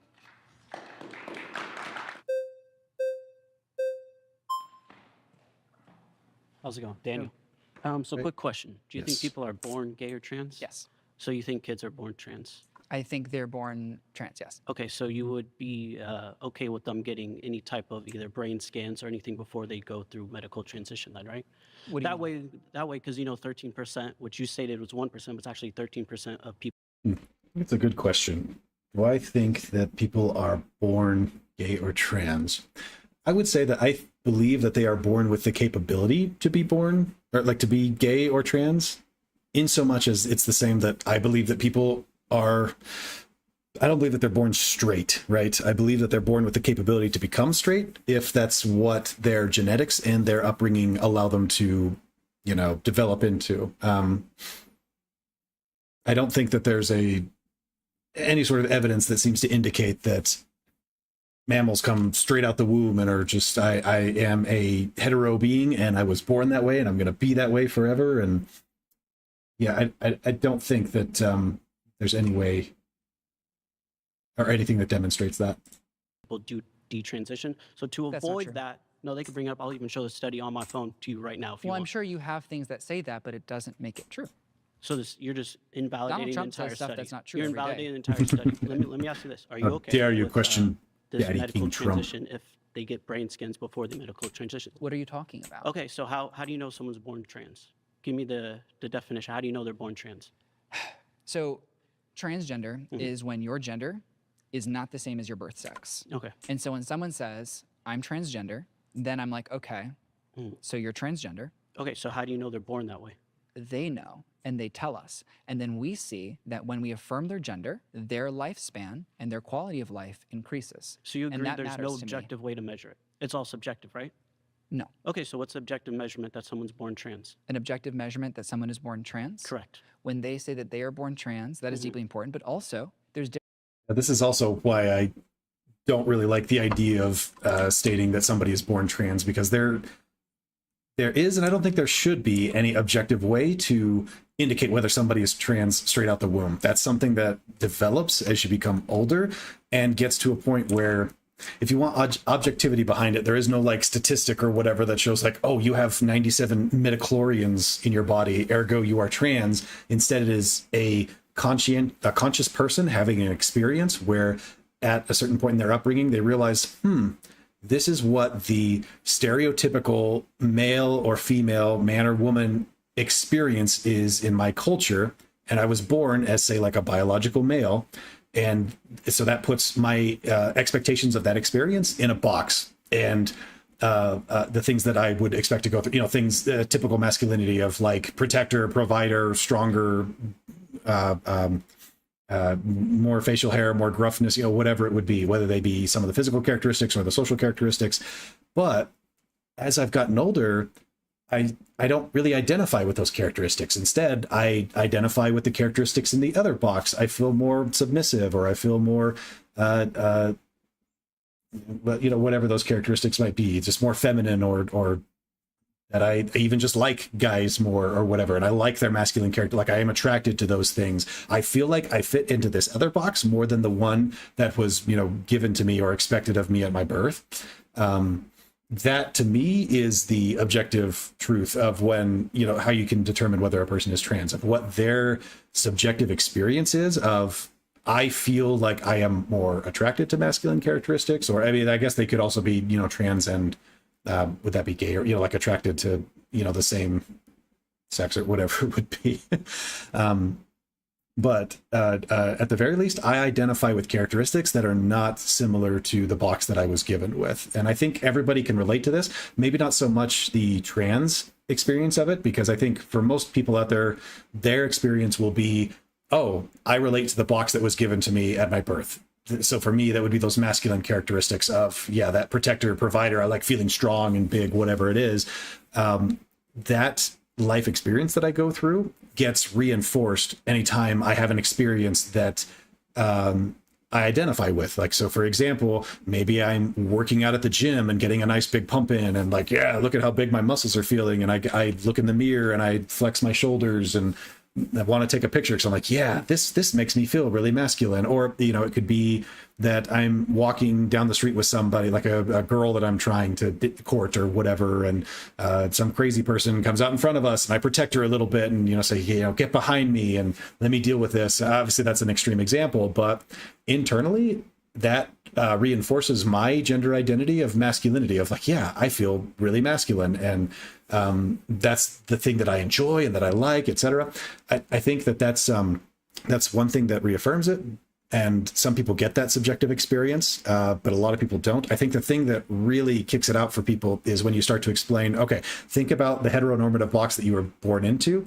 And let's say, like, so for me being a man, let's say I went to school and I'm there and somebody, let's say a girl comes up to me and is like, oh my gosh, I really like the thing that you're wearing. It's super cute. And like, I can't believe, like, man, your shoulders are so small, and, or you're so like in touch with your emotions, and you're so like I like that you can cry with me or whatever. Like, that actually might not align with my idea of what a masculine is and what I identify with. And that might actually push against my expectations and my feelings and make me feel like, oh, you don't see me as this box, this masculinity, which I will take personally and probably even try to reinforce some of those more masculine characteristics because I don't identify with that gender identity that you are imposing upon me. I think that's an experience that people can, at least if they're able to hypothetically think about it. I think most everybody has gone through that at some point, but they do tend to ignore it. But even hypothetically, if you think about situations where somebody has admired or emphasized characteristics that you're expressing that don't really align with the gender identity that you have, you know, wanted to express, it is dissociative and makes you feel like, like at the very least, I don't like this feeling. It makes me feel uncomfortable. I want you to see me as masculine. That's what I want. That's what affirms my, like, that is my gender identity, versus you know, feeling that disassociation. So I feel like I've rambled on about that quite a bit, but the subjective experience, I think, is the objective way to say whether somebody is trans or straight. There is no like objective data that shows, especially out of the womb, that yeah, this person is trans. Certainly don't think so. Differences in the actual brain of trans people that correlates to their gender. Like what? They are more similar to that of their gender than their birth sex. Okay, so that's an objective way to measure it, in your opinion, correct? Well, it is a factually objective way to measure it. So then we could agree that kids should have this brain scan before they medically transition, correct? Wouldn't that be a good middle ground? I would say that because you say there's an objective way to measure it, correct? I am saying that that is one objective reality of the trans existence. What I am saying is that because all queer and trans people who are transitioning as young people in the United States do so with about 3 to 5 medical professionals, I trust that those medical professionals know more about that individual than I do. Someone is not just saying, oh, this kid says they're trans, let's go. What have I got left? Let's give them hormones. What actually happens is a young person feels a deep amount of distress in who they are based on something they had no control over. They share that with their parents. In the majority of cases, the parent who wants to keep their child alive brings them to a psychologist or a psychiatrist. They work with that medical professional for many years. They bring in endocrine specialists, and they work together for years to decide what is the right path of treatment, when, how, and with who. So and they have no control time, over it, right? Over being trans? Yeah, they have no control over it. Correct. So the detransition rate shouldn't be 13%, right? So the Also, majority what's of the people who difference between puberty detransition, anxiety? why do the majority of people What's the difference between puberty detransition? anxiety and someone suffering from gender dysphoria? What's the distinct difference? So puberty. Not that it matters so much, but I do think that people have some control over whether they're trans or straight. I think that is part of your identity, what you want to be. It's minimal, very minimal. I think that, like, for the 90% of it, you don't really have a choice. You just are attracted to what you are attracted to and feel the way that you feel. But I think there is some of it where you can decide, especially like in my case, okay, there's a lot of masculine characteristics that I really like, I really enjoy. Obviously, that's my gender identity, but certain things like my ability to be in touch with my emotions and my connection with other people and to share intimate, things about myself, things that might seem more feminine. I actually like those characteristics. I might not identify with them very well, and they might actually make me uncomfortable.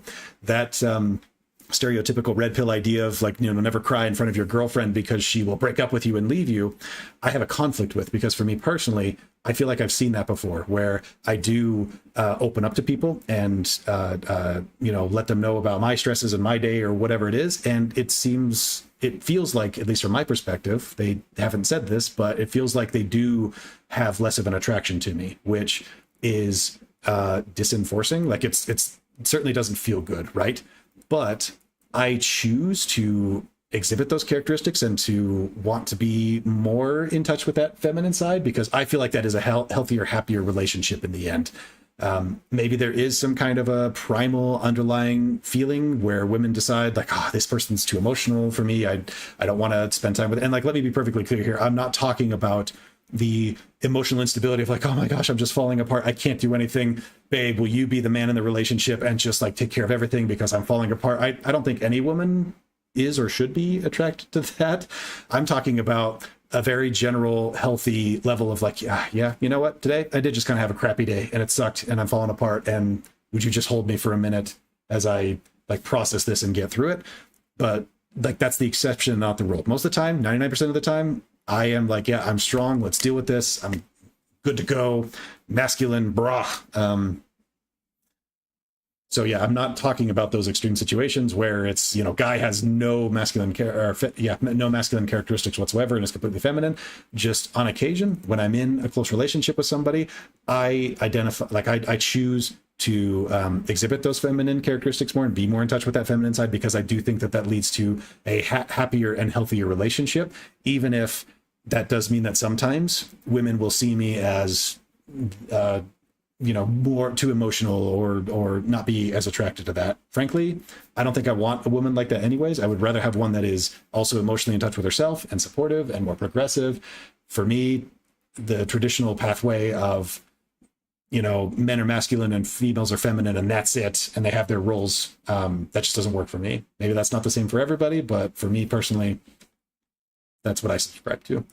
Anxiety is, oh my gosh, I'm very worried that my characteristics are going to change who I am as a person. Other people are, oh my God, I'm worrying that puberty is going to permanently lock me into a body that is not mine. And I will never be able to prevent the changes that I go through with puberty. And so a partially reversible option is puberty blockers that is actually proven to save lives. That's what matters to me, is lives saved of young people. So if you care about lives saved, then why do you dismiss the Oxford study of 108,000 patients when their depression, anxiety, substance use, and suicidality We'll talk about the Oxford increase? study, talk about the methodology, why do you talk about the people who ran the study, talk about the peer review process. So you just don't like the study because No, it, I'm it asking you doesn't, to describe it doesn't affirm your belief though, right? No, I'm saying it's a broken study and you're misquoting Give me one it. study that you think is good. Okay, I would say the study's done by the 270,000 doctors. Okay, which one? See, the American. it's the same But thing. you'd have to talk It's about the the same thing, 'cause methodology. it See if we can get this. No, That's going to be too you don't know big. anything about your study, whereas I know everything about the American Medical Association study, the American Psychological Association study, the American Psychiatric Association study, the American Pediatric Association study, the World Health Organization study, and countless global doctors who have referred and peer-reviewed those studies. Your study, I would like you to talk about the methodology, how it was peer-reviewed, and how you're citing it.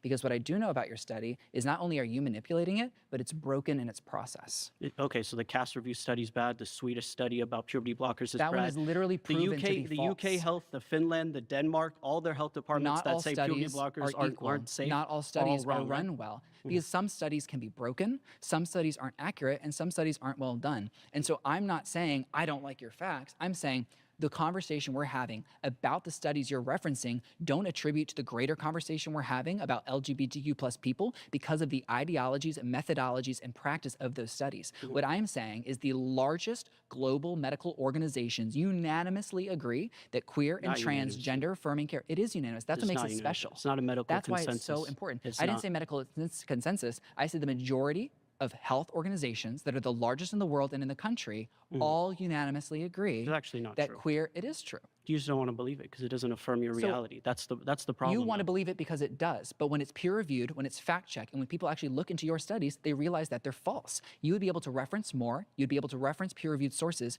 You'd be able to reference medically established institutions. You would be able to here, reference things that are before you go on respected in your the greater soliloquy, medical community. Here's a perfect middle It's not ground a for you. soliloquy, Here's it's your perfect, exhaustion here's a because you're not perfect middle referencing ground. Middle information. ground, I want you're to reach saying. the middle ground. Here's the middle I ground. would like to do so with If people are information. born trans What and it- we could see in their brain scans, then you'd be okay with a brain scan before they medically transition. That's That a really good information middle is ground. new. That's The a really good middle information- ground. The information there is new. So you don't want to reach the middle ground of it. No, what I'm saying is I trust the medical professionals who found that information to continue to study it and decide what is the best practice to apply it to life-saving healthcare. If I see medical practices that put young people in harm's way, I would advocate So it's against them. life-saving to stop the natural biology of someone, inject them with synthetic hormones, and then do gender reassignment surgery. That's It seems life-saving scary to when you. you say it like Isn't that that. correct? But yes, no, I'm just sometimes saying, I'm just it's saying life-saving what it to is. take a scalpel, cut someone open, go I'm into just their saying what heart, it is. remove a part of their heart, zip them back up. That's also Let me ask you life-saving this: How do they know they're in the wrong body if they haven't even hit puberty, where the body is fully developed yet?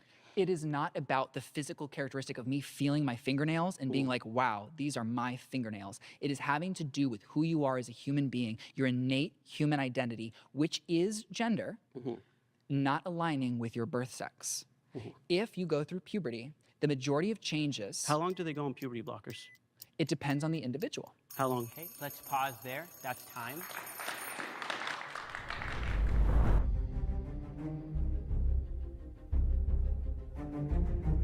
I'm going to choose Mike. I feel like we're going to have a productive conversation.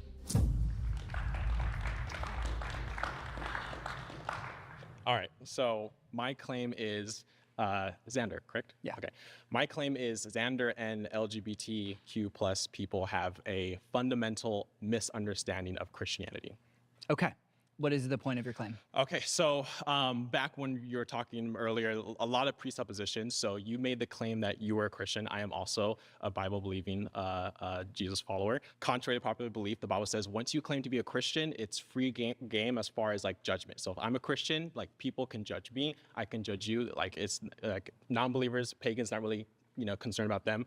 But if you're a Christian, there is certain standards. So we kind of made a lot of claims, especially in the totality of our conversation as far as like, okay, medical consensus, we kind of like were throwing out specific terms. But when it comes to the Christian faith, when it comes to the Christian religion, there is depending if you're Orthodox, Catholic, or Protestant, there is a centralized authority. There is historical, biblical, traditional teachings, things that have been practiced and understood for thousands of years, right? So when it comes to things like progressive ideologies, specifically what we're seeing in the 21st century, a lot of progressive Christian beliefs are very specific political beliefs. They're not faith beliefs, they're political Who beliefs. does Christ tell us has the right to judge Christians? Other Christians. No. Yes. Christ actually tells Christians that they should not judge other Christians and that instead he says God you will is the know judge. them by their fruit. He says- Exactly. And that if you cast the first stone and if you use the biblical text or the word of God to tell other people what to do or live their lives, you within yourself are casting sin and sitting within it. And so what we know is that God himself is the judge. And what we are to do is to hold our relationship with God, let others hold their relationships with God, and prevent harm. What I am saying is that LGBTQ plus existences and relationships do not create harm. Murder creates harm. I would say Christians have an obligation to call out and stop murderous policies when they see them. Okay, Because there is not a correlation of harm that would call out the word of Christ, that is what we're seeing there.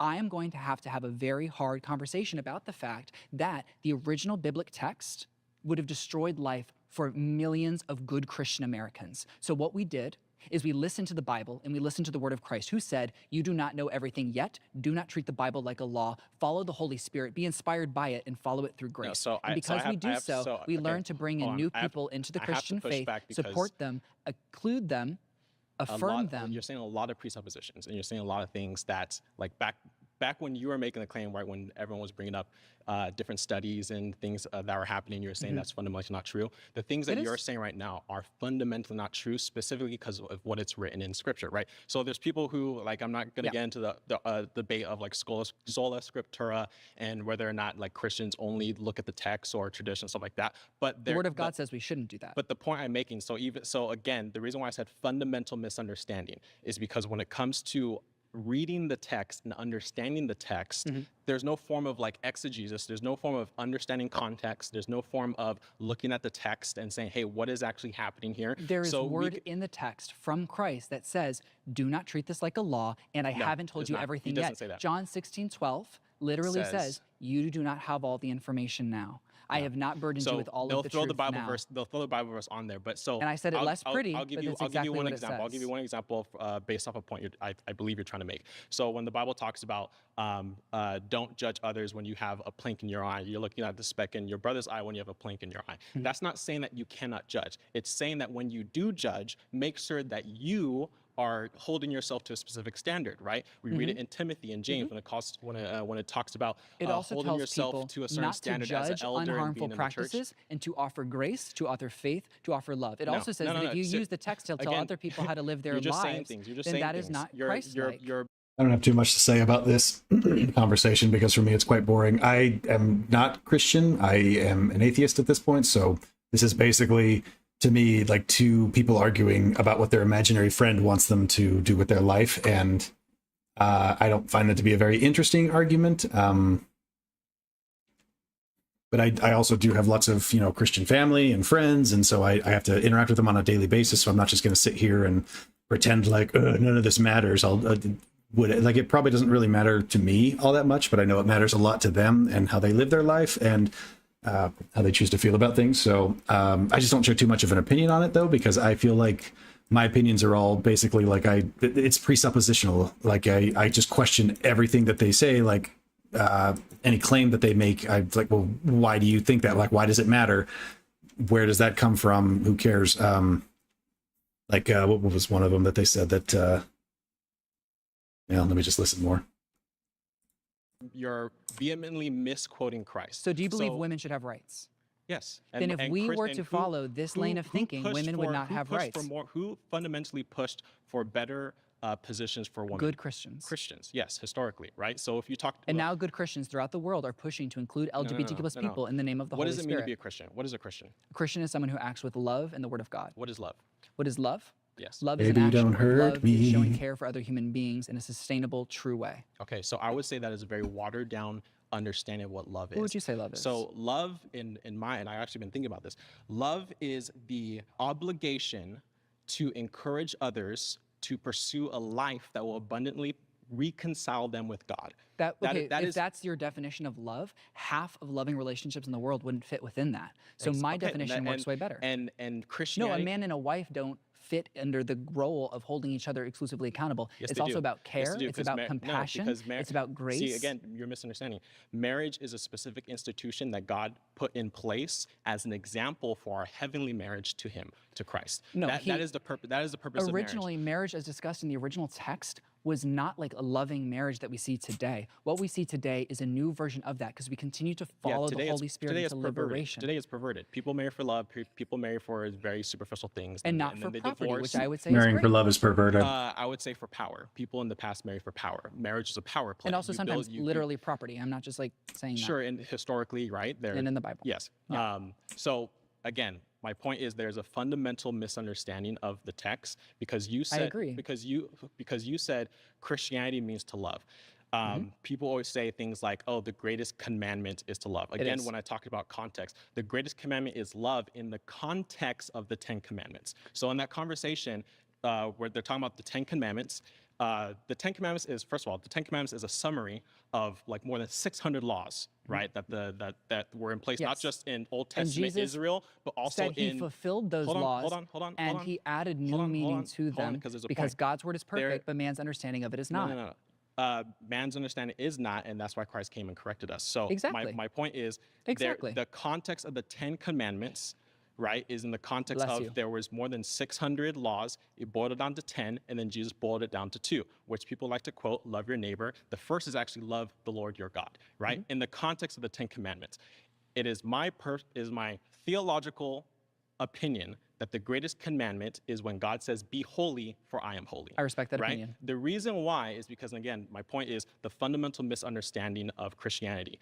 Your position is that Christianity means that come as you are, stay as you are. That is fundamentally not true. I didn't say that. you are saying it because I think that Christians like you who use the Bible and the Word of God to hate others need to reflect on that and become more Christ-like. So you agree with my point when I said that your understanding of love is to affirm.